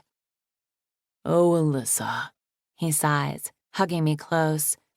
Don't worry about me. My job keeps me busy, and any free time I have, I spend with my beautiful daughter. That's all I need, at least for right now. You will always have me, I promise. And that's all that matters, even if I have to share you. His wink brings a smile to my face again. Come on, let's go back to the car and I'll take you to him. I have a feeling he spent most of his time worrying. Probably, I agree, but can't deny the warmth in my heart. I like that about him. He wants to keep my girl safe. I've always been safe with Christopher. As for my heart, I'm still unsure just how safe that part is. On our walk back to the parking lot, I cross a booth that stops me in my tracks. Reaching out, I finger the unique bracelets. What are these made of? I asked the salesman. Guitar strings. My eyes lift to his. Do you have any more masculine ones? Sure do, over here. He leads me to the other end of the table, and I gasp when my eyes land on a thick black leather one with silver guitar strings interwoven, clasped together by a guitar pick. This one, I whisper, my hand shaking as I pick it up.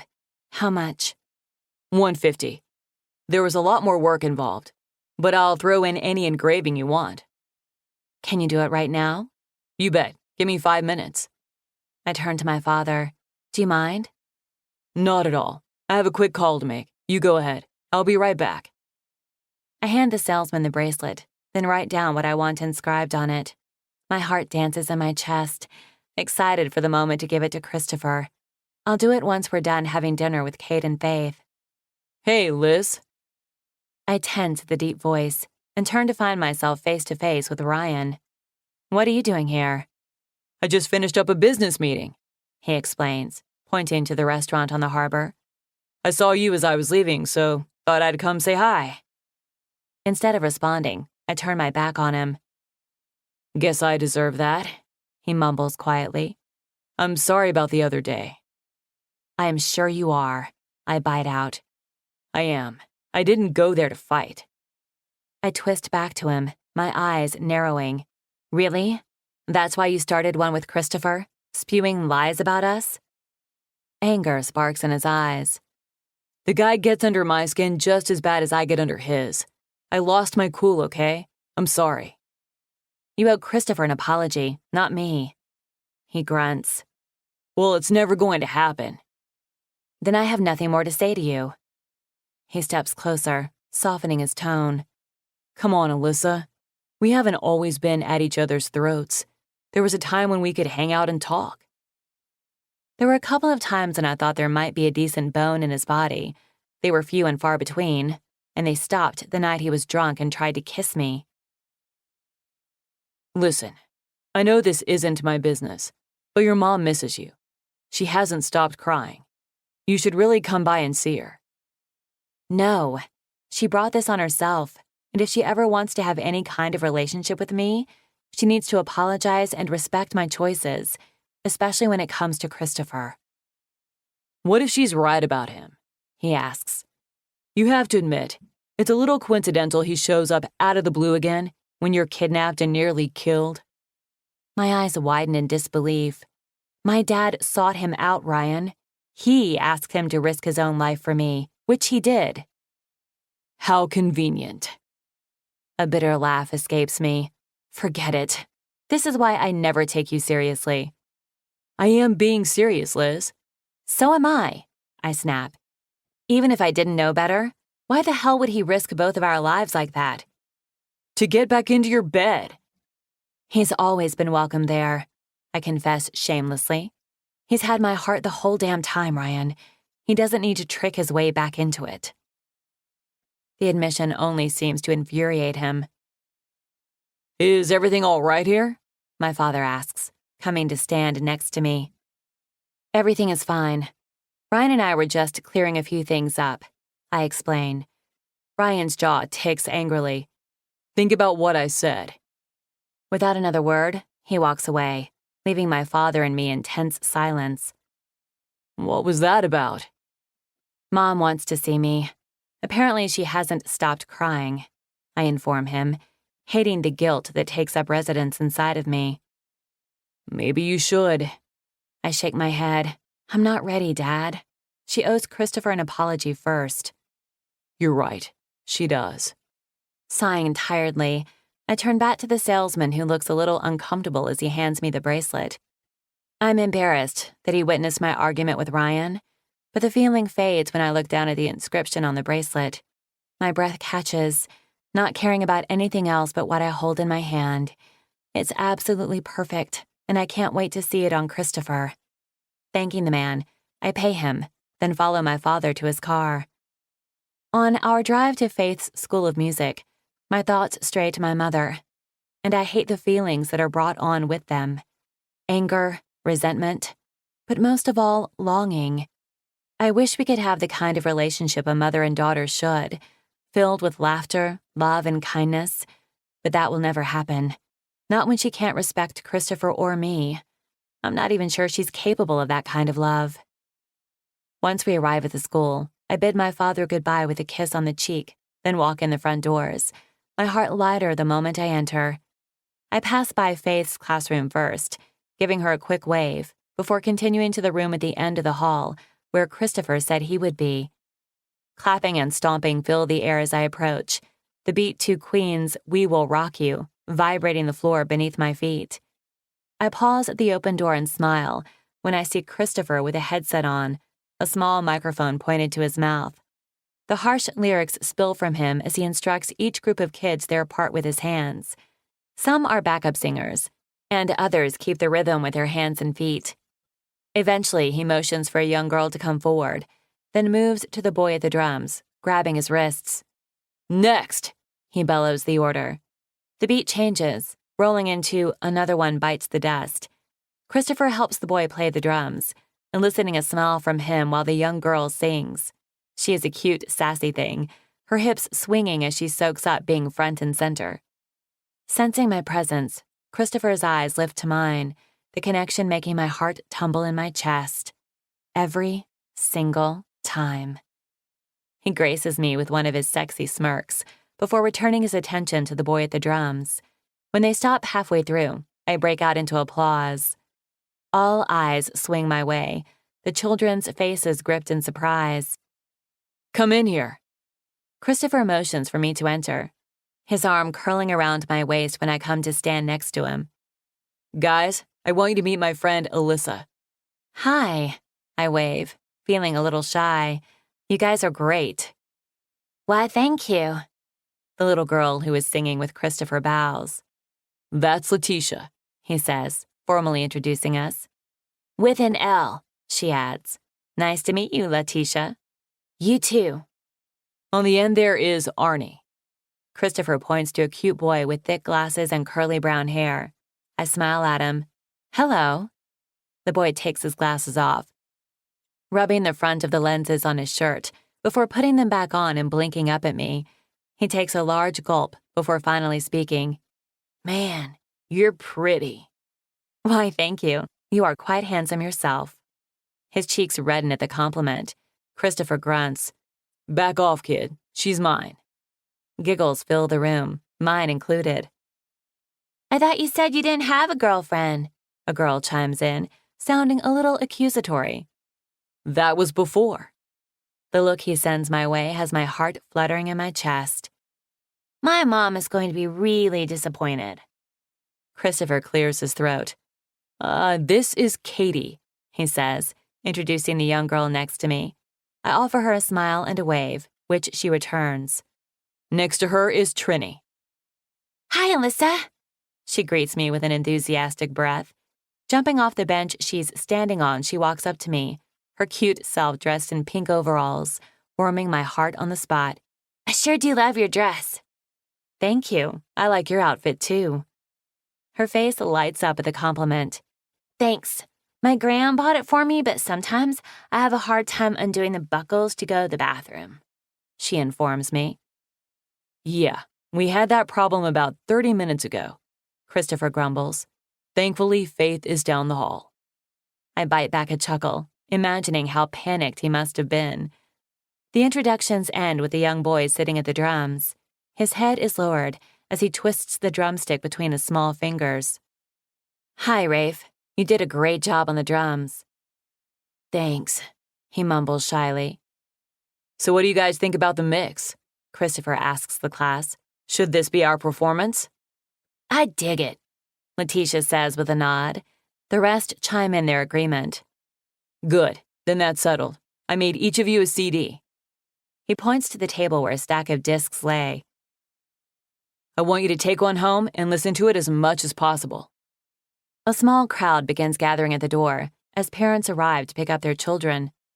I'll see you guys next week. Christopher dismisses them, then heads over to speak with Rafe. While he does that, I help hand out the CDs, making sure each child gets one. Trini takes hers, then wraps her small arms around my waist. Bye, Miss Alyssa. I hope we see you again. Me too, I tell her, meaning it. She skips off to her mother who waits by the door, taking all her cuteness with it. Once the last student leaves, I turn and find Christopher watching me, his eyes devouring me where I stand. His strides are purposeful as he closes the distance between us, pulling me into his arms. My throat turns dry at the feel of his hard body against mine. Did you have a good time with your dad? He asks. I did, but I missed you. Me too, baby. His admission does wonderful things to my prancing heart. I love your students. You're amazing with them. He grunts at the compliment. You should have seen their first few classes. They were a fucking disaster. Well, they seem to like you. And apparently so does Katie's mom, I add, thinking about her earlier comment. He quirks a brow. Jealous? Should I be? His eyes darken, gaze unrelenting. You know better than that, Alyssa. No one compares to you. They never have and never will. It was the answer I hoped to hear. Smiling, I lift to my toes and press a soft kiss against his lips. A growl claims his chest as he lifts me off my feet, trapping me against his hard body before stealing my mouth in a knee-weakening kiss. One hand slips beneath my skirt, grabbing my behind that's minimally covered by a lace thong. Trini was right, he groans. This is a nice fucking dress. I'm glad you approve. I wore it just for you, I admit breathlessly, my head tilting to the side as he trails his lips down the column of my neck. A throat being cleared breaks us of our moment. Knock, knock. Christopher turns me away from the door and withdraws his hand. Cooper, he greets, placing me on my feet. Heat invades my cheeks, and I pray he didn't get a glimpse of my bare ass. Sorry to interrupt. Cade told me I could find you guys here. Tell me you have something, Christopher says. Cooper nods and my heart kicks into overdrive. The inspection came back, and our original suspicion was right. The vehicle was tampered with. My stomach hollows out, fear clawing up my throat. Who? Christopher bites out the question. Forensics is still processing evidence, but it sounds like they might have something for us to go on. We should know more in a couple of days. My mind reels with who could have done this to me. In the meantime, I want you to be cautious, Cooper says, his eyes trained on me. Make sure you're with someone at all times. Don't worry, she won't be leaving my side, Christopher assures him. I figured, but wanted to be sure. I'll be in touch as soon as I know more. Thank you, Cooper, I whisper, having a hard time finding my voice. With a nod, he walks back out the door, leaving Christopher and I alone once again. My hand moves to my queasy stomach, a shaky breath parting my lips. Hey, look at me. Christopher orders softly, tilting my face up to his. You okay? I shake my head, tears building behind my eyes. No, I'm not. I know this was something you all expected, but I was certain you were wrong, that the inspection would show a malfunction or something. He gathers me into his arms, holding me close. It's going to be okay. I just don't understand. How can someone hate me enough to want to kill me? I haven't done anything. I don't know, but I'm going to find out. I promise, no one will ever hurt you, Alyssa. The conviction in his voice brings a small measure of comfort to my terrified heart. Chapter 19. Christopher. My hand is linked with Alyssa's as we walk into the main house later that evening, the smell of Faith's home cooking making my stomach clench in hunger. Come on, buddy. Pin him already. What's he waiting for? I follow the sound of Ruthie's frustration, pulling Alyssa behind me, and find Cade and her on the couch. My sister sits on his lap as she yells at the fight they're watching on television. Hey, Cade nods, greeting us. Hey. My sister climbs off his lap, her eyes remaining on the TV, as she walks over and gives me a brief hug. Hi, she says, before moving to Alyssa. She wraps her arms around her too, but again makes no eye contact. Her attention is riveted to the fight as she takes her seat on Cade's lap again.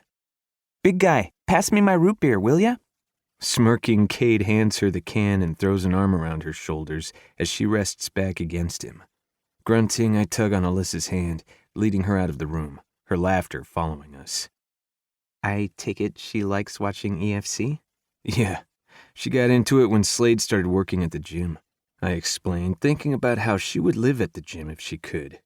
We enter the kitchen and find Faith standing at the counter preparing supper. Mia is next to her on a step stool, wearing a pair of jean shorts with fancy jewels on the pockets and pink cowgirl boots with the hat I bought her. Sensing our entrance, Faith looks over her shoulder and offers us a smile. "Hey, guys." "Christopher!" Mia squeals, her big brown eyes sparkling with excitement. She hops off the stool and charges for me. Bending down, I scoop her up into my arms. "Hey, kid. Nice hat," I say, flicking the brim of it. "Thanks. My favorite brother bought it for me." "I'm your only brother," I remind her dryly. "You're still the best one." Her tiny arms squeeze the life out of me before she reaches for Alyssa. "Hey, little miss." Alyssa smiles, happily accepting her. "Wanna come see my room? Daddy bought me a humongous dollhouse that has a barn, stable, and horses. I'd love to. Let me just check with your mom and see if she needs any help with dinner." "Thanks, but you go ahead," Faith tells her. "I'm almost done. We'll be eating shortly."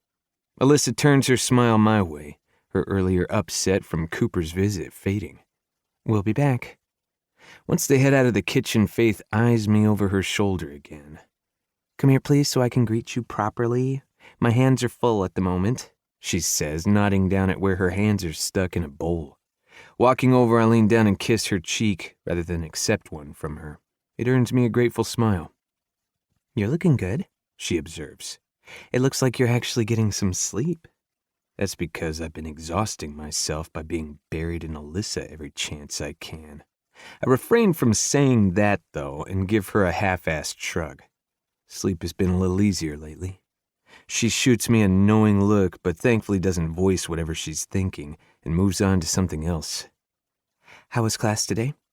I rest against the counter, crossing my arms over my chest. "Not bad. We finally picked our song for the fair." "That's great. What did you decide on?" "A mix of Queen's greatest hits." She nods her approval. "Nice. I like it." I figure if they don't catch on to any of the instruments, it will be easy enough to create our own beat. A cappella, smart thinking. I've been known to make smart decisions a time or two. The response drags a chuckle from her, but it quickly fades into a sad smile. "Cade told me about Cooper's visit. How's Alyssa holding up?" "As good as she can be, I guess. She was pretty shaken up earlier." "I don't blame her. I would be too. I can't fathom why anyone would do this to her." "Me neither, but whoever did is going to fucking pay." Her hands stop their task, concern darkening her green eyes. "The legal way, right?" "I guess that depends on whether or not the cops get him first." "Christopher." Her warning is soft but not subtle. "Listen, I'm not out for trouble, but I'll do whatever's necessary to protect her." Sighing, her tense shoulders deflate. "I get that. I'd never expect anything less from you. I know how much you love her." I don't bother denying it because she knows more than anyone how much I've loved that girl since I was 15 years old, and I will for the rest of my life. "Just be careful. I'm scared for you both. I'd never survive it if something happened to you." Her words are nothing more than a choked whisper. I push from the counter and drape an arm around her shoulders, hating to see her so upset. Come on, nothing is going to happen to me. I've been in far more dangerous situations than this. "I know. I'm sorry. It's just..." "What?" I ask when she trails off. She turns her face to the side, her emotional eyes meeting mine. "It was hard enough to let you go, never knowing if you'd return. I'm proud of you for serving this country, you know that. But I'm also glad I don't have to lie awake at night anymore, wondering if you're still breathing and if I'll ever get to hug you again." The confession has a burn developing in my chest. If only she knew how close I came to death, if Billy's and my timing had been swapped. How many nights I've lain awake wishing it had been me and not my best friend. But now, as I witness her fear, I realize how badly it would have affected my family. I'm grateful for you, Faith, for everything you've done for Ruthie and me. I don't tell you that enough. You don't need to, she says, wiping her tear-stained cheek on her bare shoulder. I'm just as thankful. This family would not be what it is without you guys. Maybe not, but Cade's shirts wouldn't go missing all the time. My words elicited a laugh from her like I hoped they would. True, but I have a feeling he likes it even more than her. Grunting, I take a step back, thankful for the lighter moment. I'll bet his wallet doesn't. That girl is worth every penny, she says, moving to the sink to wash up. I hand her a dish towel to dry her hands with.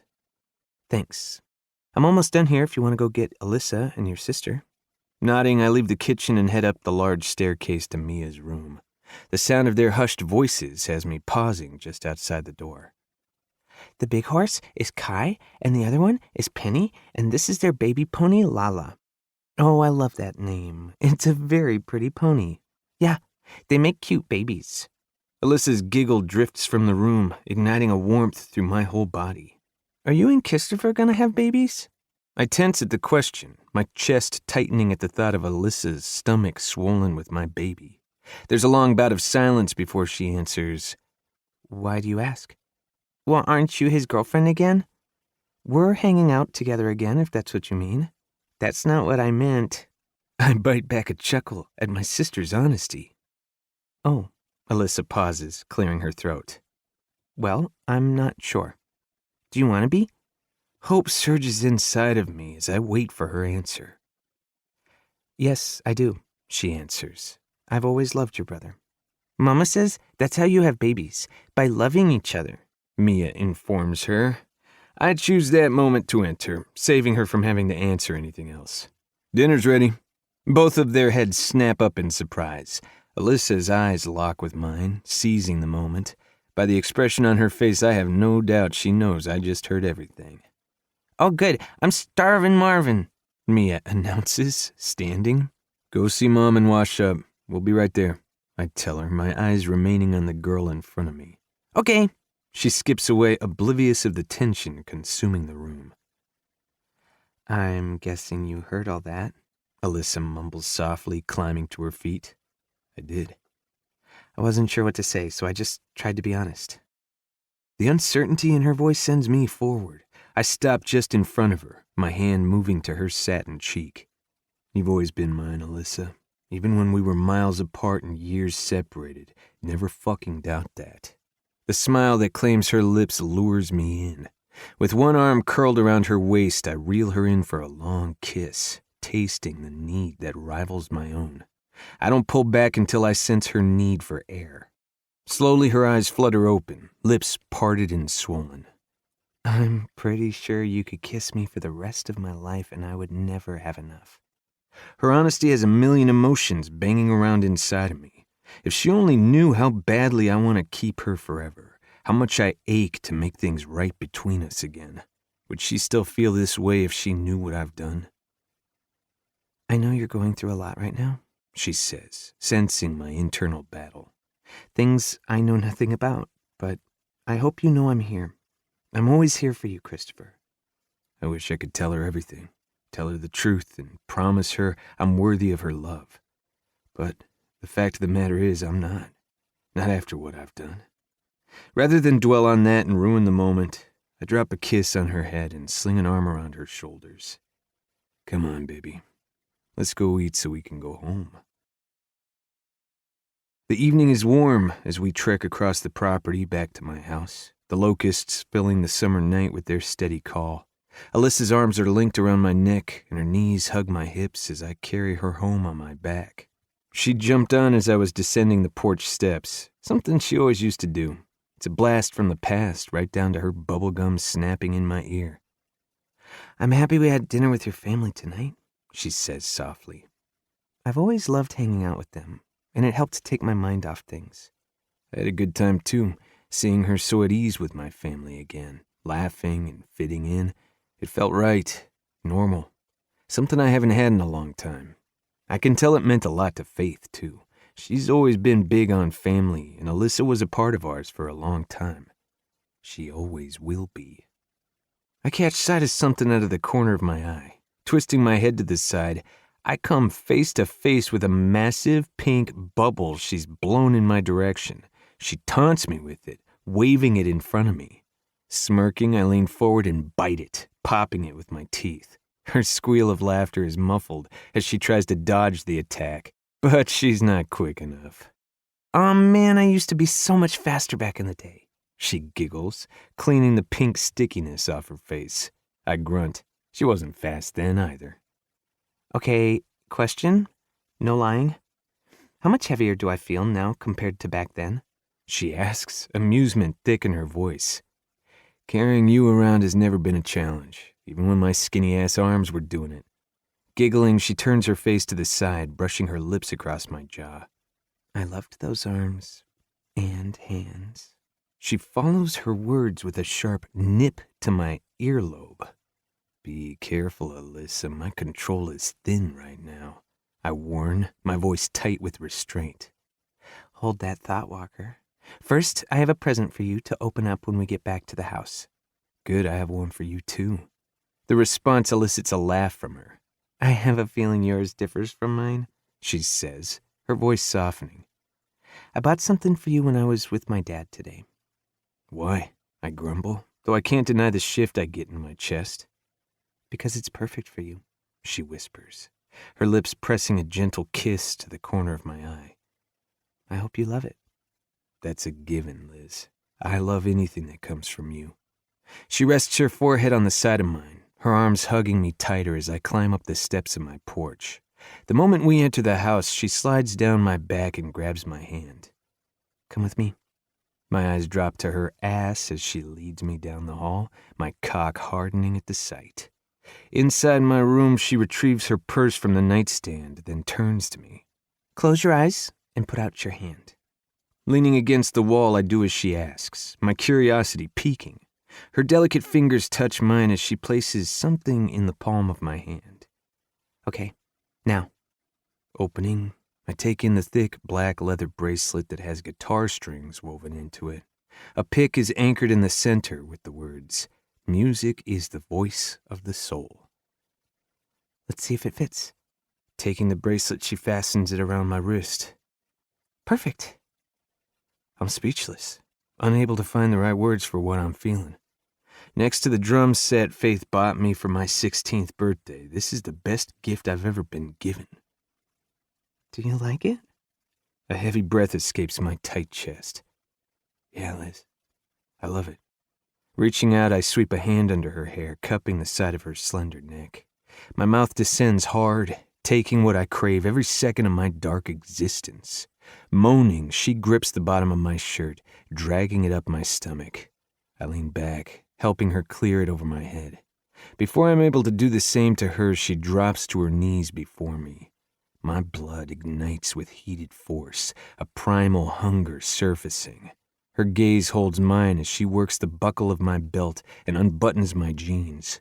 The moment she wraps her fingers around my stiff cock, I'm lost, my head swimming with pleasure. I pump into her fist with a hiss, fucking her hand. Her pink tongue darts out, licking the swollen tip, teasing. Reaching down, I grip the bottom of her jaw, forcing her to open.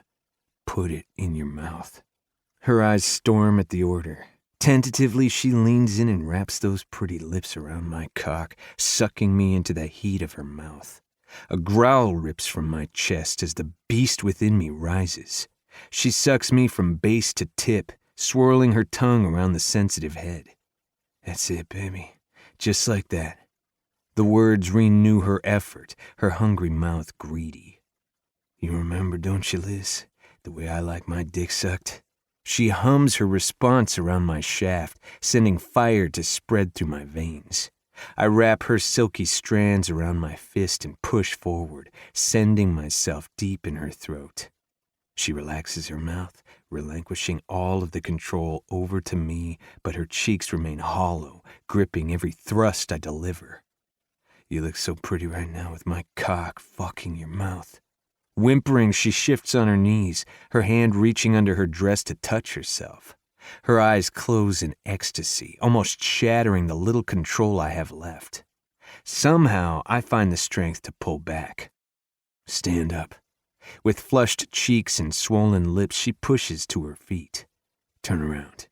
She doesn't hesitate, following the order. My chest crowds her back as I splay my hand on her stomach and inch us forward a few steps, stopping at the end of the bed. Her shoulders rise and fall with quick breaths as I slide the strap of her dress down her arms, the material pooling at her feet. The heavy weight of her full breasts generously fills my hands, her stiff nipples scraping across my palms.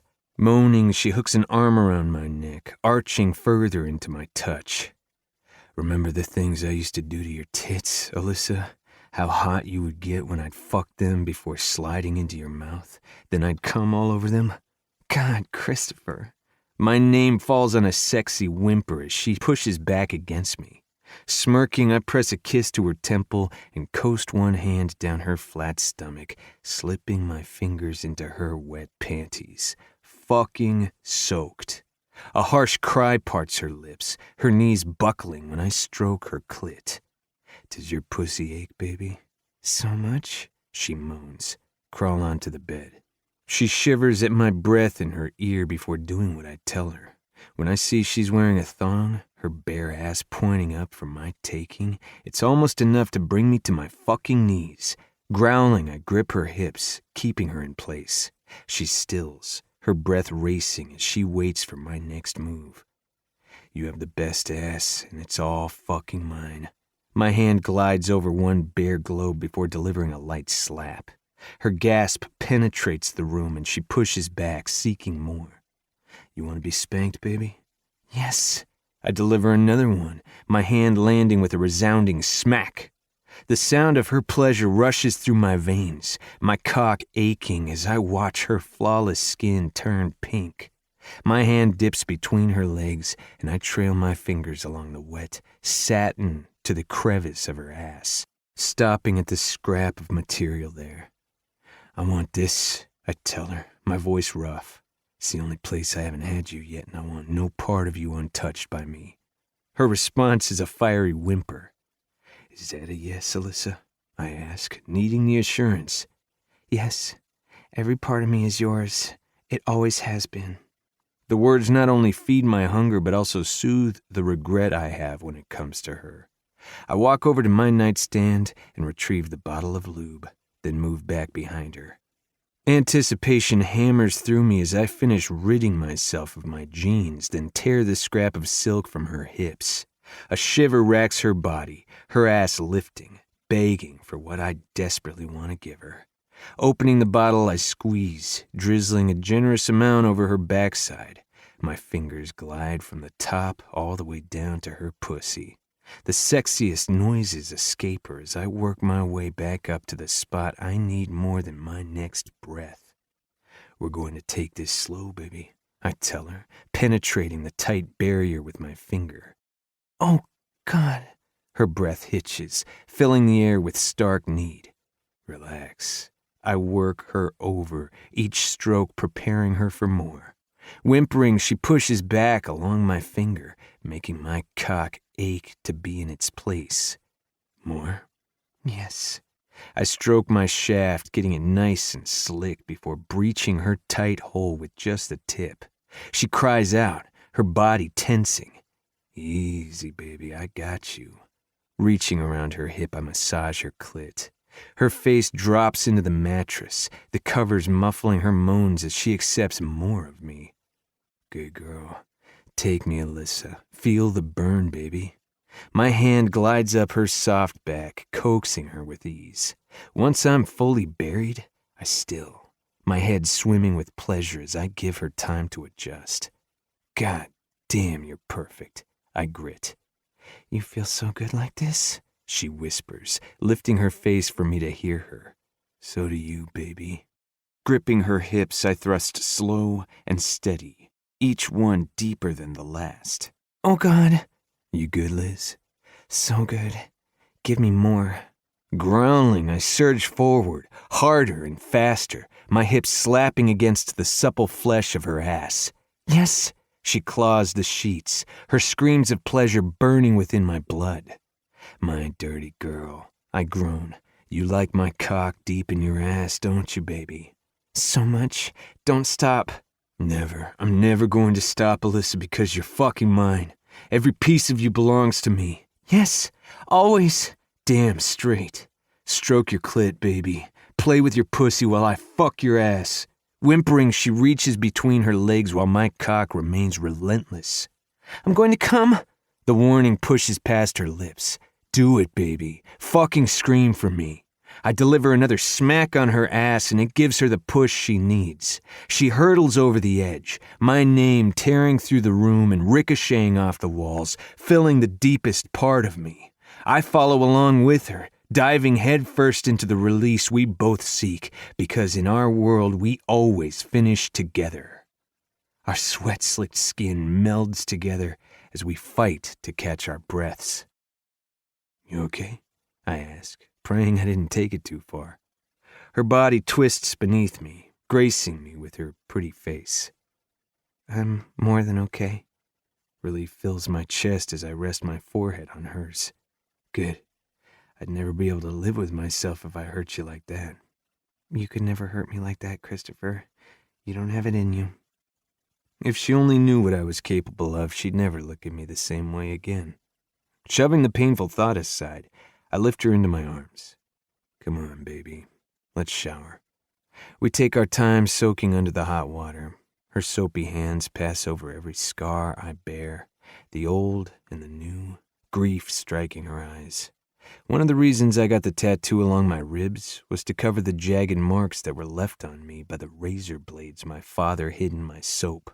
The sick bastard loved to inflict pain. Whenever Alyssa saw them, she hurt, so I covered them, more for her benefit than mine. I hate that you have more, she chokes out. If she only knew. The scars she sees now are nothing compared to the ones that mar my tarnished soul. I pull her in close to comfort her, and she loves every wound with her lips, healing them more than time ever will. Once the water begins to cool, we finish up and dry off. Minutes later, we're back in bed. Comfortable silence fills the room as her head rests on my chest. Do you remember the first time we made love? She asks softly. Yeah, it was the best 10 seconds of my life. Her laughter penetrates the air and fuels one of my own. She turns over onto her stomach, propping her chin on my chest with her fist. It was beautiful. I had no idea what the fuck I was doing. You knew more than I did. Her laughter trails off into a beautiful smile, her voice softening. We were so young. But our love was strong, I say, finishing the line from my song. She reaches out, touching my lips. It sure was. The word was breaches the easy moment. I have to tell you something you're not going to like to hear. She starts nervously. My stomach twists, not liking the sound of that. What? Ryan was at the harbor today when I was there with my dad. My muscles tense. What did he do? If he touched her, I will fucking kill him. Nothing. She rushes to assure me. He just apologized for what happened the other day. I'll just bet he did, and I'm sure he did it with a fucking hug. Rage coils in my body at the thought. Then I told him it wasn't me he should be apologizing to, that if he was truly sorry, he'd say it to you. I don't want his fucking apology, I just want him to disappear. He also said my mom misses me.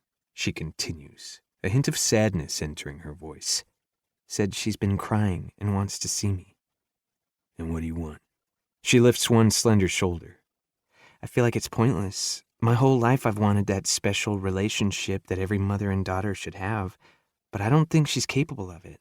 Not when she can't respect my decisions. Maybe you should give her another chance, I say, solely for her benefit and not her mother's. I need to ask you something, and I want you to tell me the truth, no matter what, okay? I'll always be honest with you, Alyssa. She peers up at me, something battling in her gaze. When we were together all those years ago, did my mother do or say things to you when I wasn't around? I hesitate, not wanting to answer the question because I know it will only hurt her. Christopher, she prompts. Does it matter? Yes, it does. Now please answer the question, she says, voice firmer. It wasn't anything I couldn't handle. Her eyes closed, despair washing over her face. Why didn't you tell me? Because it didn't matter. She opens her eyes again, the pain in them striking me to the core. How can you say that? It matters to me. I lost you because of her, she says, voice rising. I flip her to her back, settling over top of her. No, she had no bearing on us. It was me, Alyssa. I couldn't leave and expect you to wait for me. I couldn't let you give up the best school in the country when I wouldn't even be here. I would have waited for you, she confesses on a sob. I would have been here for every return. You were all I wanted.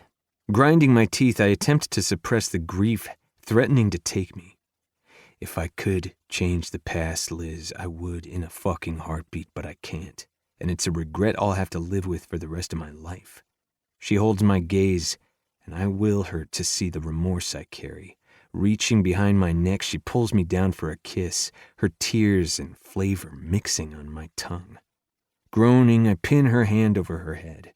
She shifts beneath me, spreading her legs, and I enter her once again, the heat of her warming every cold place inside of me. For the rest of the night, we lose ourselves in each other, pretending the last 5 years never happened. Chapter 20. Christopher. Sweat trickles down my bare back as I sort through the hay bales, stacking them one by one against the barn. I'm the queen of the world, Mia announces, standing on the highest bale with her arms in the air. You mean princess, Ruthie corrects her. You're too young to be a queen. Right, Mia nods. Princess, and this barn is my kingdom. Who's your prince? Alyssa asks, walking out of this said kingdom, her smile lighting up the whole damn world. She looks up at Mia, her hand shielding the sun from her face. My eyes rake down her body in appreciation, admiring the way she looks in her cut-off jean shorts and tight tank top that shows off her slender curves. Ruthie punches me in the shoulder as she walks past me, her chuckle trailing behind her. Busted. Mia thinks about it long and hard. Christopher, I grunt. Aw, shucks. Alyssa swings her attention my way, her eyes doing some traveling of their own. I was hoping he'd be my prince. I'll be anything she fucking wants me to be, just as long as I can see her smile like that every day. Okay, you can have him. I'll take Daddy. I want the big guy, Ruthie says. Can we share him? Sure, you can have him on the weekends. Alyssa bursts into laughter while I shake my head and wonder how we got on this topic to begin with. Or you could take Parker, Ruthie suggests with a knowing smile. No way! Mia's small arms fold over her chest, but I don't miss how red her cheeks turn. What the fuck is that all about? Okay, it was just a thought, Ruthie shrugs, climbing onto the four-wheeler. Where are you going? I ask. To pick up Annabelle. Oh, can I come? Mia's expression is hopeful, her eyes pleading. Sorry, little sis, but I only have room for one. I promise I'll take you for a ride later, okay? Her shoulders slump with disappointment. Okay. Ruthie blows her a kiss, then starts up the four-wheeler. The loud engine roars to life, the sound fading as she drives off. How about you show me around your kingdom and tell me about your horses? Alyssa suggests. Her big brown eyes light back up. I'd love to. Walking over to the bale she stands on, I reach up and catch her as she leaps off. I toss her in the air, catching her as she flails back down. Again, she squeals. I want to touch the sky. I throw her higher than the bale, her laughter echoing through the pasture. You better be careful or your brother might throw you so high you'll never come back down, Alyssa teases. Mia wraps small arms around my neck, hugging me tight. He'd never let that happen. Huh, Christopher? There's so much trust staring back at me, more than I deserve. Never, kid. The sound of a vehicle pulling up interrupts the moment.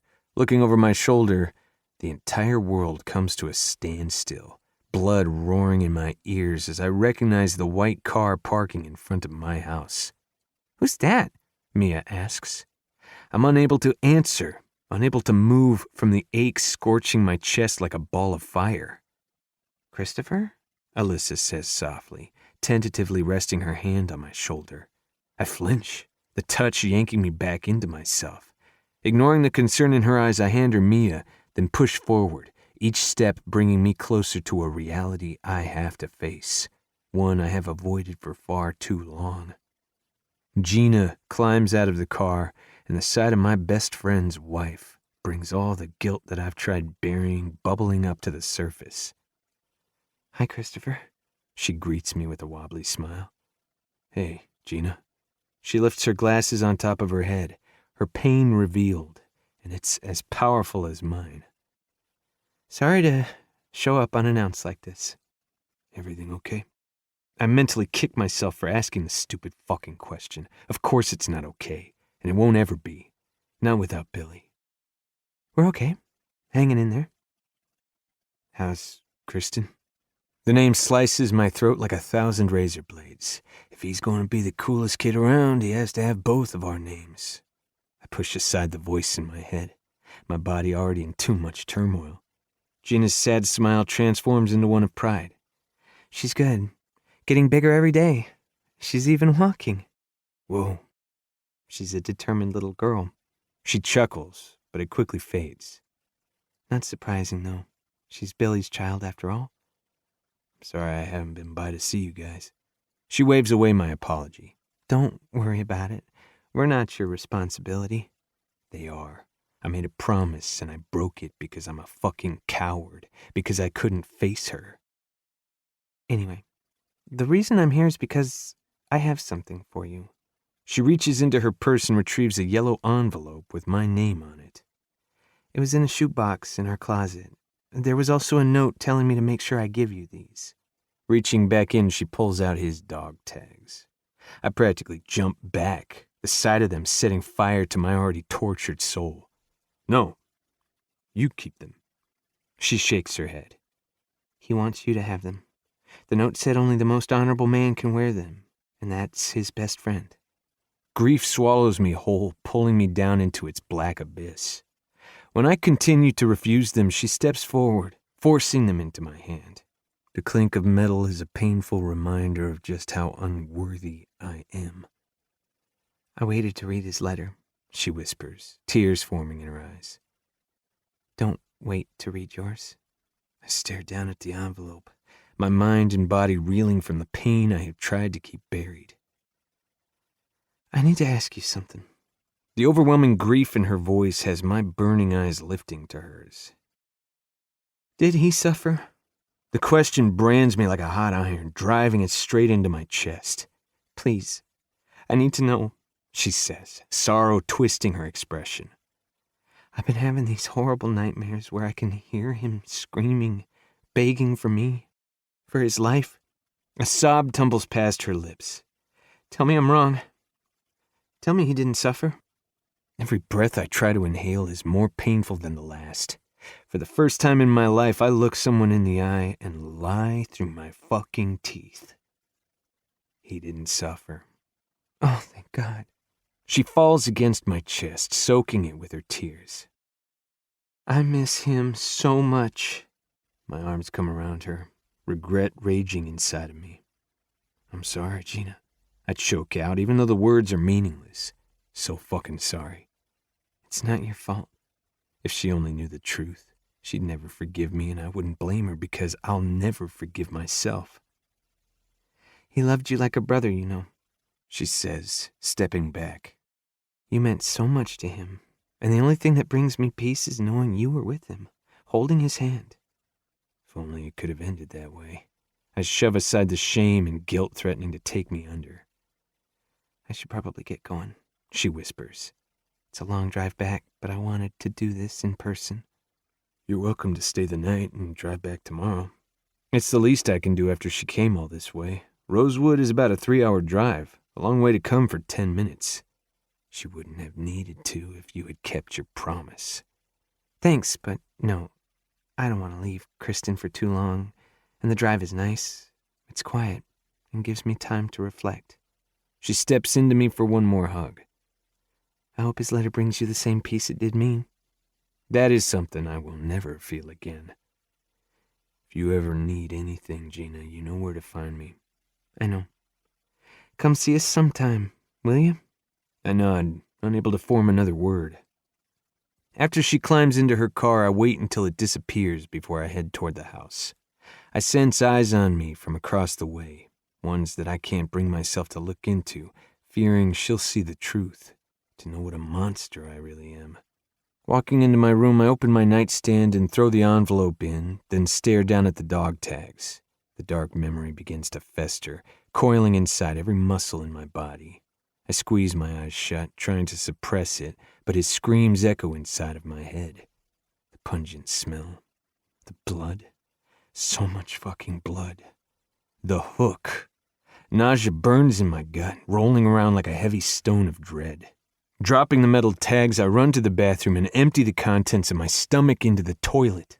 My blurry eyes burn, face wet and warm as the memories take hold, wrapping their unforgiving fingers around my tormented soul. It should have been me, not him. The only thing that gives me some peace is to know you were with him, holding his hand. Gina's words roll through my head, torturing me further. Little did she know, she was just hugging his killer. Chapter 21. Alyssa. I come awake, my eyes taking in the dark room. Concern plagues my heavy heart when I find the spot next to me cold and empty. Christopher hasn't been the same since her visit. At first, I had no idea who the woman was. At one point, I even thought she was an ex-girlfriend, by the way she touched his face and hugged him. The jealousy I felt was tremendous. But it didn't take me long to figure out it was Billy's wife. The only clarification Christopher divulged to me. Since her departure, he's been distant, sad, angry. When I asked him if everything was all right, he was honest and said no, but also said he didn't want to talk about it. I respected his wishes and tried comforting him, but he wasn't very receptive to my touch. The rejection stung, no matter how much I tried not to let it. I longed to comfort him, to take away whatever this pain is he's living with. I thought it was getting better. The past week has been amazing, but it's obvious he's still hurting. I've never felt so helpless. Refusing to let him suffer alone, I climb from the bed and throw on his button-down shirt over my tank top and panties. My plan is to check his studio first, but when I walk out of his room, I see the front door open and find him sitting on the porch. His broad shoulders are slumped, head hanging in defeat. I start forward, his pain calling to me. My hand rests on the screen door before I push it open. The squeak alerts him of my presence, but he doesn't look back at me, not even when I come to stand next to him. Don't come too close. His voice is gruff, every word bleeding with agony. Why? He finally lifts his head, revealing the shame and despair he tries so desperately to hide. Because I'll end up dragging you into this hell with me. Tears burn the back of my throat as I move to kneel in front of him, my hand going to the side of his face. You don't need to drag me. I'll follow you. I'll always follow you. His eyes fall to the steps, my words only adding to the agony etched on his face. Christopher, please look at me. Cupping his face, I lift his tormented eyes back to mine. It's okay, I tell him gently. It's okay to hurt. His jaw flexes, chest heaving as he desperately tries to hold in his pain. Even heroes have the right to bleed, I whisper. A cold darkness fills his eyes, a shield of armor locking down around him. I'm no hero, Alyssa. I'm the fucking enemy. His words burn inside of my heart, but not nearly as much as his belief in them. No, I choke out. I'll never believe it. You're too good. You have too much good inside of you. He shakes his head, refusing to hear my words. Talk to me, please. I love you. I want to help you. Unshed tears brim in his haunted eyes, his broken soul reflecting back at me. You're in love with a monster. My heart shatters, and the sob I've been trying to hold back explodes past my lips. I throw my arms around his neck, trying to hold his broken pieces together, not knowing how to make this better for him. He finally accepts my comfort, his arms banding around me so tight that I have no idea who is clinging to whom now. Picking me up, he carries me back into the house. My lips trail across his jaw, loving him the only way I can, since my words have done nothing to ease him. The moment my back meets the mattress, he comes over top of me and steals my mouth in the most devastating kiss, pleading for the help he cannot bring himself to ask for. I wholeheartedly pour everything I have into it, praying it can overshadow the demons that continue to plague him. His hand moves between us, ripping the thin lace from my hips before he shoves down his pants, freeing himself. A gasp parts my lips as he slides into me in one thrust, not only connecting our bodies, but also our souls. His broken one merges with mine that desperately longs to heal him. I grip his shoulders, letting him seek the refuge he so desperately needs. His eyes never leave mine, pulling me into the darkness that he's been caged in. I will walk it every day with him. Every second I will suffer alongside of him until he finds the light once again. My hand lifts, fingers brushing his sad lips. Whatever it is that you think you've done, no matter what it is, I forgive you. His thrusts come to a stop, and a lone tear spills from his eye onto my cheek. The sight and feel of it tears me apart. He drops down on top of me, burying his face in my neck, and soaks it with his tears. My arms hold his trembling body close, his pain bleeding beneath my fingertips. I wish my words were enough, but I know the only forgiveness that will set him free is his own. Chapter 22. Christopher. Syria. 7 months earlier. The wind is heavy and harsh, sand thrusting across my face as bullets spray through the air. It was supposed to be simple, routine. Meet with the village elder here in Sednaya and set up shop. After all, we were called here to fight the enemy. Only we were betrayed. The sandstorm hit out of nowhere, right in the middle of gunfire, adding to the madness. It left us even more vulnerable than we had been by the ambush itself. First, Dex was hit, half of his face getting shot off. Then Fontaine, his leg blown off at the knee. We were being picked off one by one, and they have the advantage, the element of surprise, and they outnumber us. Women with their children scramble as they try to escape the firing zone. Ricky and Trigger carry Fontaine while I cover them. We crouch behind mounds of rubble and demolished cement buildings, firing back as we attempt to make our way to safety. Amidst it all, my eyes search through the chaos looking for Billy, but find him nowhere. Not until we make it to the next dusty side street. My heavy boots falter when I spot him being thrown to the ground, his face shoved into the dirt as he's stripped of his weapons. At least 10 of them surround him. Fear curls its icy fingers around my heart. I order the others to keep going.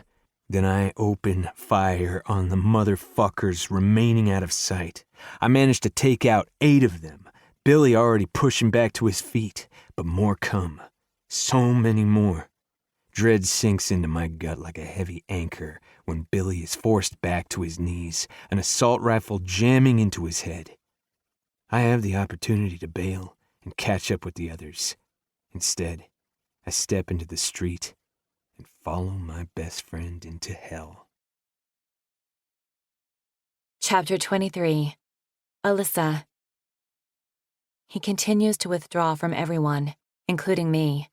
He's agitated, angry, and closed off. Nothing I do or say helps.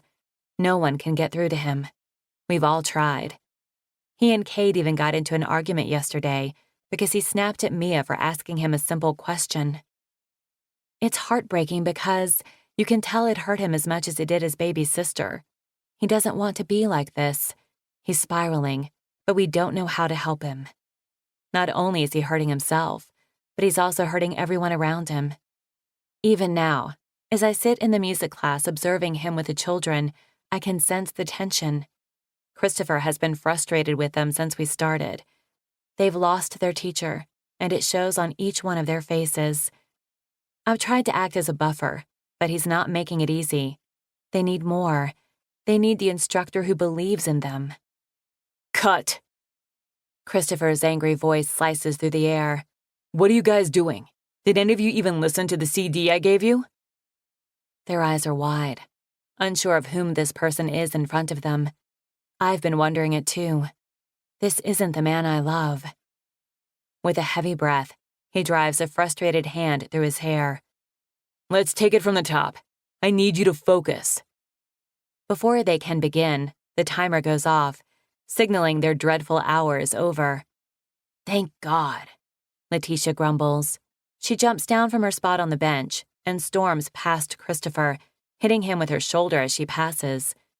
The rest of the children follow suit, none of them offering him a goodbye, except Rafe. Christopher looks guilt-stricken, but his anger prevents him from apologizing. As they all begin to filter out to meet their waiting parents, I hug each one, letting them know they did a wonderful job. Once they're gone, I turn to find Christopher straightening up, pushing the chairs back in place harder than necessary. You were a little tough on them, don't you think? We have 5 weeks until the fair. If they don't start putting more effort into this, they're going to fail in front of everyone. Beating down their self-esteem is most certainly not going to help them. You of all people should know that. His shoulders tense, and he lifts his angry eyes to mine. Nice dig.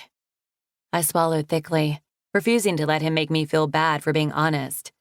This isn't about insults, Christopher. You're falling apart, and you're taking it out on the people around you. You need help. What I need is for everyone to back the fuck off. The angry words pierce my hurting heart. You want me to go? Is that it?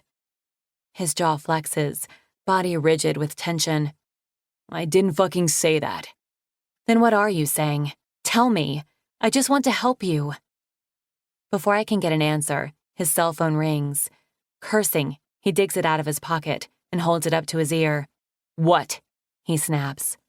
I look away, blinking back the tears that are threatening to fall. When? The tone in his voice causes my skin to prickle in warning. We're on our way. He hangs up and slides the phone back into his pocket. Who was it? Cooper. They've made an arrest.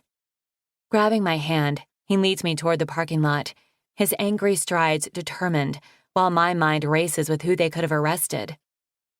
Cooper is waiting at the front when we walk in, his expression grim as he greets us. I follow him anxiously as he leads us into an interrogation room that has a two-way mirror. On the other side sits an unfamiliar man with dark, greasy hair, his hands cuffed in front of him. Do you recognize him? Cooper asks, his eyes trained on me. No. Who is he? Diego Juarez. He works at Dirk's Auto Body in the city. Forensics found his hair fibers in your vehicle. And we have a witness who puts him at your apartment building the night before the accident. I frown, feeling more confused than ever. I've never seen him before. Was your Jeep ever taken into Dirk's for maintenance? No, it's brand new. I haven't even driven it that much. Shit. He sighs in frustration, pinching the bridge of his nose. We have evidence, but no motive. Christopher takes the moment to cut in. I don't see how this asshole could have any contacts in Kenya. There's also no reason he'd hurt Alyssa. She doesn't even fucking know who he is. There has to be a connection. We just have to find it. The problem is, he's not talking. Make him talk. Christopher fires back. Cooper bristles at his tone, his eyes narrowing. What do you think we've been doing? Maybe you should question him harder. This isn't a damn war zone, kid. We do shit by the book here. Then let him go, and I'll question him. Cooper takes a step forward, his shoulders bunched with tension as he points a finger at him. You're going to keep your fucking hands clean, and let us do our job. Hating to see them fight like this, I grab Christopher's hand, hoping to calm him. He's right. Let them handle this. They know who did it. We just need to find out why. Cooper dismisses Christopher, returning his attention to me again. I'm going to hold him as long as I can. We're bringing in one of our best interrogators, and we're working on a deal to offer him. Hopefully, it will make him talk. We're also in the middle of trying to locate the owner of the body shop. In the meantime, stay by the phone. I'll call as soon as I have more for you. I'm heading to my mother's for about an hour, then I'll be back at Christopher's. Nodding, he opens the door for us. I'll be in touch. Christopher makes no move to leave, his furious eyes trained on the stranger in the other room. Squeezing his hand, I pull him from his trance and lead him from the room. Once we're back inside his truck, he unleashes all of his anger on the steering wheel, pounding it with his fist. This makes no fucking sense. I agree with him. Why would someone I never met want to hurt me? Is he responsible for what happened in Kenya? Or is it all some strange coincidence? Christopher's fingers grip the wheel tightly, his knuckles turning white. Guilt builds inside of me, mixing with all of my other conflicting emotions. He's going through so much right now, and my problems are only adding to it. I'm hurting him more. I long to reach for his hand again, to feel his warmth. But I have a feeling it's the last thing he wants at the moment. So I fold mine on my lap and give him the space he clearly wants right now. He pulls away from the curb, starting the 30-minute drive to my mother's. Seeing her is the last thing I want to do, especially right now. But her text messages and phone calls over the past few days have been relentless. I can't ignore her any longer. It's time I face her, and I have a few things that need to be said. I have a feeling, by the time I leave, she will regret asking me to come see her. Christopher parks in front of the large 2-story home that's located in one of the wealthiest areas in Charleston. It backs onto the Cooper River and even has its own private dock. It's a beautiful neighborhood that's filled with people as pretentious as my mother and stepfather. He leaves the truck idling and stares out the windshield. I'm going to head to the gym. Text me when you're done and I'll come get you. Pain inflicts upon my heart when he refuses to even cast a glance my way. Maybe it's best I stay with my father until this is over, I suggest quietly. It's the last thing I want, but I don't want to cause him any more grief.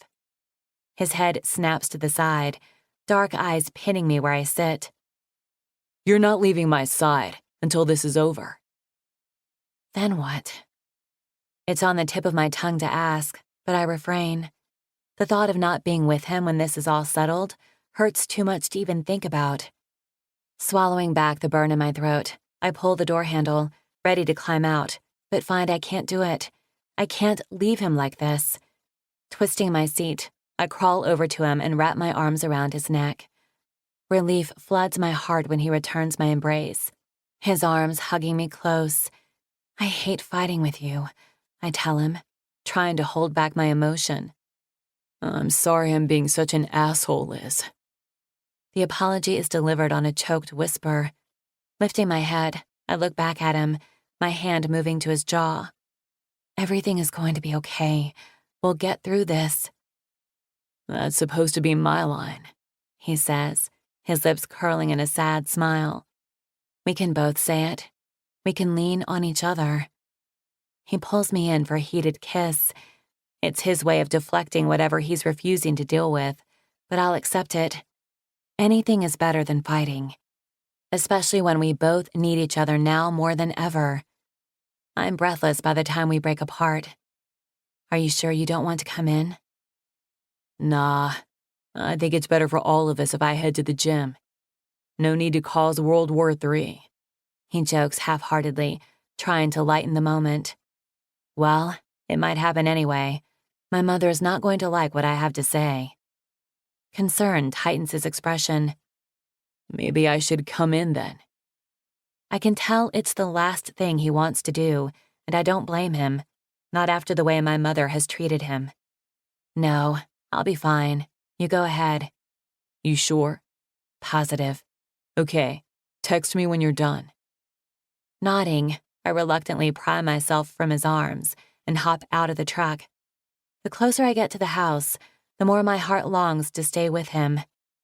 After climbing the front steps, I turn back and give him one more wave before opening the door. Upon entering, I'm met with resistance.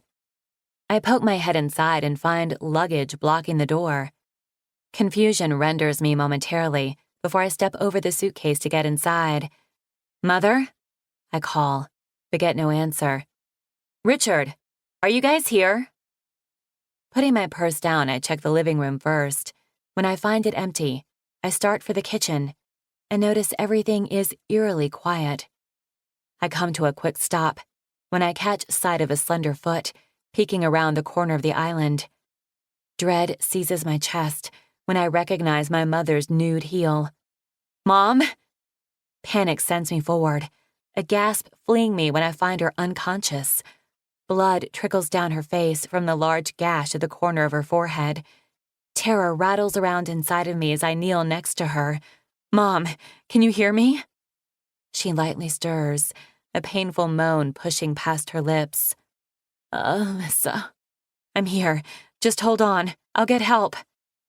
I'm about to retrieve my purse for my cell phone, but she grabs my wrist, her fingers cold and clammy. "You need to get out of here, quickly, before he finds you." Her rushed words are weak, barely above a whisper. "Who?" I ask, confused. "I'm so sorry," she cries. "I never knew. I had no idea. You have to believe me." "Mom, what on earth are you talking about?" "It was Richard. Your car, Kenya, all of it. It's been him all along." She continues, through pained sobs. My mind reels at the information, and I begin to wonder if the bump on her head is making her hallucinate. "You need to get out of here now, Alyssa.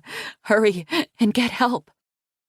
The urgency in her tone has me shoving to my feet, my knees weak and shaking. I take one step past my mother when I hear a spine-stiffening click. Every muscle in my body tenses, ice freezing in my veins. Turning, I find myself staring down the barrel of a gun, aimed right at my chest. "You always did have the worst timing," Richard says, his voice void of any emotion.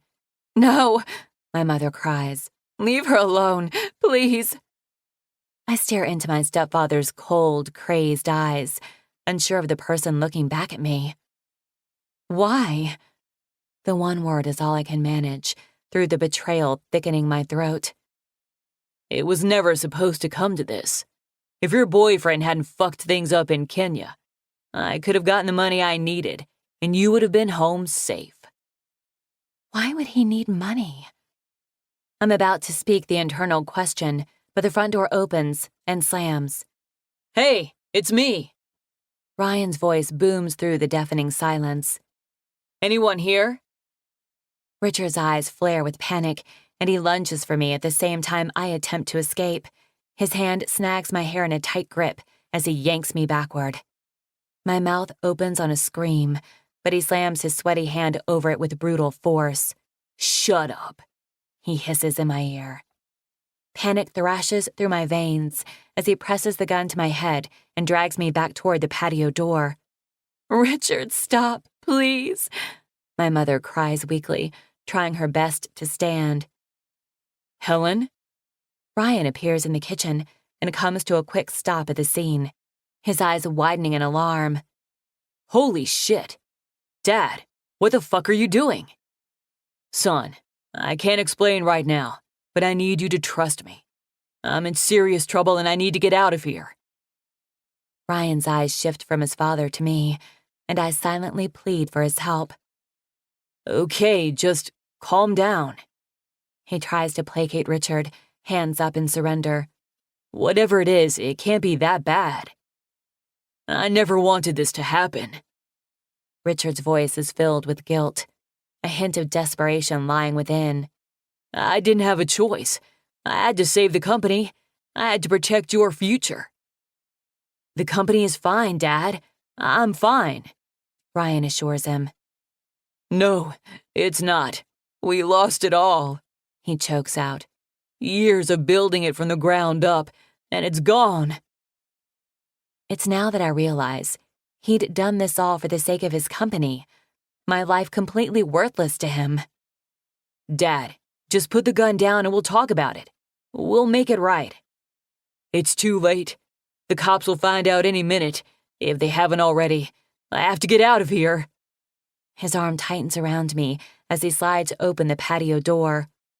No. My mom's pleading cry fades as I'm thrust outside. Let go. I struggle against his painful hold, fighting with everything I have. Ryan, help me. He races out the back door after us, pleading for his father to stop. But there's no reasoning with Richard. Not right now. My fear escalates to a whole other level when he heads for his seaplane parked at the dock. Crying, I thrash harder in his arms, only to have the gun jammed against my head, hard enough to blur my vision.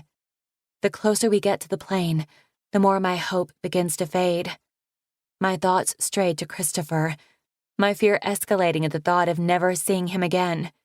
Feeling helpless, I send up a silent prayer. My fate no longer in my hands. Chapter 24. Christopher. The need to unleash this unrelenting guilt that continues to consume me is suffocating. Hopefully once I release it at the gym, I'll be able to stop taking it out on everyone around me, especially the woman I love. A girl I don't deserve no matter how much I need her. Because of me, Billy will never get to hold Gina again. So why should I get to be happy when he's buried in the cold, hard ground? The ringing of my cell phone slices into my thoughts. Glancing down, I see it's Cooper. Yeah, I answer, putting the phone against my ear. Tell me you didn't take her to her mother's yet. The urgency in his voice has my foot easing off the gas. I dropped her off a few minutes ago. Why? Turn back! It's her stepfather. He paid Juarez. Dread snakes around my heart, gripping it in a tight fist. Slamming on my brakes, I pull a U-turn right in the middle of the lane. Vehicles screech to a stop, horns blaring at me as they just missed the tail end of my truck. How far away are you? Cooper asks, the siren of his cruiser sounding in the background. About 5. That's closer than us, but we won't be far behind you. Throwing down the phone, I punch the gas, fear fueling my speed. My head spins as I try to control the panic pounding in my ears. I should have went with her like she wanted me to. Had I not been so caught up in my fucking head and desperate for escape, I would have. If anything has happened to her, I'll never forgive myself. Minutes later, I come roaring down their quiet street and find Ryan's Mercedes parked in the driveway. Motherfucker! Fury pumps through my body as I grab the gun strapped beneath my steering column. I charge up the front steps and bust through the front door. Alyssa! Not my baby, please! Gun trained, I follow the cry into the kitchen and find Helen, on her knees trying to stand. Oh, thank God. Blood covers half her face as she points to the open patio door. He has her. Hurry! I barrel out the back door and see them heading for the dock. Ryan follows close behind Richard, who has his arm banded around Alyssa's waist, dragging her as she fights against him. My feet pound the hard earth, adrenaline spiking through my veins as I fight to catch up. Dad, come on! Don't do this! You're only going to make it worse! Ryan's pleading meets my ears as I reach the dock. Let her go! Now! I order, taking aim. Spinning around, Richard pulls her tighter against him, pointing a gun to her temple. Drop it, or she dies. Christopher! Alyssa's cry penetrates my hammering heart, terror dominating her expression. My eyes shift to her for only a second, sending reassurance before I focus on Richard. You have 2 options. You let her go now, or I drive a bullet through your fucking skull. No, don't, Ryan shouts, stepping closer to his father. Dad, just let her go. It's not worth it. Richard's determined gaze narrows, pointing straight at me. This is your fault. If you had let things be in Kenya, she would have remained unharmed. Instead, you had to be a fucking hero. Resolve settles in his eyes, overshowering the desperation. Now her blood will be on your hands. Dad, no! Ryan rushes at him, but I'm quicker. I squeeze the trigger, confident in my aim. Alyssa's scream pierces the air as she stumbles forward. Ryan catches his father as he falls to the ground. one hand moving to cover his wounded shoulder. A sob rips from Alyssa as she runs from me, her arms wrapping around my waist. "I was so scared. I'd never see you again," she cries, burying her head in my chest. Remorse floods my veins as I hold her close. Had I been in the right frame of mind, I could have prevented this. Instead, I was lost in my guilt, and it almost cost the girl I love her life. What she said earlier is true. I'm destroying everyone around me. Chapter 25. Alyssa. A blanket is draped over my shoulders, but its warmth does nothing to alleviate the chill in my bones. My father has his arms wrapped around my mother and me as we sit on the couch, watching the police confiscate Richard's computer and any other evidence from his office. "I'm so sorry. I've made a mess of everything." My mother's soft cry is filled with remorse, but I have no words to comfort her right now. My mind is still reeling from everything that has transpired, and my heart is even more confused. How Richard could have done this, I will never understand. My mother may have never intended for this to happen, but she is responsible for bringing him into our lives, and I'm having a hard time swallowing that right now. Ryan left with his father in the ambulance, overcome with grief. It's clear he is as shocked and hurt by this as we are. "Why don't you girls come home with me tonight?" my father suggests. "You shouldn't be alone." His compassion knows no bounds, even after what my mother has done, but I know he's doing it more for my benefit than hers. My mother accepts his offer, but I remain silent. I'm unsure of anything right now. A tingle of awareness whispers across my skin, settling warmth deep within me. Looking up, I find Christopher standing at the open doorway, watching me. He was dragged away to give his statement, and before then, he barely spoke a word. The darkness that has been looming over him the last few days is even more prominent now. Keeping the blanket around my shoulders, I stand and head toward him. Every step I take closes the distance between us, yet I've never felt further away from him. "Hey." The greeting is nothing more than a whisper, working its way past the sadness in my throat as I stop just in front of him. His guilt-stricken eyes soften as he sweeps a piece of hair out of my face, the gentle brush of his fingers leaving a trail of warmth across my cheek. "How are you feeling?" "I'm okay, thanks to you." He shoves his hands in his pockets, refusing to accept the acknowledgement. "And your mom?" "She's hanging in there. My dad offered for us to stay at his place for the night." I trail off, waiting for him to be adamant once again that I am not leaving his side. But I don't get my wish. "That's a good idea. The three of you should be together right now." I bite back the sting of his rejection and decide to lay it all out, here and now. "I don't want to go home with them, Christopher. I want to stay with you." He breaks eye contact, his throat bobbing with a hard swallow. "Your family needs you right now, Liz." "I think you need me more." His eyes slide back to mine, and there's so much conflict in them that it completely destroys me. "Why does it feel like I've lost you again?" I ask, my breath hitching as I try to suppress my sorrow. "Because I lost myself a long time ago." My eyes fall shut, despair gripping me. A heated curse flees him as he pulls me into his arms, but they don't bring me the comfort they usually do. "Don't do this. Please don't do this to us again."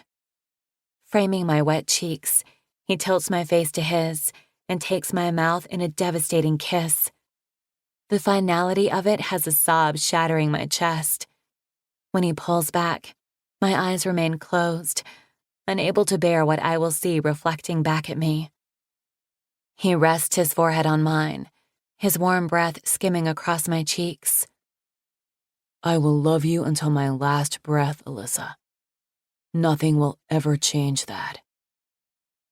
I'm numb as he walks away, leaving my world in shambles, and my mangled heart bleeding on the front porch. Chapter 26. Christopher. In the still of the night, shrouded in darkness, the monster rages on. I sit at my kitchen table and stare at the empty bottle of Jack. My blood is filled with its warmth, but the cold, hard truth remains, forever ingrained in my soul. Moonlight reflects off the dog tags that lie next to the sealed envelope, both of them taunting me about that fateful night. The memory hurtles through me, gnawing at my conscience until I'm swept under and drowning into the black pool of despair. I'm unable to do anything but relive the hell I haven't been able to escape. My wrists are shackled behind me, muscles protruding from my skin, threatening to rip out of my body. I jerk on my chains, trying to pull them from the concrete, but they won't give. The pain infiltrating my body is nothing compared to the gripping fear of what they've done to Billy. It was supposed to be me first, but he taunted them so they would take him instead. His screams of agony torture me. They still echo inside my head and heart, but his cries fell silent long ago. It fuels my need to get out of here and find him. Gritting my teeth, I yank the chains harder, so fucking hard that I dislocate my shoulder. But the excruciating tear is worth it, because I hurtle forward, landing on my face as I'm freed from the wall. Adrenaline kicks in with a surge of hope. I breathe through the agonizing chaos of my body and struggle to my feet. My clammy forehead rests against the concrete, but the coolness offers very little reprieve. Grinding my teeth, I slam my torn shoulder against the wall, putting it back in place. A cry of agony hisses past my chapped lips. I fight against the resistance of my aching body and step over my shackles, bringing my hands in front of me. Grabbing the heavy chain from the ground, I grip it in my hands, knowing it's my only means of a weapon. Mine are long gone. The hallway is dark and quiet. My steps are cautious as I come up to the first door and peek inside. A table with leather restraints sits in the middle of an empty room. Dread swims in my gut at the thought of Billy strapped to one, remembering how loud his screams were. A clanging noise reaches my ears as I continue down the dank hallway. With my back against the wall, I creep up to the third room, the sound growing louder. Gripping the chain tighter in my fist, I step inside, ready for battle, and come to a hard stop. The pungent smell hits my nostrils before I have a chance to focus on the scene before me. Nausea rolls through me, horror squeezing my heart in a tight vice, and it takes me a moment to understand what I'm seeing. My mind refuses to believe it. My best friend hangs from the ceiling, a large metal hook piercing his back, his insides spilled over the floor. His legs have been cut off at the knees while salt covers the gaping wounds, not only to inflict pain but also to stop the bleeding. Bile inches up my throat at the bloodbath. I drop to the ground, retching the acid that burns within me. The softest noise penetrates the roaring in my ears. My head snaps up and I see what's left of his mangled body, jerking from where it hangs. It can't be. Disbelief has me climbing to my feet. I step closer, unsure if what I'm seeing is real. Jesus. Billy?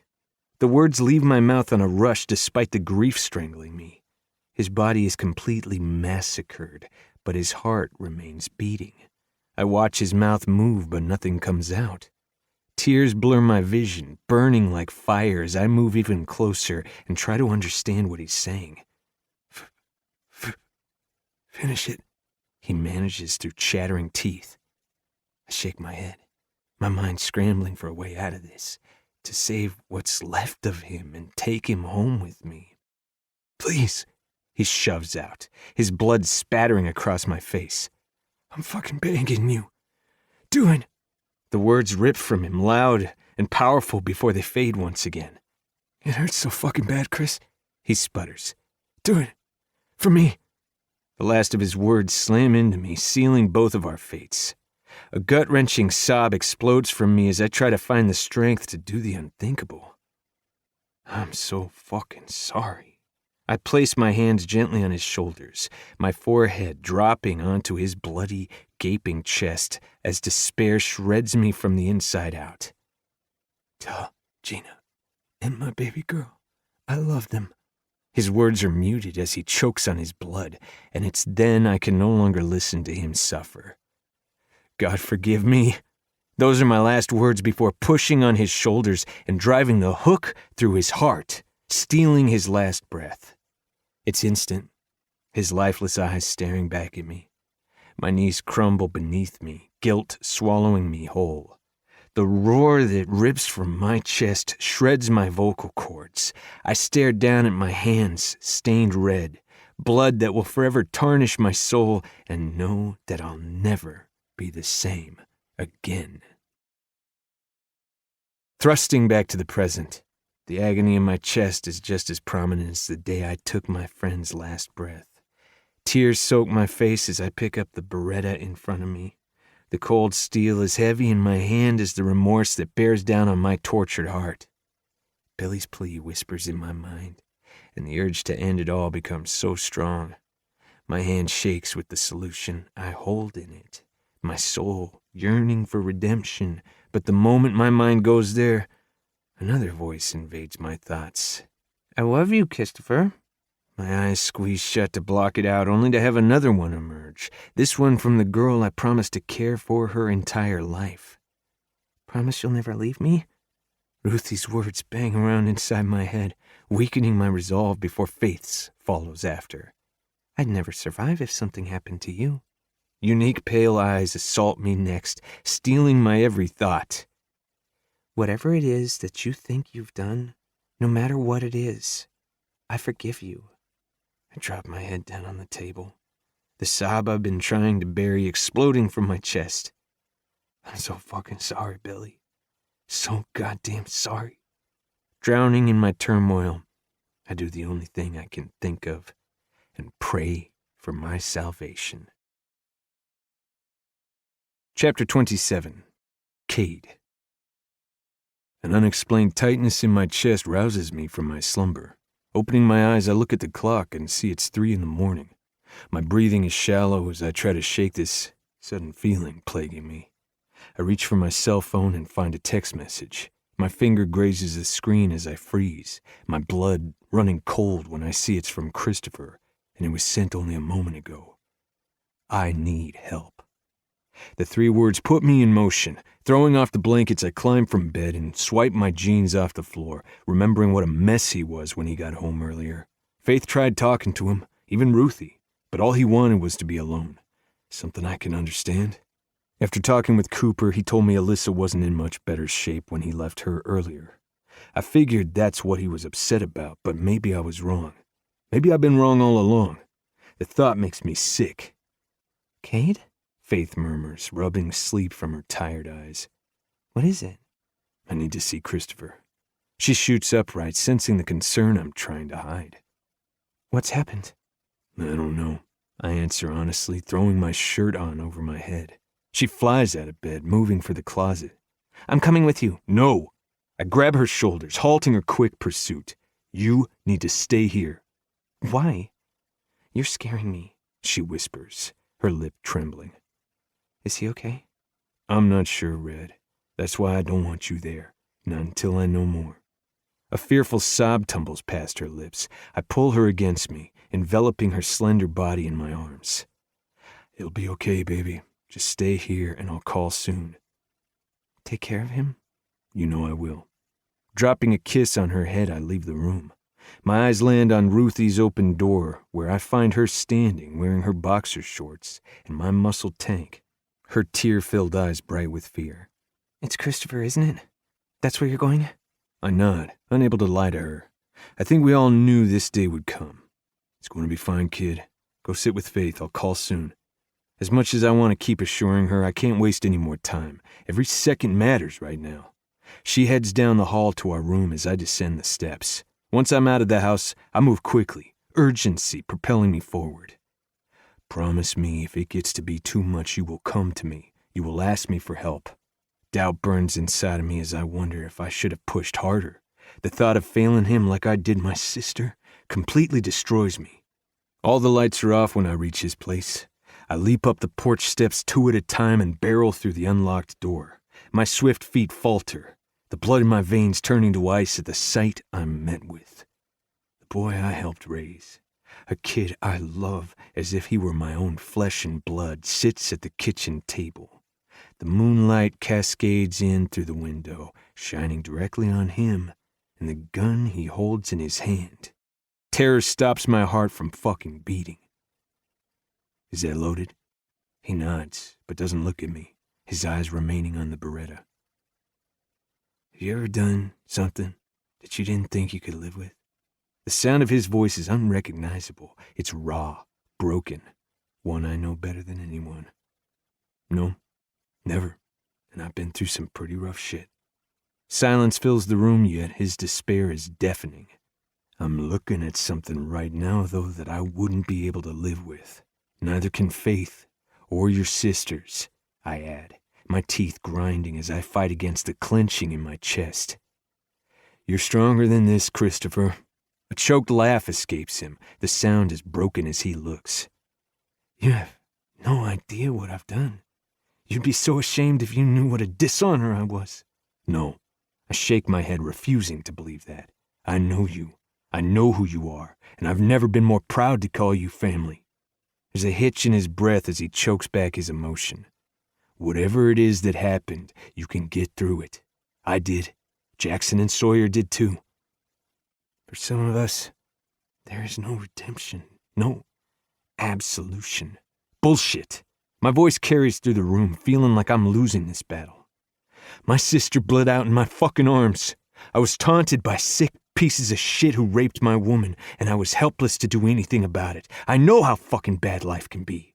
Don't make me live with another thing on my conscience, Christopher. Lose the fucking gun now. A strangled noise erupts from his throat as he drops his head down on the table. His shoulders, that have carried more burden than he ever should have, shake with his haunting pain. I killed him, he cries, his words muffled while his head remains buried in his arms. I fucking killed my best friend. With my chest on fire, I walk forward, taking the gun that now lies on the table in front of him. I move it behind me, then sit in the chair next to him, pulling it up close. Talk to me. Tell me what happened. He lifts his head but stares straight ahead, refusing to look at me. He's always had too much damn pride, which is why it has gotten this far out of hand.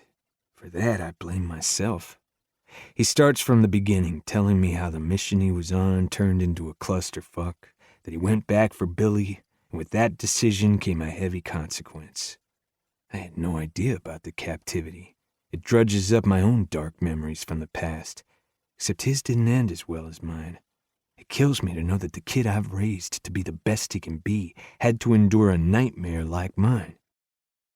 War is hard, and I knew it would change him, but I prayed he would never experience the kind of hell the three of us lived through. It's never easy, but some people in the military go their whole lives never knowing that kind of hell. Jackson, Sawyer, and I aren't in that category. And now, neither is Christopher. My strong stomach rolls when I hear how he found Billy and what he was forced to do. I can hear the shame, guilt, and overwhelming despair. I didn't know what to do, he chokes out through his grief. I didn't want to do it. There was no other choice, Christopher. As hard as it was, you did the right thing. You have to know that. He shakes his head, refusing my words. Look at me.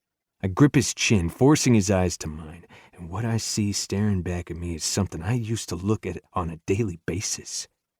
If Billy had been Sawyer or Jackson, I would have done the same thing. My words inflict hope in his expression. What you did was not a dishonor, not to you, your country, or Billy. It was an act of courage. A pained breath leaves him in a rush. How can you say that to me? Because it's the truth. You will never be the same again, Christopher. Death changes us. I think about my sister every fucking day. Every second I miss her and wish for what could have been. My eyes burn as I admit what I have never told anyone. But we learn to live with it. Did you ever think about ending it? To stop the pain? I nod. A couple of times. Before meeting Faith, I think it would be normal for anyone to consider it, having gone through what we have. What matters is not taking the easy way out.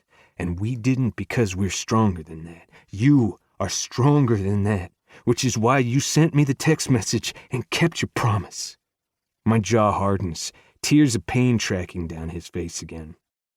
It's the guilt, man. He manages through clenched teeth. It just keeps fucking festering inside my head like cancer until I can't take it anymore. I try so fucking hard, but I can't beat it. The admission has agony ripping my chest apart. My hand hooks behind his head, pulling him in close. We're going to get you help, kid. We're going to make it better. I promise. Silence fills the air, but his doubt is loud. I'm going to make arrangements for you at the center, I say, standing. We'll see if we can get in tonight. Stay there? He asks, clearly not liking the idea. It's for the best, just until Anna thinks you can start doing outpatient. You can tell he's not keen on it, but he nods his agreement. I head into his room to call Anna and feel bad for waking her, but I don't want to talk to anyone else. I'm able to secure him a spot, and she even agrees to meet us there. After I get off the phone with her, I'm about to dial Faith, but I hear her soft voice float from down the hall. Leaving the room, I walk back into the kitchen and find her standing in front of Christopher. She holds him close. Her hands running through his hair as she reassures him everything will be all right. Her emotional green eyes shift to mine, tears of sorrow staining her cheeks. God gives the toughest battles to the strongest soldiers, and both of them belong to me. Little does she know she's the strongest of us all. This is why I know he'll be okay, because Faith always makes it better. She can heal any wound with the simplest touch. She healed the most broken one of all. Chapter 28. Alyssa. Ryan and I sit at what used to be our parents' kitchen table, cold drinks in front of us while we take a break from packing.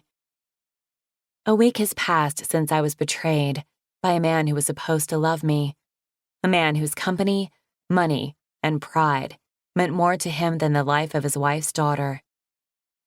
This should explain my broken heart and shattered world, but the pain I've been enduring is far less about him and more about losing the man I love with every fiber of my being. With each passing day that I don't hear from him, my longing grows. Did the real estate agent say how long she'd think it would take to sell this place? Ryan asks, breaking into my sad thoughts. She thinks it will sell quickly, but I don't see how. Who is going to want it after they find out what happened just outside this house? I trail off, remembering whom I'm talking to. Sorry. His eyes skirt away, but not before I witness the hurt in them. I'm the one who's sorry, he says, swallowing hard. I should have seen it coming. I should have known what he was dealing with. No one could have ever guessed this. Not even his own wife suspected. She had no idea until she overheard him on the phone, getting word that Diego Juarez was arrested for tampering with my car. When my mother confronted him, angry and betrayed, she told him she was calling the police. Richard panicked and struck her. Turns out Richard had made a bad investment, one that cost his company greatly, to the point where he would have had to declare bankruptcy, unless he came up with the money he lost. That's where Kenya came in, hoping my father's money would bail him out. When that fell through, he got desperate and decided my life insurance would suffice instead. Betrayal thickens my throat as I think about the lengths he went to all for the sake of his company. It's something I will never be able to forgive. Knowing he'll spend the rest of his life behind bars is the only measure of comfort I've felt. That, and it brought Christopher to me again, even if only for a short time. Still, I feel responsible, Ryan continues. I worked at the company for fuck's sake. I had no idea we were in any financial trouble, and even then, I didn't think he would ever. He shakes his head, expression twisting in grief. His father is all he has. His mother left them when our parents had an affair, and as far as I know, Ryan has no relationship with her. Reaching out, I touch his hand. It's not your fault. No one blames you, so you shouldn't blame yourself. I feel his eyes on me, tension thickening the air. Before he can get the wrong idea, I remove my hand and look away. I should get going. Nodding, I stand and walk him to the door. Can you tell Helen I said bye? I will. You know she doesn't blame you either, right? She still loves you. I feel the need to tell him this, for him to know he's not alone. He and my mother bonded much more than Richard and I ever did. They even had a better relationship than I did with her. Although I have to admit, she's trying. She knows she's partly to blame for this and has a lot to make up for. And what about you, Alyssa? He asks, his eyes holding mine. What about me? Where do I stand with you? I take a moment to think about his question. Honestly, I'm not sure. Sometimes I think you're a decent human being, like right now, but then other times I think you're the biggest asshole and want to throat punch you. He smirks at my honesty. I guess I deserve that. It's not an insult. It's the truth. You know, our relationship has never been very good. He reaches out, touching my cheek. That's because I want a part of you that you won't let me have. Don't, I whisper, sidestepping his grazing fingers. He doesn't deserve you. You don't know him like I do. He left you, twice. That's all I need to know. He's going through a lot right now. Things you know nothing about. And neither do I, because he's shut me out. The reminder has my crumbling heart pinching in my chest. Alyssa. Ryan steps forward, but I retreat, my arms wrapping around my middle. Please, don't do this. I'm in love with him, and that's not going to change anytime soon. Probably never. He doesn't like my declaration, but accepts it. All right. Well, maybe when we run into each other, we can at least say hi. Of course. Don't be an asshole, and I'll even have a full conversation with you. The response makes him chuckle. Deal. I smile back at him, hoping he means that. I guess I'll see you around. I nod. Yeah.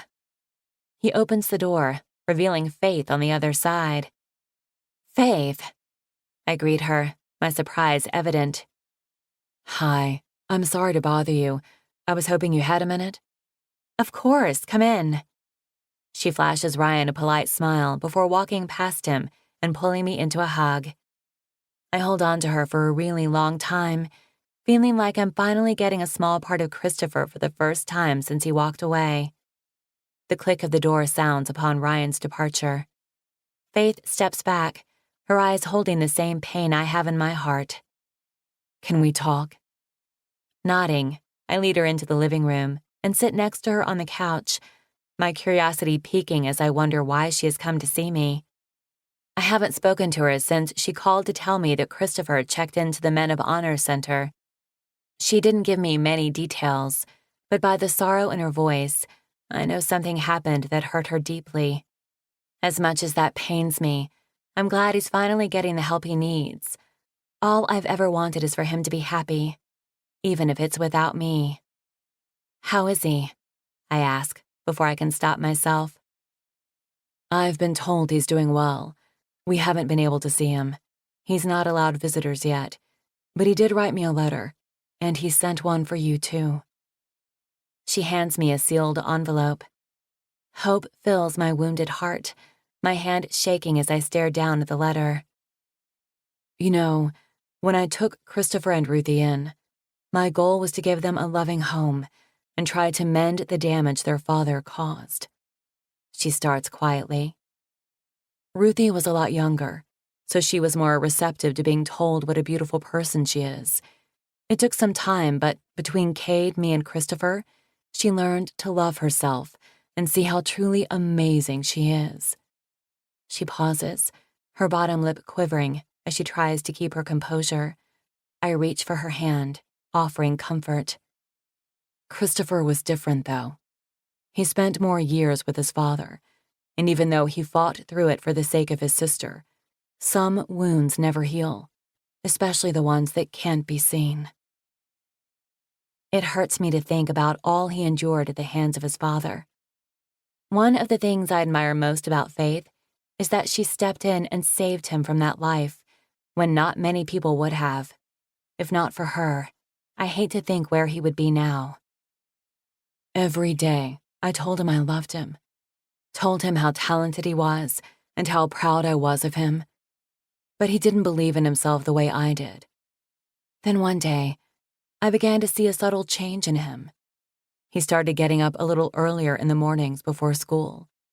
He spent more time on his hair and even asked me to take him shopping one day.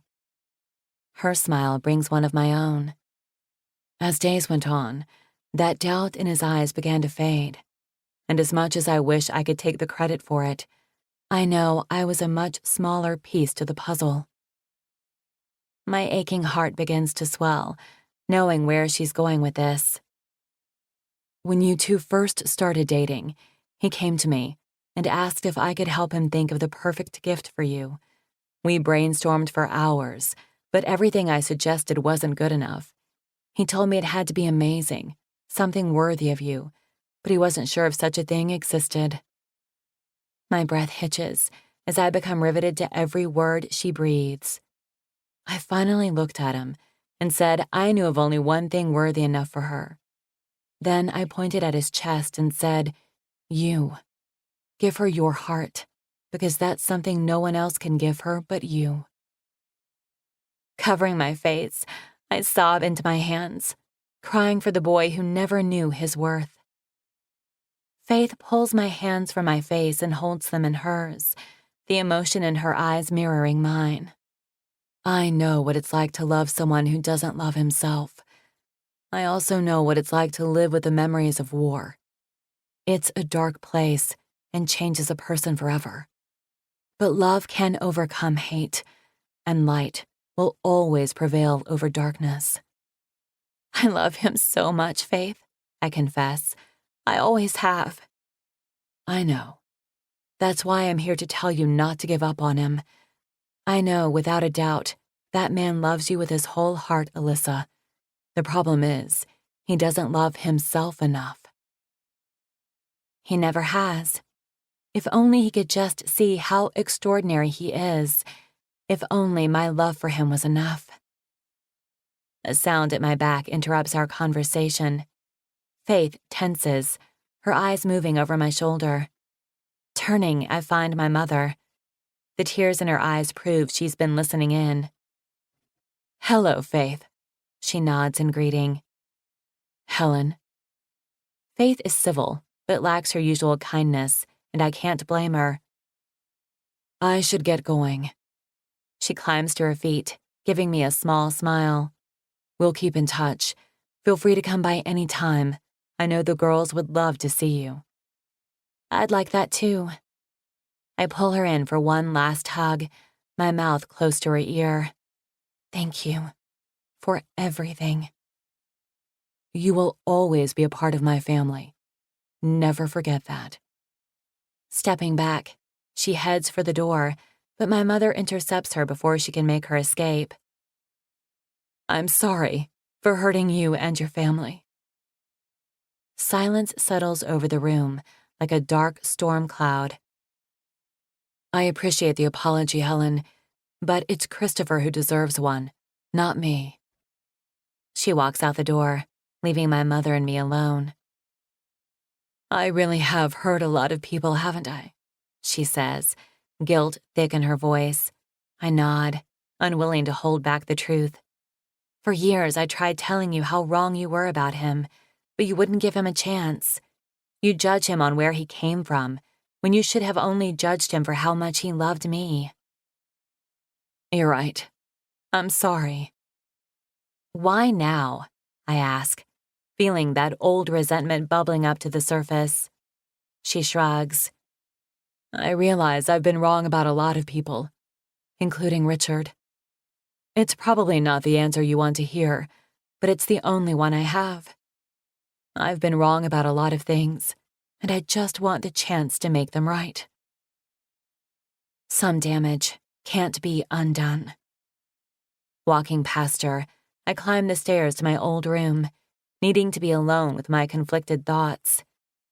I step over the packed boxes and sit down on my bed, staring at the letter in my hands. Unable to withhold reading it for one more second, I tear it open and begin reading. Liz, over the years, I've realized there are moments in our life that irrevocably change us. But there is one in particular that changed mine forever. It was the first day I laid eyes on you. The day I found a piece of heaven to help me get through the hell I was living in. I remember walking out of the new school I didn't want to be in, feeling angry as usual about the hand I was dealt, when a soft, infectious laugh floated through the air and stopped me in my tracks. It was the best melody that had ever fallen upon my ears. It washed over me, igniting a warmth in my chest that I never even knew I was capable of feeling. I lifted my head, in search of where it came from, and my heart stopped beating altogether. There, across the way, stood the prettiest girl I'd ever seen, laughing with a group of her friends.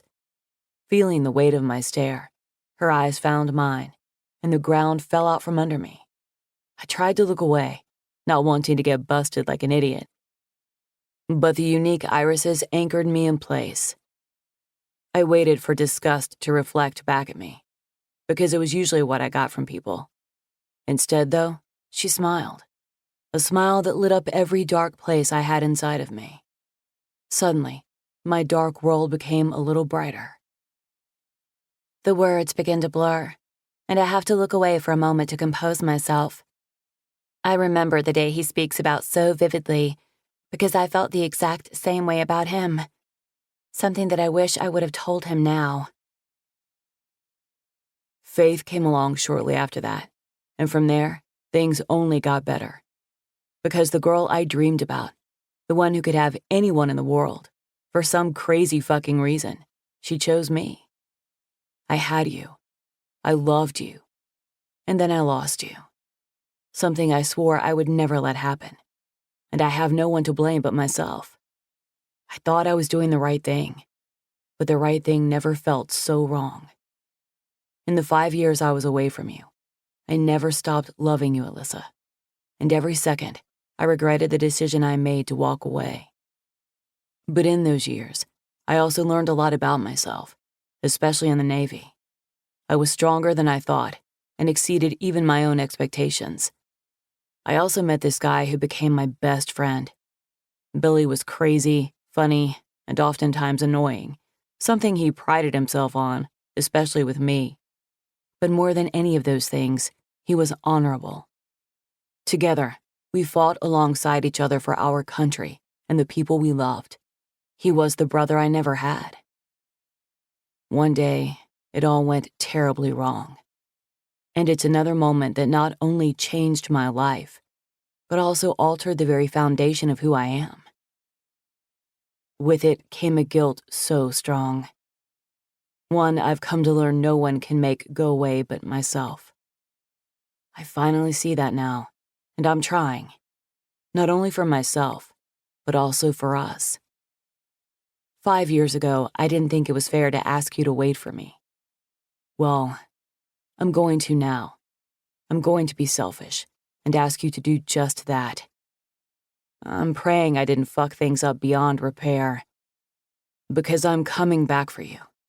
And once I do, I'm never letting you go. I need you because you're my anchor, my light, my salvation in the night, my angel, my peace, the best part of me. I love you. Please, wait for me. I fall to my back and clutch the letter to my chest, crying tears for the both of us. But more than anything, I cry for the hope I've once again been given. Chapter 29. Christopher. 3 weeks later. Courage comes in many forms, and sometimes in order to find it, you must battle your darkest demons. This is just one of those things that I've learned over the last few weeks while being here at the Men of Honor Center. Confessing to Cade what happened with Billy that fateful day unlocked something inside of me. It allowed me to unload the burden I couldn't help but carry. Forgiving myself will take a little more time, but after a lot of reflection, I've accepted that his death was inevitable. It still hurts like hell, and I'm not sure that regret will ever go away, but instead of dwelling on the things I can't change, I've learned to embrace the things I can. I will follow through on my promise about watching over Gina and Kristen, to make sure his daughter knows just how brave and courageous he was, for her to know that he died a hero, not only for his country, but also for his best friend. I'm going to make things right again, not only for my sake, but also for my family and the girl I love. I just hope it's not too late with her. Okay, just one more signature and you are a free man, Anna says, sliding the last of the release papers across the desk to me. After signing it, I drop the pen and relax back in my chair. Admit it, Walker, you're going to miss this place. My brow lifts at her knowing smile. I'll be back next week for my regular scheduled appointment. True, but it's not the same. No more pancake breakfasts with fresh blueberries and whipped cream. Faith is a good cook and easy to convince, I tell her dryly. Come on. It wasn't that bad, was it? No, it wasn't, I admit honestly, my smirk fading. I appreciate everything you've done for me, Anna. This is a great place, and you're doing good things here. Her lips lift in a soft smile. Thanks. It's the least I can do after the sacrifices you all have made for us in this country. Not many people stop and think about that, let alone appreciate it. But Anna does. She has seen the dark side of war. She's a good reminder that some horrific things can happen at the right time. If Cade, Sawyer, and Jackson had not been held in captivity for that week in Iraq, she would not have been rescued from the sex traffic operation she was forced into, and wouldn't be here doing the good she is now. She's done a lot, not only for homeless veterans, but also for so many like myself.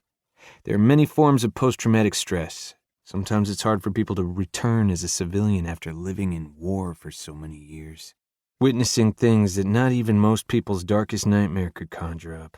Then there are other situations like mine, when one incident, in particular, irrevocably changes their life and they have to live with consequences of that moment. War changed me indefinitely. I've killed countless times for the sake of my country and its freedom, but it was the one death I was forced to take that changed my existence forever. How are you liking Dr. Major? She asks, talking about the therapist I've been seeing for my sessions. Thankfully, she knew I wouldn't be comfortable talking to her about it. I shrug. He's good, for a shrink. She cringes at my lack of terminology. Therapist, counselor, take your pick, but not shrink. I hate that word. I chuckle. For a therapist, I like him. I appreciate he can relate.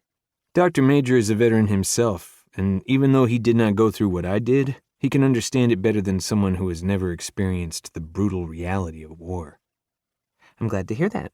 I hope you'll continue to enjoy working with him. I'm sure I will. As much as I enjoy talking to any shrink. I forego speaking that out loud, though, and stand. If there's anything I can ever do to help here, just let me know. Thank you. I might just take you up on that. Anytime. I mean that, Anna. She walks over and wraps her arms around my waist, giving me a brief hug. You're a good man, Christopher Walker. A man of honor. Yeah, well, I learned from the best. I don't need to elaborate. We both know I'm talking about the 3 men that saved her life, one whom I'm lucky enough to call family. You sure did, she agrees, smiling up at me. I'll see you next week. Yeah, see ya. Grabbing my bag, I sling it over my shoulder and pick up my guitar, something that helped keep me sane while I was in here. The sun is warm when I step outside, and the air feels fresher. The entire world feels a little different. A good different, like I can finally breathe without the pressure of the past weighing down on me. Parked on the side of the street, waiting for me, is Cade. He leans against his truck, arms crossed over his chest. I haven't seen my family since I checked in, except for him. I could have had visitors 2 weeks ago, but I didn't want the others to see me in here. Cade was different, though. Our relationship has shifted, strengthened, since the night I told him everything. He shared his weaknesses with me because I showed him mine. I always thought of him as indestructible, but I now realize he bleeds the same pain and harbors the same guilt when it comes to his sister. He gets it, and I can only hope that one day I'll be half the man he is. Pushing off the truck, he takes my guitar from me, then pulls me in for a quick hug. Something that would have been awkward a few weeks ago, but not anymore. You look good, kid. Thanks, I feel good. He claps me on the shoulder. Let's go home. Home. One word can have such a profound meaning. Hopefully soon I'll be adding one more person to that home. On the drive over, he fills me in on everyone and what I've missed. We stray from talking about me and my last few weeks at the center, which I appreciate. I've done enough talking, and right now I just want a sense of normalcy. Faith has no idea you're coming home today, he says, surprising me. Why didn't you tell her? Because I didn't want her to be disappointed if something changed. Meaning if I wasn't ready. Besides, I think the surprise will be better. Otherwise, the days leading up, she would have been jumping out of her skin. I grunt in agreement. She's leaving within the hour for the music class she took over for you. He adds, sending guilt to settle over my chest. I can only imagine what those kids think after the way I just left them, without so much as an explanation. If the plan I have works, I'll be able to make things right with them, too. The truck slows as we pull onto the long paved road that leads to our property. Cade parks at my place rather than the main house. The moment I open the door and climb out, music assaults me, pouring from the studio across the way. Leave your stuff for now and go see her, Cade tells me, his chin lifting in the direction of the melody. I'm going to get your sisters from Sawyer's. Nodding, I start from the studio, my heart pounding like a fucking drum for some ridiculous reason. Maybe because the last time I saw Faith, I was so vulnerable, weak. I hated that she saw me like that, so much like the boy she saved all those years ago. It isn't long before I recognize the tune as Lean on Me, a song that means a lot to the both of us. It was the first one we ever sang together. Stopping in front of the open door, I find her at the piano with her head slightly down. The lyrics begin falling past her lips, but they lack their usual strength, and the tear rolling down her cheek adds to the sadness radiating from her. I remain where I am and listen to her change the world with her voice, waiting for the right moment. When she trails off on her last note, I step inside and begin my part, the lyrics pushing past my tight throat. Faith's head snaps up on a gasp. A sob explodes from her as she jumps to her feet and charges for me. I catch her with open arms, holding her close as her shoulders tremble with emotion. I can't believe you're here, she cries, squeezing me tight. I've missed you so much. I've missed you too. Let me look at you. I place her back on her feet and she reaches up with both hands, framing my face, her wet eyes searching mine. I've been so worried about you. I'm sorry I didn't accept visitors, but I wanted to wait until I was better. Are you? She asks. Both fear and hope brighten her green eyes. I nod. I still have a ways to go, but I'm a lot better. I'm proud of you, Christopher. You've overcome a lot, and you will this, too. Thanks, Faith. There's so much more that I want to say, but the restriction in my throat prevents me from doing so. Christopher! I turn at the high-pitched squeal and find Cade, Mia, and Ruthie standing at the door. Cade places Mia to her feet, her cowgirl boots tearing up the rug beneath them as she charges for me. Kneeling down, I scoop her up in my arms. Hey, kid. I missed you so much, she confesses, hugging my neck. I missed you too. Is your heart feeling better? The pain in my chest that question creates is undeniable. Swallowing hard, I give her an honest answer. Yeah, it's getting there. Good. Looking over her shoulder, I find Ruthie still standing by the door, tears rolling down her cheeks. Shifting Mia in one arm, I extend my other for her. She moves forward, her steps timid. The pain of her face causes a tightness in my chest, but not as much as the sob that breaks from her as she wraps her arms around my waist. Faith takes Mia from me so I can hold my sister. Her fingers clutch my shirt, the sound of her broken cries ripping me apart. Hugging her close, I lean down next to her ear. Things are going to be better now, Ruthie. I promise. She nods, unable to speak past her emotion. Our family is strong, Faith says, breaking in. And as long as we have each other, we can get through anything. Cade takes Mia from her and pulls her in close. We all take a moment to soak in the reality and be grateful for the moment. Mia is the one to eventually break the silence. Let's celebrate and go out for ice cream, she cheers, pumping a fist in the air. That's a great idea. How about after my lesson first? Faith asks, looking at me. I nod. Sure, but before we do anything, can you do me a favor? Of course, she says without hesitation. Can I have my class back? Surprise flares in her eyes. I know there's only a week left before the fair, but I want to finish what I started. I owe it to them and myself to see this through. Are you sure you're up for it? I nod. I wouldn't ask otherwise. A soft smile transforms her face. All right, come on then, let's go. We make plans to meet Cade and the girls for dinner after, then climb in my truck. Alyssa's scent still lingers, invading my heart and mind, reminding me of everything I'm fighting for. By the time we walk into the school, I'm hit with the same nerves I had when a few weeks ago. Back then, I thought I was entering my impending doom. Little did I know these children would play a big part in my salvation.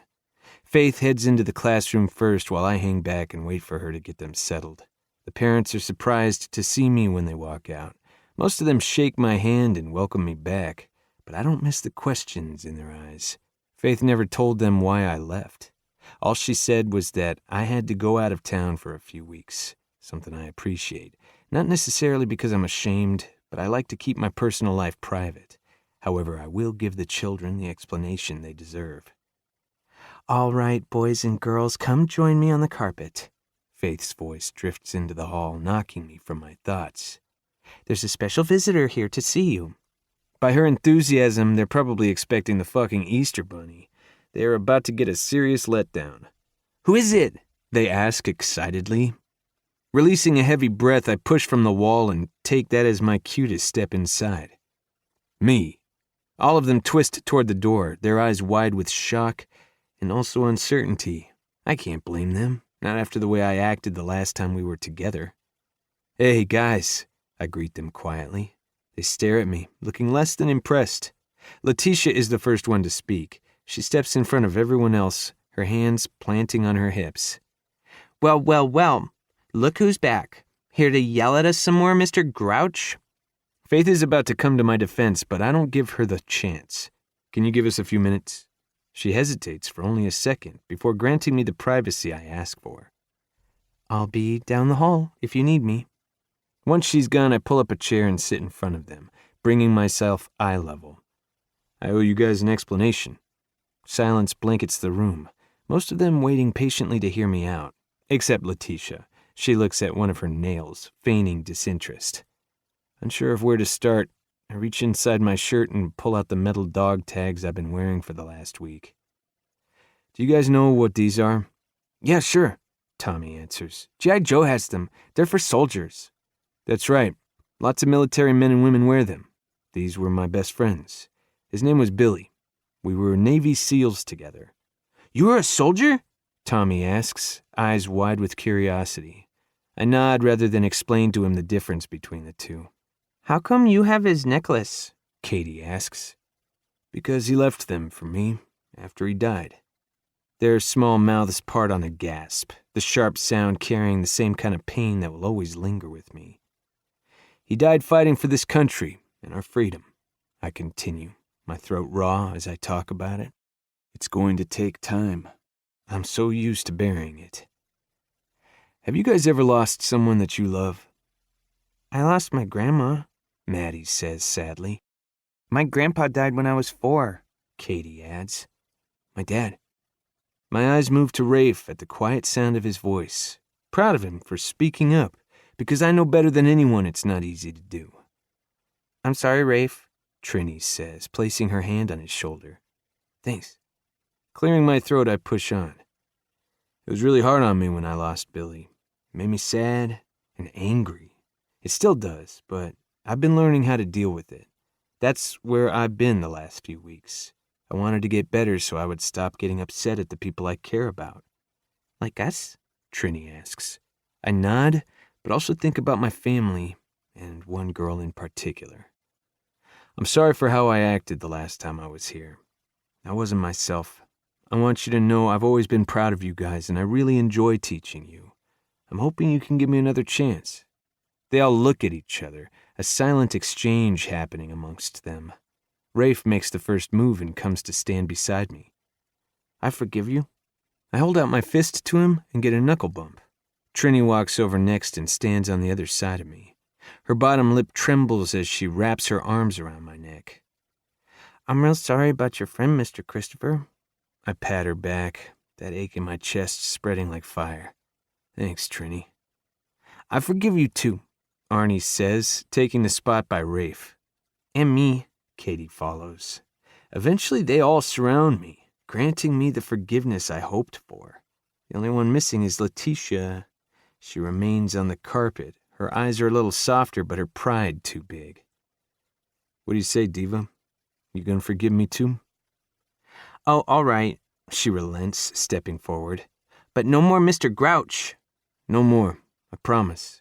I hold out my fist for a bump, but she surprises me by wrapping her arms around my neck.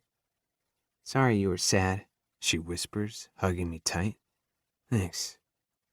"So does this mean we're going to perform what you at the fair and not Miss Faith?" Trini asks. "Yeah, and about that?" I hesitate, knowing what I'm about to say is going to stress them out. "We're going to change the song." As I expected, their horrified gasps explode through the room. "Are you crazy?" Letitia snaps. "We only have a week." "I know, trust me. I wouldn't make this change if it weren't important, but it is, and I really need your help." "With what?" Rafe asks. "Remember Alyssa?" "I sure do," Arnie pipes up, and I swear the little shit has hearts in his eyes. "I want to do something really special for her, something she's going to remember for the rest of her life. It's going to take a lot of work. We're even going to need extra practice times, but if we all work together, I know we can pull it off." Pausing, I look at each one of them before putting my hand out in the middle of the circle. "What do you say? Will you help me?" "I'm in," Rafe says, putting his hand over mine. "Me too," Arnie adds, placing his on next. "Anything for Miss Alyssa." The rest of them join in, Letitia being the last one again. "Let's do this," she says, slapping her hand down on top. "All right, here's the plan." Chapter 30. Christopher. The days are so fucking long without her. Every second that passes, I miss her even more. I want nothing more than to say fuck it and go to her now, but I can't. Not yet. It needs to be perfect. She deserves the world. The kids have been working hard. 3 days of practices, and we've accomplished more than I thought. Mia is joining us tomorrow and will be perfect for the finale. It looks like we'll pull this off after all. Just as I push in the last chair, there's a knock on the door. My head snaps up, expecting it to be one of the kids coming back for something, but instead I find Helen Hunter standing in the doorway. Surprise renders me immobile, and my good mood fades quickly. "I'm sorry to bother you, but Faith told me I could find you here," she says, remaining by the door. "I was hoping I could have a minute of your time." She's the last person I want to deal with right now, but since I love her daughter, I wave for her to enter and brace myself for whatever shitstorm she's about to bring my way. She walks into the room, her expensive heels clicking on the tile as she takes in the classroom. "This is quite the place you have here." I'm trying to decipher if it's a compliment or not. I'm going with the latter, since she has never given me a compliment a day in her life. "It's not mine, it's Faith's." I try to keep the bite out of my tone, but don't succeed. She nods. "Right. Well, it's a nice place she has here." I remain silent, trying to figure out what the hell she's up to. She begins fidgeting with her necklace, and I don't miss the way her fingers tremble. "Faith informed me of the performance you have planned for my daughter this weekend." It now becomes clear why she's here. Look, if you came to tell me all the reasons why I don't deserve Alyssa, you can save your breath. I already know that, but it doesn't change a damn thing, especially when it comes to how I feel about her. Her chin lifts, something that looks a lot like hurt flashing in her eyes. "That's not why I'm here." "Then why are you here?" I ask, refusing to play whatever head game she's trying to pull. "To give you The apology that you deserved long before now. An apology? I ask in disbelief. That's right. I've been terribly unfair to you, and I'm very sorry. I've made a lot of mistakes over the years, and this past month I've been forced to see those mistakes. I'm shocked by the tears that begin to well in her eyes, and suspicion rears inside of me. This is the first time I've ever seen her as anything other than cold and heartless. Believe it or not, Mr. Walker, I love my daughter very much, and all I've ever wanted for her was the best. It wasn't until recently that I realized she had it. Silence fills the air as I stare back at her, dumbfounded. I don't blame you for being hesitant about my apology, and I can even understand if you are not willing to forgive me. But I'm hoping you will at least give me a chance. My daughter loves you very much, and I want to be a part of her life. I remember all the grief she's given me in the past, but also think about the relationship Alyssa has always wanted with her, and it's the last thought that has me saying what I'm about to. I might know a thing or two about making mistakes, I admit, relaxing against the desk behind me. As long as Alyssa is happy and you don't interfere with that, then I will accept your apology. Her tense shoulders relax, and a shaky smile takes over her face. Thank you. I promise from now on all you will get from me is support. She seals her promise by extending her hand to me. Reaching out, I accept it, for no one else's sake but Alyssa's. I guess this means I'll see you at the fair this Saturday? She nods. You will. I'd wish you luck, but when it comes to my daughter, you don't need it.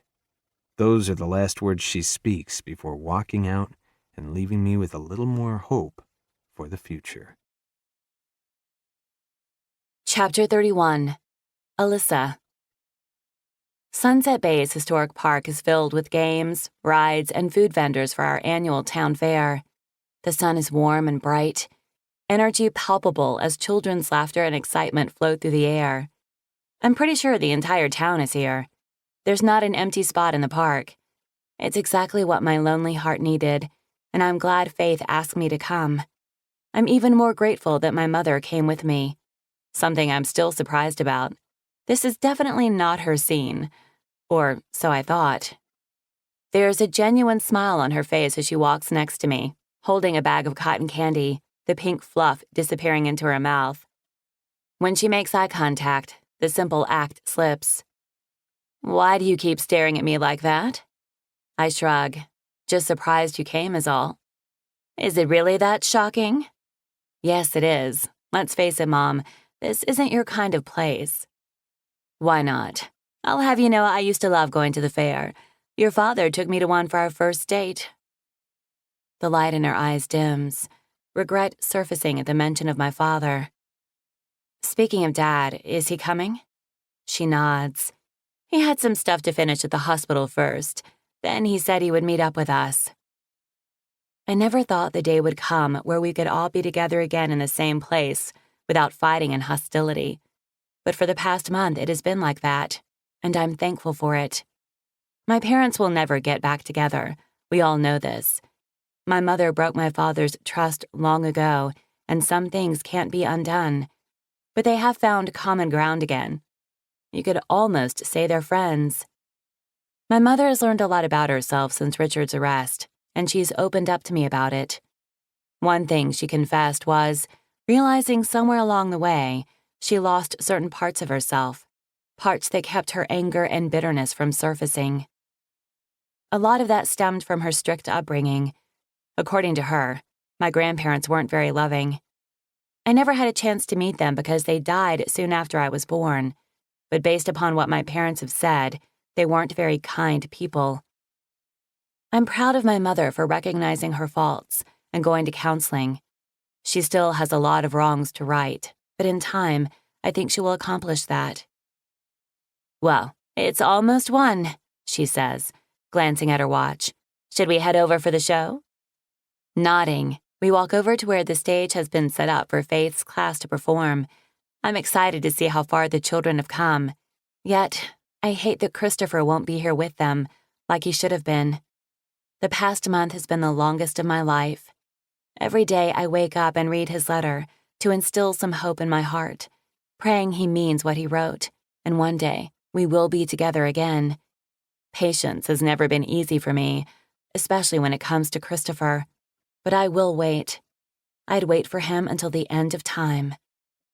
Whatever he's doing at the center, I pray it's helping him overcome what he needs to, bringing him the peace he deserves. Right now, that's what is most important. I've been trying to keep busy with getting my own life in order by building a relationship with my mother and enrolling into medical school here at Charleston University.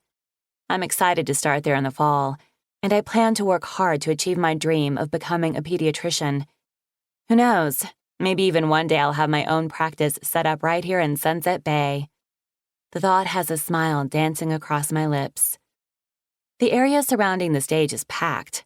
My mother and I stand in the back, behind the rows of white chairs that are filled with eager family and friends. I spot Jackson, Julia, and the neighbor crews seated with their children. Every one of them greets me with a wave and a kind smile. "Oh, there's your father." My mother points across the way and waves to get his attention. He spots us quickly and looks a little frazzled as he walks over. Sorry I'm late. I got stuck in traffic, he explains, kissing my cheek. "You're fine. We just made it over here ourselves." Good.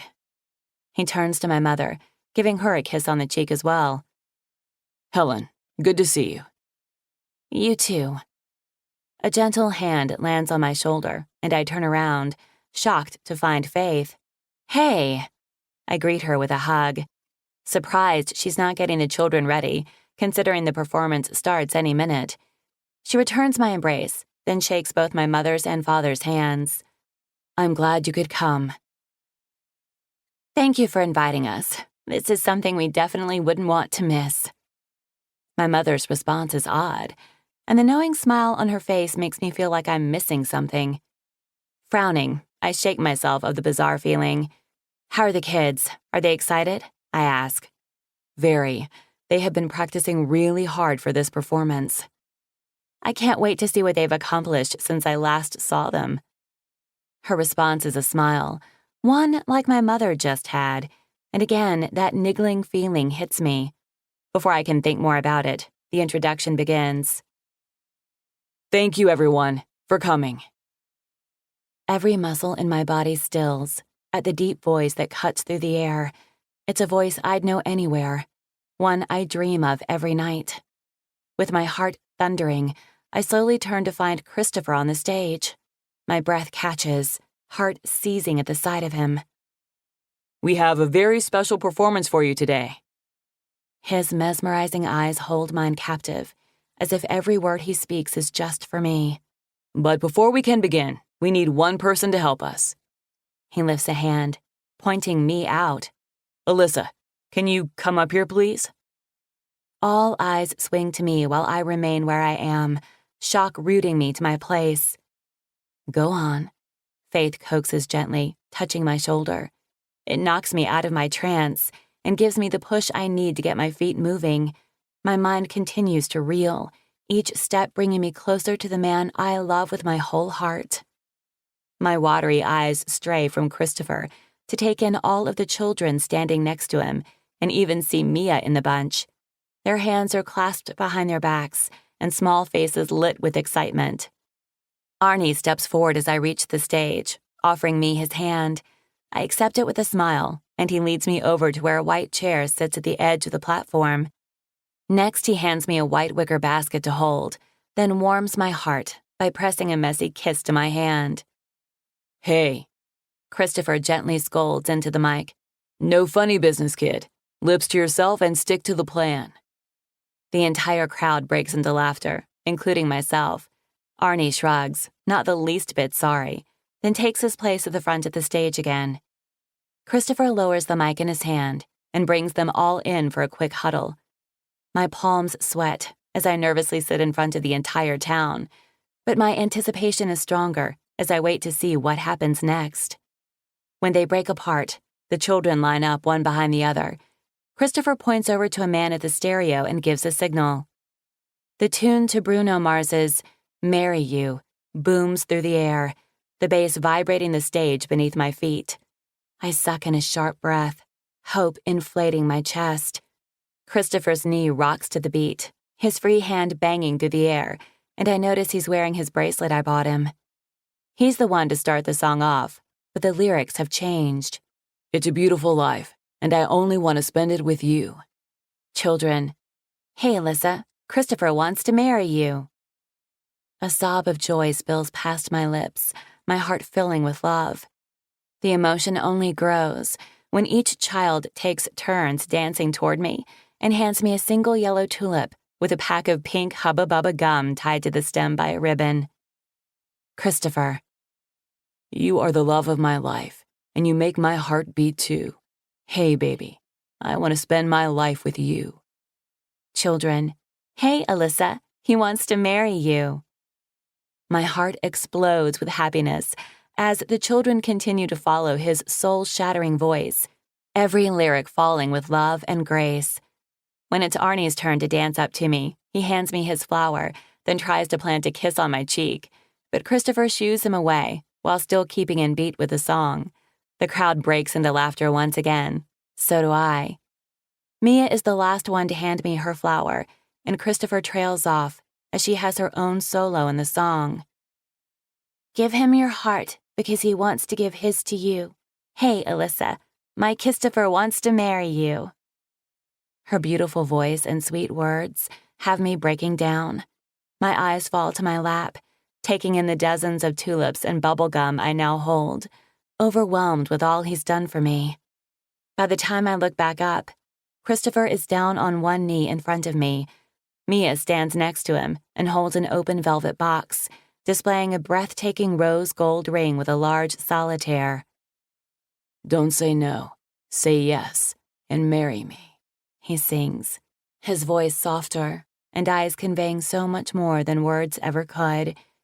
The children all kneel around him and sing the last of the song. Alyssa, say yes and marry him. The music cuts, and silence falls amongst the crowd as they await my answer. Unable to speak through my tears, I hold Christopher's gaze and nod. Cheers erupt through the entire park as he slips the ring on my finger, then pulls me out of the chair for a soul-touching kiss. The children dance around us as we lose ourselves in one another, slipping into our own world where no one else exists but us. Christopher keeps the contact brief since we have an audience, but I remain in his arms, my face only a breath away from his as my feet dangle inches from the ground. Sorry it took me so long, he says, and I don't miss the double meaning those words hold. Resting my forehead on his, my tears fall onto his face. I'd wait my entire life for you, Christopher Walker. His jaw flexes and throat bobs with a hard swallow. I know there's so much more we have to talk about, but... I rest a finger against his lips. Later. He nods. Later. When the children start tugging on us, Christopher places me back on my feet and high-fives them. I hug every single one, thanking them for the wonderful job they did. You're going to make a beautiful bride, Miss Alyssa, Trini says, warming my heart. Thank you. Mia launches herself at me next, her smile bright and infectious. Surprised you, didn't we? Definitely. I never suspected a thing. Guess that means you and Christopher are going to have babies after all. My heart swells at the thought, and a laugh tumbles from me. One day, but let's have a wedding first, shall we? I can't wait. Me too. Christopher takes her from me, then grabs my hand to walk off the stage, following the children as they run to meet their parents. Many of them congratulate us and tell Christopher how much they loved the performance. Faith, Cade, and Ruthie join us. It's about time my brother officially made you my sister, Ruthie teases, giving me a hug. I've always considered you my sister. Her teasing voice softens. Me too. When Cade shakes Christopher's hand, Faith moves in to hug me, her arms holding me extra long. Thank you for loving him the way he deserves. I swallow thickly, feeling like those should be my words to her. He's worth it. She pulls back to look at me. Yes, he is, and so are you. I give her a watery smile, the lump in my throat growing bigger. Our exchange is broken up when my parents join in. My father shakes Christopher's hand, then kisses my cheek, congratulating us before stepping out of the way for my mother. Nerves twist in my belly as I fear for her reaction, praying she doesn't ruin this moment. She doesn't make eye contact with me, her attention only focused on Christopher. I must admit, the performance was even better than I expected. I tense, shock rolling through me. Wait, you knew? She finally looks over at me. When Faith informed me that there would be a special performance for you, I dropped by the school one evening last week and spoke with Christopher. Her eyes shift back to his, and she smiles. We had a good talk, and he graciously accepted my apology. I glance up at Christopher, and he confirms everything she says with a nod. Stepping forward, I wrap my arms around her. Thank you. Thank you for giving him the apology he deserved, and for finally accepting this. Even though it wouldn't have mattered either way, her support makes this moment so much richer. I'm sorry for everything, Alyssa, she whispers. I only ever wanted the best for you. He is the best, Mom. The best for me. I know, sweetheart. I see that now. We break apart when the neighbor crew come and congratulate us next. The little girls dance around, excited for another wedding, and gush about what dresses they are going to wear. It's minutes later when I look up and find Christopher across the way, realizing we were separated amongst the crowd. His dark eyes hold mine, conveying everything I hold in my heart for him. He pushes his way through the throng of people, his determined strides making my pulse race. He pulls me into his arms, bringing me against his hard body. Are you ready to get the hell out of here? More than ready. My response sounds as breathless as I feel. Taking my hand, he tugs me forward, offering a quick goodbye as we hurry for his truck. I giggle as I try to keep up with him, my precious basket filled with flowers banging around as I carry it in the crook of my arm. Before we can make our escape, we're intercepted by an older gentleman with a kind smile. Excuse me, Mr. Walker? Christopher comes to a quick stop and eyes the man curiously. Yeah? My name is Clay Abernathy. I'm the principal over at Foothills Elementary. Christopher shakes the man's extended hand. Nice to meet you. You too. That was a great performance you put on. Congratulations to you both, he says, glancing my way. I deliver my thanks with a smile, my heart overflowing. His attention returns to Christopher. Mr. Walker, the school board and I have been talking for months about offering a music program, one with enough backing to compete with other schools in the region. We would be honored if you'd consider meeting with us, not only to direct the program, but teach as well. Christopher's eyes widen in surprise. I don't know what to say. Mr. Abernathy pulls out his wallet and hands him his business card. That's my personal line at the school. Think about it and give me a call. We'd love to have you on board with us. I will, thank you. Mr. Abernathy bids us a good rest of the day, then heads back toward the stage. What do you think about his offer? I ask, as we continue to his truck. It's definitely something to think about. He pauses, glancing over at me. Later. Right now, there's only one thing I want to think about. The most ridiculous smile steals my lips, and it never wavers the entire ride home. As we walk into Christopher's house, a sense of rightness washes over me, and I realize that, in the past several years, this is the only place I've ever truly felt at home. I follow him into his room, where he takes the basket from me. He places it on the floor before lifting me off my feet and taking my mouth in a deep kiss, the kind we couldn't have at the fair. My arms encircle his neck as I surrender to him and this moment. I missed you so fucking much, he groans. Me too. I had no idea when I would see you again. Our moment grows heavy, with all that remains to be talked about. Regret enters his eyes, matching what has been echoing inside of my heart. He takes a seat on his bed, bringing me down on his lap. I'm sorry I left, but believe me when I tell you it was necessary. for both of our sakes. I lift my hand to touch his face. I understand. Do you? He asks, holding my gaze. I nod. I saw the helplessness you felt. It killed me that I couldn't make it better for you. You did, baby. More than you will ever know. He pauses, a pained breath escaping him. But I hit a bad fucking place, Liz. One that I had to conquer and face on my own. No one else could battle it for me. But make no mistake, you were with me. Here. He moves my hand over his chest. You, Alyssa, were my salvation. My eyes close, heart aching to think about all he went through on his own. I have to do counseling once a week, he continues, at least for a little while, but I'm in a better place than I was. His hand lifts to my cheek. I promise to fight every day and be better than I was yesterday. I can see it in his eyes. Amongst the pain he will always harbor, I also see the man I fell in love with, a man who is ready to heal. I'll be with you every step of the way through this. I just need you to promise one thing. Name it, he says, without hesitation. Let me love you. The words whisper past my lips.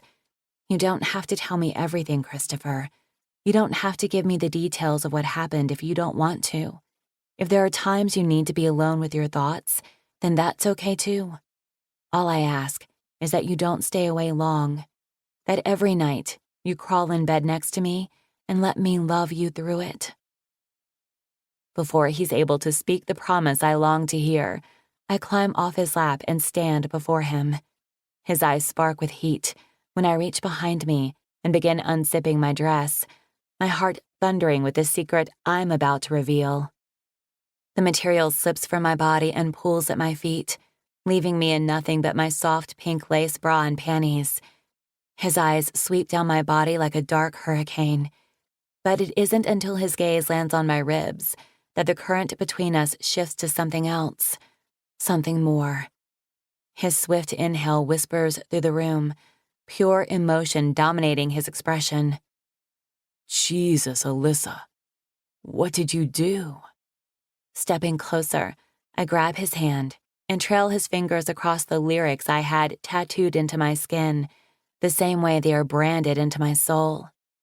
He's my anchor, my light, my salvation in the night, my angel, my peace, the best part of me. In your letter, you said you didn't know why I chose you all those years ago. Well, this is why, I tell him softly. You are all these things to me, too. No one but you has ever made my heart skip a beat with just a look, my breath catch with just a touch.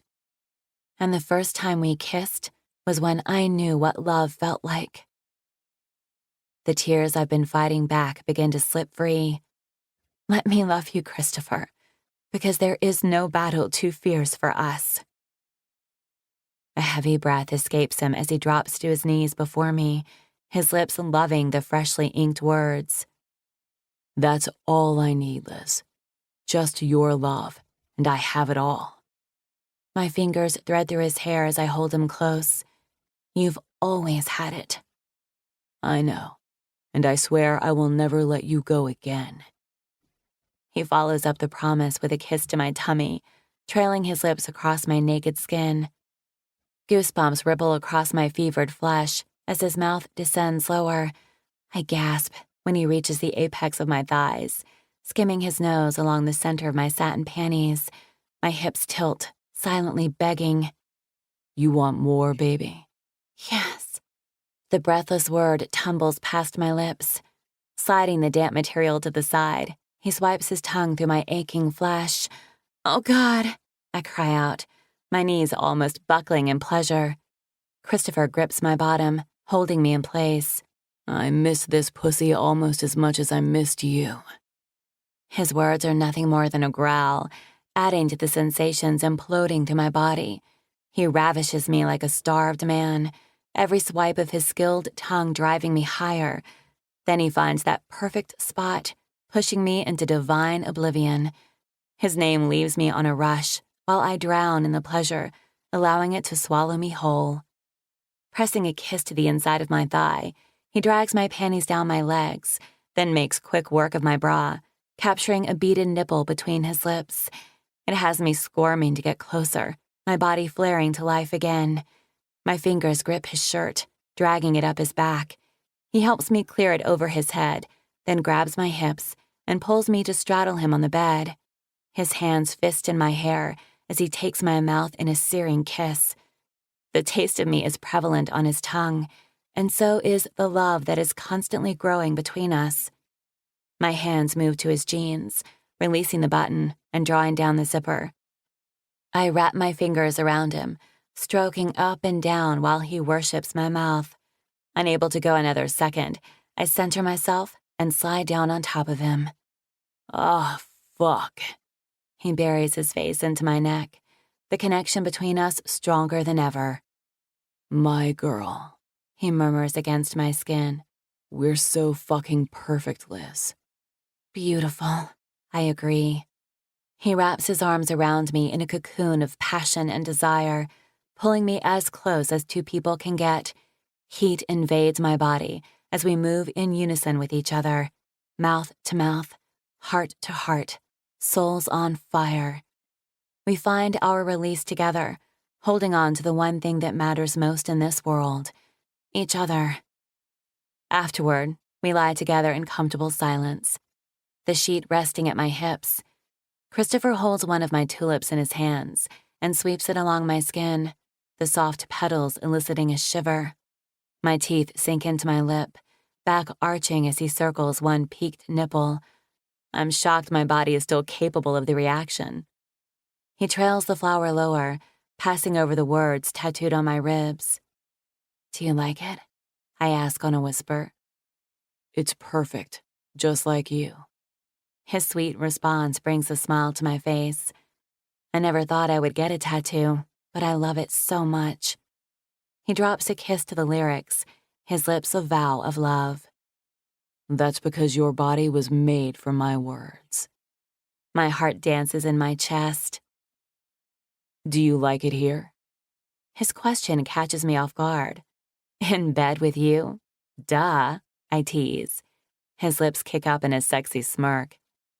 I meant here, at the farm. I love it. Why? Because Cade said he'd give us a few acres of land to build on if we wanted. Really?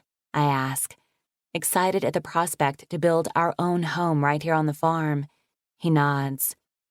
I didn't want to give him an answer until I asked you. My hand lifts, fingers fanning his jaw. I love it here, Christopher. I'll live anywhere, as long as it's with you. He encircles my wrist and turns his face to the side, kissing my palm. It'll always be with me, Liz. From now until forever.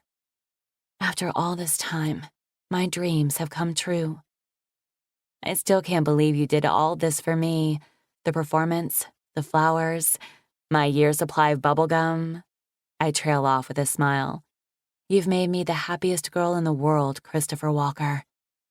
He pushes up on his arms, hovering inches above my face. It was the gum, wasn't it? I knew you wouldn't be able to resist. Laughter tumbles from me, and it elicits a chuckle of his own. I lock my arms around his neck, bringing him down until his lips are a breath from mine. It was all you. It's always been you. His mouth descends for another toe-curling kiss, a kiss I am lucky enough to have for the rest of my days on this earth. Once again, we lose ourselves in each other, our bodies loving one another the way our hearts do, and I know I will never have enough. He's my past, present, and future. Nothing or no one will ever compare to what we share, and I will cherish this love with him always. Later that night, I wake up cold and alone. For a few heart-stopping seconds, I fear it was all a dream. But then I hear the melody, soft and sure, drifting into the room and wrapping around me like a peaceful blanket. Looking at the clock, I see it's 2 a.m. I slide from bed and curl the sheet around me before stepping out of the room. I find him sitting on the couch with his guitar, his fingers strumming my song. The tune beckons me, reeling me in like a magnetic current. His eyes find mine in the dark, and there's no denying the grief embedded there. Couldn't sleep? I ask quietly. He shakes his head. Do you want to be alone? Never. He stretches out his hand to me, welcoming my presence. Smiling, I accept it and let him pull me down on his lap. My bare bottom slides against his rough jeans as I straddle him, his guitar resting between us.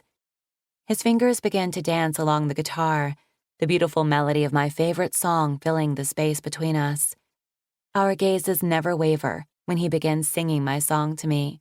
The deep, smooth baritone of his voice whispers over every bare inch of my skin and kisses my soul. Once we get to the chorus, he pauses, but his fingers continue their magic.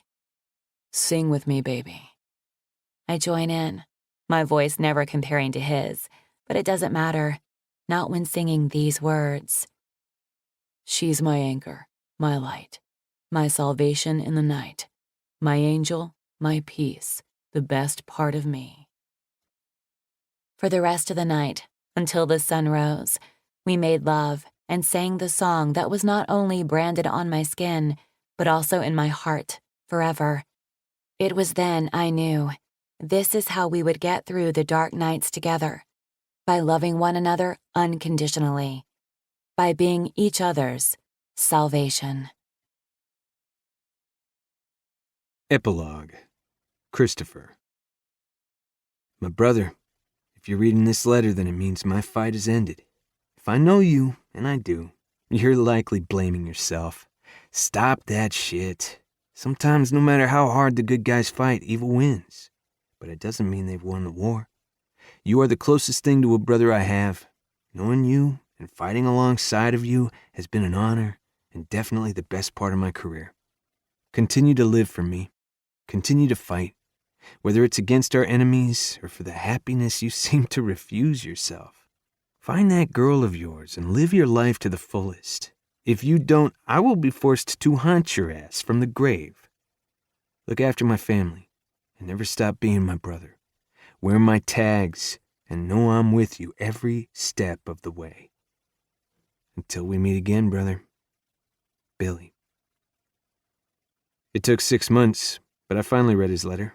Maybe I waited so long because I knew once I did, it would be the final goodbye, something I wasn't ready for. Now I stare down at his grave, the headstone blurring before me. My eyes and throat burn like a motherfucker. I haven't been here since the day of his funeral, and even then I really don't remember much of it. Alyssa and I just left Gina's. We celebrated Kristen's 2nd birthday today, a piece of Billy that will live on forever. We try to visit at least once a month, sometimes more. Every time I drove by the cemetery, I intended to stop and pay my final respects, but I was never able to do it, until now. It's time. He deserves it, and so do I. Gina seems to be better each time we visit. Today she glowed of happiness as she watched her daughter blow out her birthday candles. But I know that loss will always be with her, just as it will with me. The fierce ache in my chest eases when delicate fingers wrap around my hand, a touch that holds the power to heal even the most painful wounds. He's with you, you know, Alyssa whispers, staring up at me. Always. Unable to speak, I pull her back against my chest, soaking in the solitude she brings me. My hands move over her stomach that's slightly rounded with our baby, something we weren't expecting, nor prepared for. But it doesn't matter. It's still the best surprise we've ever gotten. We had to push up the wedding, which isn't a huge deal since I didn't want to wait long anyways. I hated that Billy couldn't be there standing next to me like I did him, but Cade filled that role, and he filled it well. I couldn't have asked for a better man to stand next to me. Alyssa started her first year of medical school and still plans to work toward her degree, but after this semester she will take some time off and go back once she is able to. My job at the elementary school is flexible with my schedule, and we have family that is excited to help any way they can, especially my sisters. No matter what, we'll make it work. Finding out it's a boy made it even better. It gives me another way to keep Billy in my life. It's only fair that I name my child after him since he named his after me. It's ironic when I think about it, and a part of me wonders if the fucker had a hand in it. It'd be just like him. He never had a problem interfering in my life. Alyssa shivers in my arms, a chill racking her body from the slight breeze that kicks up. Hugging her closer, I lean down next to her ear. You ready to go? Only if you are. If not, I'm good. I'll stay here as long as you want. She would. She'd stand here all night if that's what I wanted. After pressing a kiss on her temple, I dig my keys out of my pocket and hand them to her. Go into the truck. I'll be there in a minute. She turns in my arms, looking up at me with those unique, pale eyes that will forever own me. Are you sure? Yeah, I'm ready. I just want a minute. Okay. Before leaving, she fists my shirt and pulls me down for a kiss, one that penetrates the darkest parts of me, where all the bad hides. She's good at that, loving not only the best of me, but my demons too. Take your time, she whispers. I'll wait for you. Her parting words bring me the courage I need to do this last goodbye.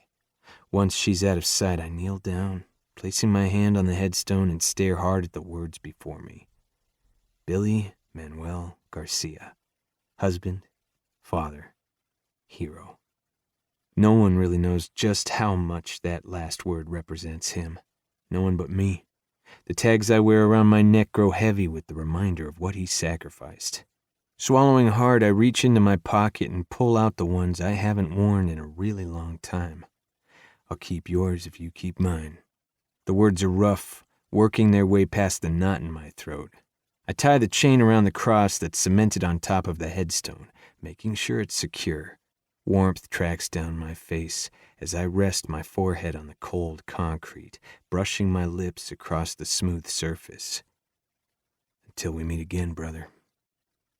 Pushing to my feet, I start back to my truck, each step bringing me to the life I will live for Billy, to the woman I will love and fight for with every breath I take, knowing no matter what I face, she will be there, waiting for me, her light guiding me during my darkest hours. This concludes An Act of Courage by K.C. Lynn, narrated by Teddy Hamilton and Callie Dalton. Copyright 2017 by K.C. Lynn. This unabridged audiobook is published by arrangement with K.C. Lynn and was produced in the year 2021 by Tantor Media Incorporated, a division of Recorded Books, which holds the copyright thereto. Please visit tantor.com for more information on our growing library of unabridged audiobooks. Audible hopes you have enjoyed this program.